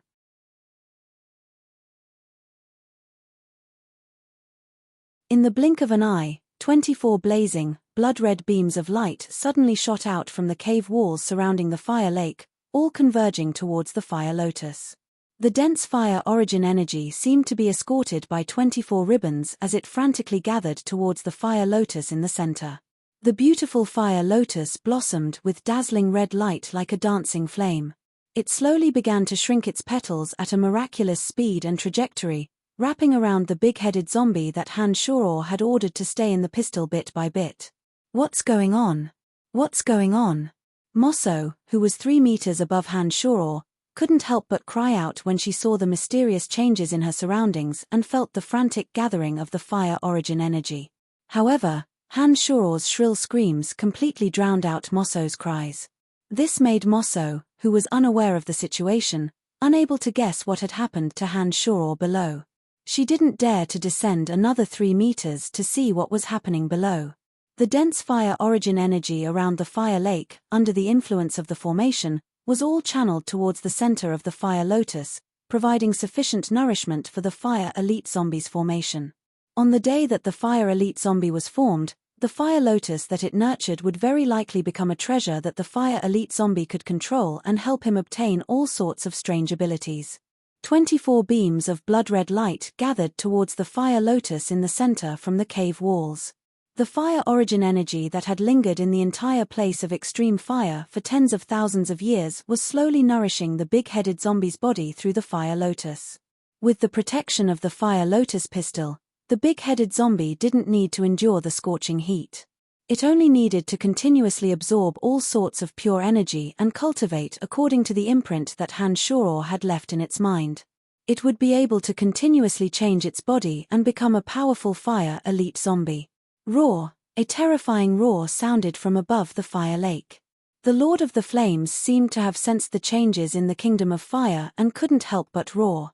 Through the Yin demon's observation, Han Shoror discovered that the Lord of the Flames, who had a slight upper hand despite fighting 1 against 3, had already given up on the battle against the Golden Dragon, Cyclops, and Silver Ape.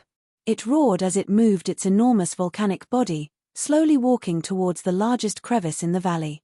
The fire lotus that was nurtured in the fire lake was a fire attribute treasure. It contained some strange power. As the master of the Kingdom of Fire, the Lord of the Flames must have some sort of connection with the fire lotus. Perhaps the Lord of the Flames had already left an imprint on the fire lotus and treated it as a taboo item.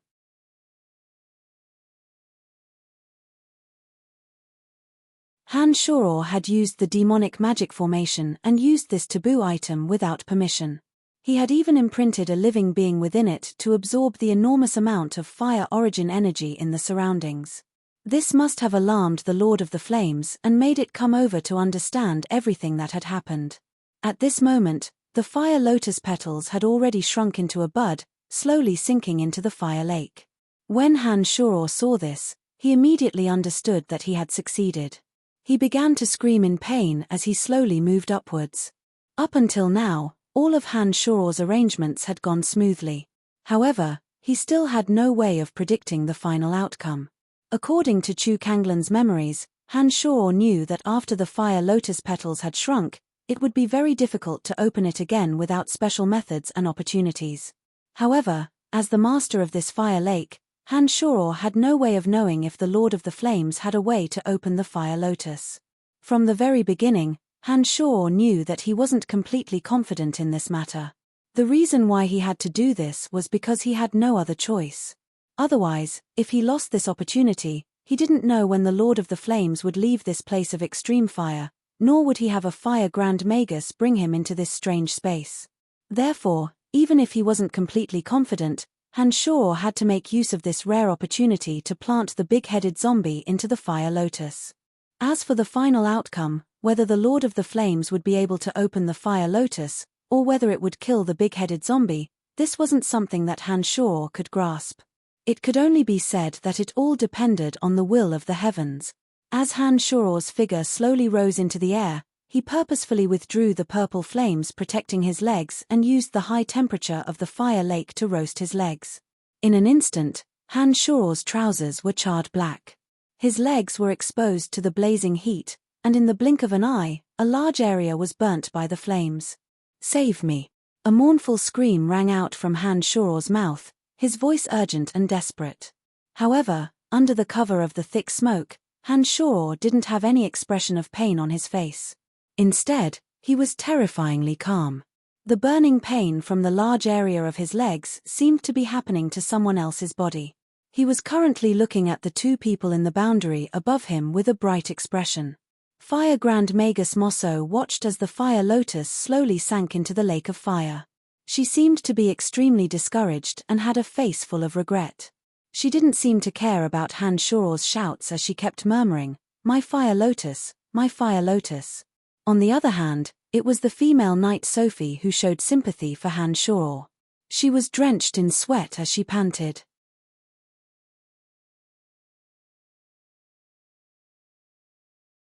She pulled on the corner of Mosso's clothes and said anxiously, "Let's save him first." Under Sophie's tugging, Fire Grand Magus Mosso suddenly woke up with a start. She looked down with a mournful expression and sighed. She nodded unwillingly and started chanting a magic incantation. A strong magical wave suddenly enveloped Han Shuor's body. Amidst the crackling sparks, Han Shuor's body was pulled by the fire element and suddenly squeezed into the boundary that Sophie and Mosso were in. When Han Shuor had left earlier, a part of the 3 to 4 meter magic boundary had been cut off. Now that Han Shuor's body had squeezed in again, the part that had been cut off didn't return. The magic boundary that Sophie and Mosso had been in suddenly became very crowded with Han Shuor's addition. Right now, Han Shuor's face was pale and weak. A large area from his knees to his feet had been roasted by the high temperature of the fire lake. Not only did it look very horrifying, but it also gave off an unpleasant smell. In the crowded boundary, the Fire Grand Magus didn't seem to be too willing to lean against Han Shuor due to her identity, age, or other reasons. She forcefully retreated to a corner, causing the limp Han Shuor and Sophie to lean against each other. Han Shuor moved his body with difficulty and pretended to cry out in pain, seeming to want to sit up from his limp position. When his 2 hands were supporting the invisible boundary, he couldn't avoid touching Sophie's thighs because of the squeezing of the boundary. The temperature within the boundary had been maintained at around 40 degrees after Han Shuor had left. Sophie was still sweating profusely, and her entire body was wet and uncomfortable. Her clothes were all wet and stuck to her curvaceous body. Under Han Shuor's unintentional touch, he could feel the taut fullness of Sophie's thighs. He could even feel the powerful strength contained within her extremely elastic thighs. Originally, the burning of his 2 legs was intentional. This degree of burning wouldn't affect the function of Han Shuor's 2 legs. Apart from looking a bit frightening and causing some completely bearable pain to Han Shuor, it didn't have any other effects. Therefore, when Han Shuor pretended to be in pain and wanted to sit up, he let out low cries of pain. He wasn't as miserable as he appeared to be. Therefore, when his arm unavoidably touched Sophie's slender thighs, he actually had the leisure to evaluate the elasticity and beauty of Sophie's thighs in his heart. Perhaps it was because the boundary was indeed very crowded, but this kind of action, which could even be considered frivolous, was only treated by Sophie as a helpless and unintentional carelessness. It didn't cause her displeasure. Her crescent brows slightly furrowed. Instead, she looked at Han Shuor with some sympathy, and said with a kind heart, "I'll help you." Sophie's soft voice rang in Han Shuor's ears.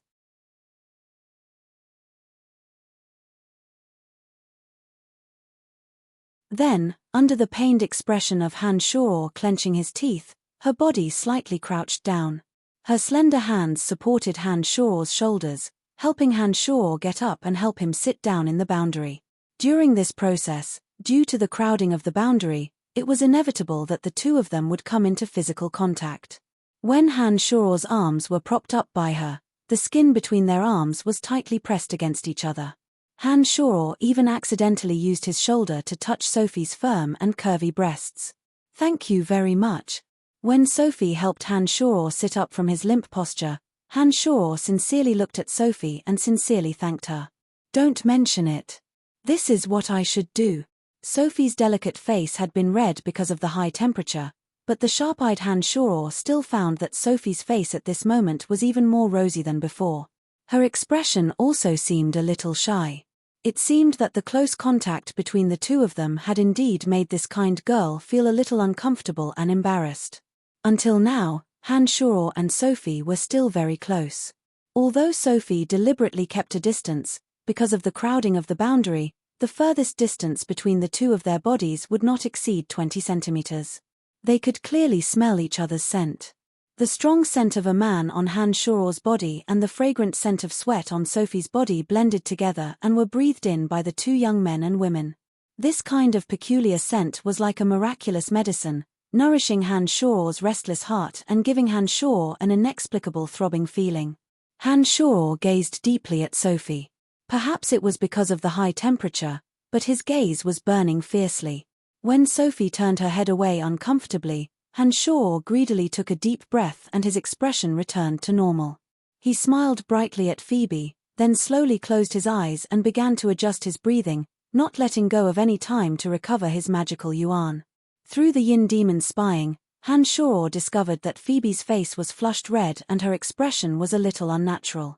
Her long eyelashes continuously fluttered, and while Han Shoror was adjusting his breathing, her bright eyes strangely focused on his body. Who knew what she was thinking?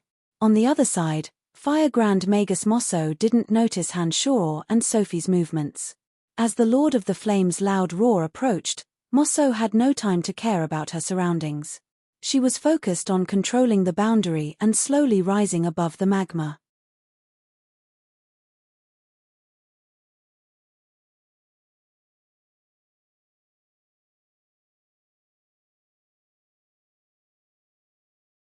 Chapter 239. The Lord of the Flames' terrifying voice brought with it a violent power that could destroy the heavens and earth. It stopped all of the surging magma, and then flew down towards the fire lake at an even more ferocious speed. In that instant, the magic barrier that had been flying up with the magma was affected by the surging magma. Not only was it unable to rise higher, but it also rapidly fell towards the fire lake below. Not good. Fire Grand Magus Mosso exclaimed with a face full of fear. She said anxiously, "The Lord of the Flames is controlling the lava's descent. I've used up too much mental strength right now, so I can't control the barrier to fly out." Han Shoror, who had been resting with his eyes closed, suddenly opened his eyes and looked at Mosso. "So you're saying that we're trapped in the fire lake?" The kind-hearted female knight Sophie was also at her wits' end in this situation. She looked worriedly at the scorching magma that was sweeping towards them, not knowing what to do. Suddenly, Fire Grand Magus Mosso revealed a helpless expression and said to Han Shoror and Sophie, "I'm very sorry. I don't think I'll be able to leave the fire lake with you two. I'm sorry." A strong magical fluctuation suddenly came from where Han Shoror and Sophie were. Just like the last time when Han Shoror had left the barrier, the area where Han Shoror and Sophie were was cut apart by a sharp weapon amidst the sparks. It was directly removed from Mosso's barrier. Without the support of Mosso's magical elements, Han Shoror and Sophie were immediately drowned in the surging magma and fell towards the fire lake. "Rather than the three of us dying together, it's better for me to escape alone. This is something that can't be helped, so please don't blame me," Mosso murmured coldly to herself as she watched the two quickly drown in the magma and fall towards the bottom. Roar! The earth-shattering howl grew closer and closer. Mosso was shocked and didn't dare to stay any longer. She activated the barrier that tightly wrapped around her body and slowly moved upwards against the magma that was pouring down like a waterfall. The Lord of the Flames' loud roar drowned out Sophie's screams as she fell towards the fire lake. Other than Han Shoror, who was leaning close to her, no one else heard her screams of despair. Even female knights with great strength would instinctively show their cowardice when facing the threat of death and knowing that they were doomed to die. Such a desperate cry was not shameful. However, if this kind of exclamations were to ring incessantly in one's ears, no one would be able to bear it, and Han Shoror was no exception. "Miss Sophie, can you stop screaming?"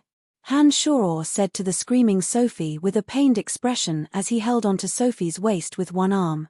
Strangely, the magical barrier that Mosso had left behind didn't suddenly shatter due to Mosso's departure.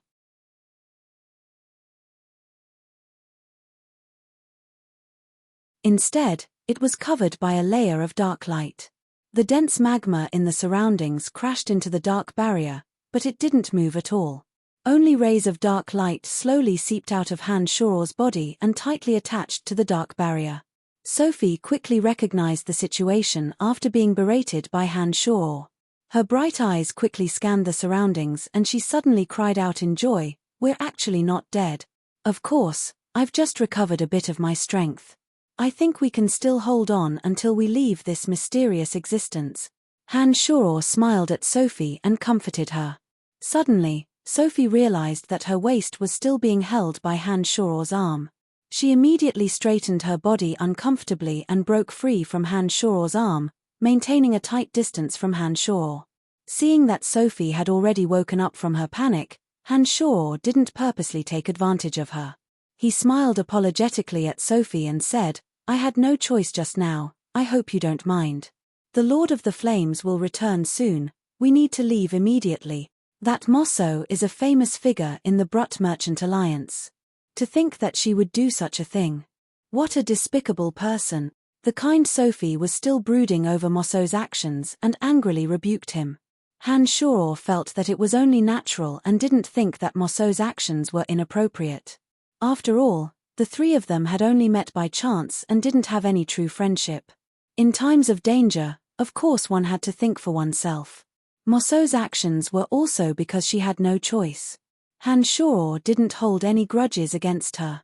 This was because if he was in Mosso's shoes, Han Shoro would definitely have done the same. However, Han Shoro didn't say much and only shrugged with a smile. He then focused on circulating his magical yuan and slowly flew towards the lava. At Han Shoro's current level of magical yuan, he was able to naturally form a protective shield around his body with his adept control of magical yuan. As long as his magical yuan didn't run out, Han Shoro would be able to keep the shield unbroken and resist the invasion of the lava and flames. Compared to Mosso's previous boundary, Han Shoro's protective barrier had a moderate temperature. The various threats in the surroundings couldn't penetrate the barrier and land on Han Shoro and Sophie. The two of them flew at an extremely fast speed and passed through the layers of lava. They quickly identified a relatively narrow crack and charged upwards against the blazing sparks. During this process, Sophie had been paying attention to Han Shoro's protective barrier. She had a puzzled expression on her face, and even more carefully extended her hand to touch the protective barrier that was circulating with black light. She felt a strange sensation, and was lost in thought.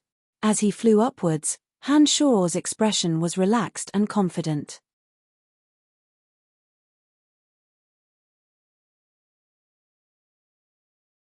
There was no trace of the pain and difficulty he had shown earlier. This caused Sophie, who had been observing him, to be astounded. In the end, she couldn't help but ask suspiciously, "Have you been injured before?" Han Shoro suddenly understood when she said this. He turned his head to glance at Sophie and revealed a bitter smile. "Don't think that I'm fine just because I look relaxed. I've actually been enduring heart-wrenching pain all this time. It's just that I have to show my strong side in front of a beauty. Only then will I leave you with the impression of a strong man." Sophie obviously hadn't expected that Han Shoro would actually say this. There was a hint of ambiguity in his words, and Sophie could naturally hear it. She was stunned at first, and then rolled her eyes at Han Shoro. She said with some amusement, "You're really an interesting person. Who talks like that?" Shrugging his shoulders, Han Shoro pretended to be in pain. He even circulated his demonic arts and broke out in hot sweat, causing his face to turn pale. He panted heavily and said with difficulty, "You see, this is actually my real situation. I might not be able to hold on at any time, and then we'll fall into the fire lake together to see the beautiful lotus." Han Shoro's sudden change in demeanor made Sophie extremely uncomfortable. She cried out as if she had been frightened, "Don't scare me. Regardless of whether you're real or fake, I still want to see your unruffled appearance just now." "No problem." Han Shoro laughed heartily. The painful expression on his face disappeared in the blink of an eye, and the traces of sweat on his forehead also magically disappeared. He winked at Sophie with a mischievous smile and teased in a relaxed manner, "Isn't this better?" "Fart." Sophie couldn't help but laugh softly. She waved her fist and punched Han Shoro's chest, panting with rage as she waved her fist in front of Han Shoro. She said amusedly, "You evil fellow, so you've been playing with me all along, ha ha." Han Shoro laughed proudly, bringing Sophie along as they broke through the layers of magma obstructing them, charging straight towards a crack that had appeared above. "You guys are actually fine." Suddenly, Fire Grand Magus Mosso of the Brut Merchant Alliance cried out in alarm from the boundary that was enveloped by a large ball of magma below Han Shoro and Sophie. Mosso seemed to have been drenched in rain. Her entire body was drenched in sweat, and her face was pale as she panted weakly. She moved the magic boundary with difficulty and slowly moved it upwards. Her current appearance seemed to be something that Han Shoro had purposefully put on earlier. It was obvious that she had expended a great deal of mental strength, and it was becoming more and more difficult for her to hold on. This was especially so when she discovered that Han Shoro and Sophie had passed over her body like arrows and were flying towards the ground. She was even more shocked.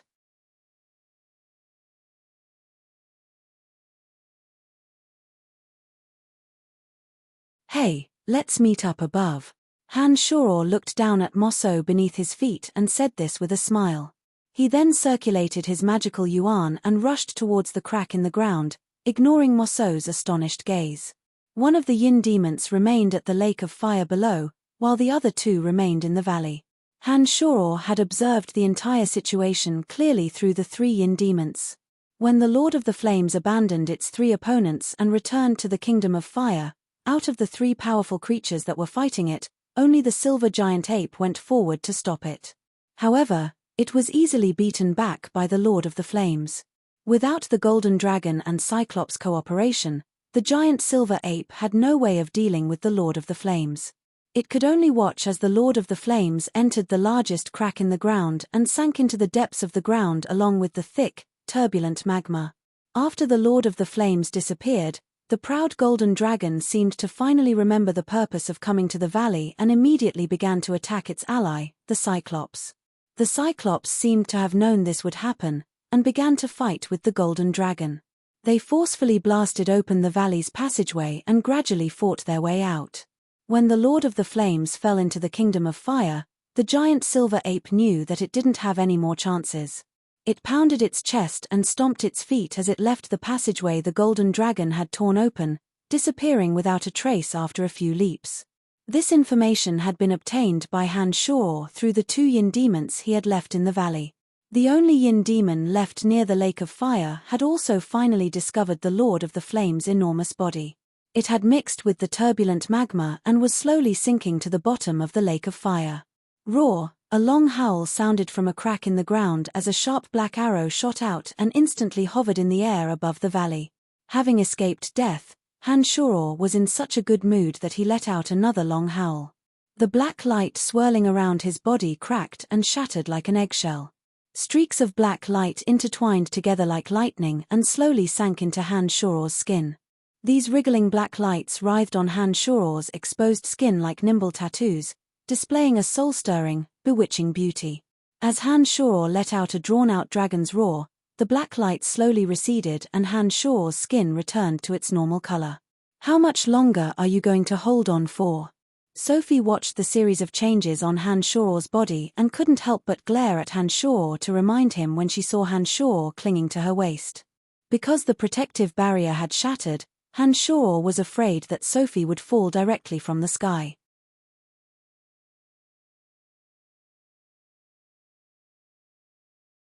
Therefore, in his panic just now, he'd once again used his right hand to wrap around Sophie's slender waist, feeling the elasticity and softness of Sophie's slender waist. The long howl from before had been indescribably pleased and satisfied. I had no choice, I had no choice. Han Shoror didn't feel the slightest bit awkward as he chuckled, I don't know if you'll fall to your death if I let go. Looking unkindly at Han Shoror, Sophie glared at Han Shoror and pointed below, the ground is only a few meters above me, and there's an empty space around that hasn't been covered by lava. Do you think a knight who dares come to the dark forest alone will fall to his death from a few meters in the air? I don't think so. You should have warned me earlier. Han Shoror rubbed his head and grinned cheekily. He tightened his right hand around Sophie's slender waist, feeling the softness and wonder of her slender waist for a moment before letting go and letting her fall to the ground. Roar! Suddenly, the Lord of the Flames' strange howls sounded from the depths of the ground. Through the observation of the yin demon below, Han Shoror discovered that the Lord of the Flames' enormous body had completely melded into the Lake of Fire. The fire lotus that had sunk into the Lake of Fire was held in its iron-like palm. Waves of enormous intent descended from the Lord of the Flames into the fire lotus through some mysterious power. Just as Han Shoror was on tenterhooks, the Lord of the Flames suddenly raised its head and howled repeatedly. It held the closed fire lotus as if it had found a treasure and carefully caressed it. The killing intent on its body vanished, and it hugged the fire lotus to its chest like a mother. The entire Lake of Fire was instantly filled with a strange motherly love. It can't be treating the fire elite zombie as its own child, can it? Han Shoror was flabbergasted as he guessed incredulously.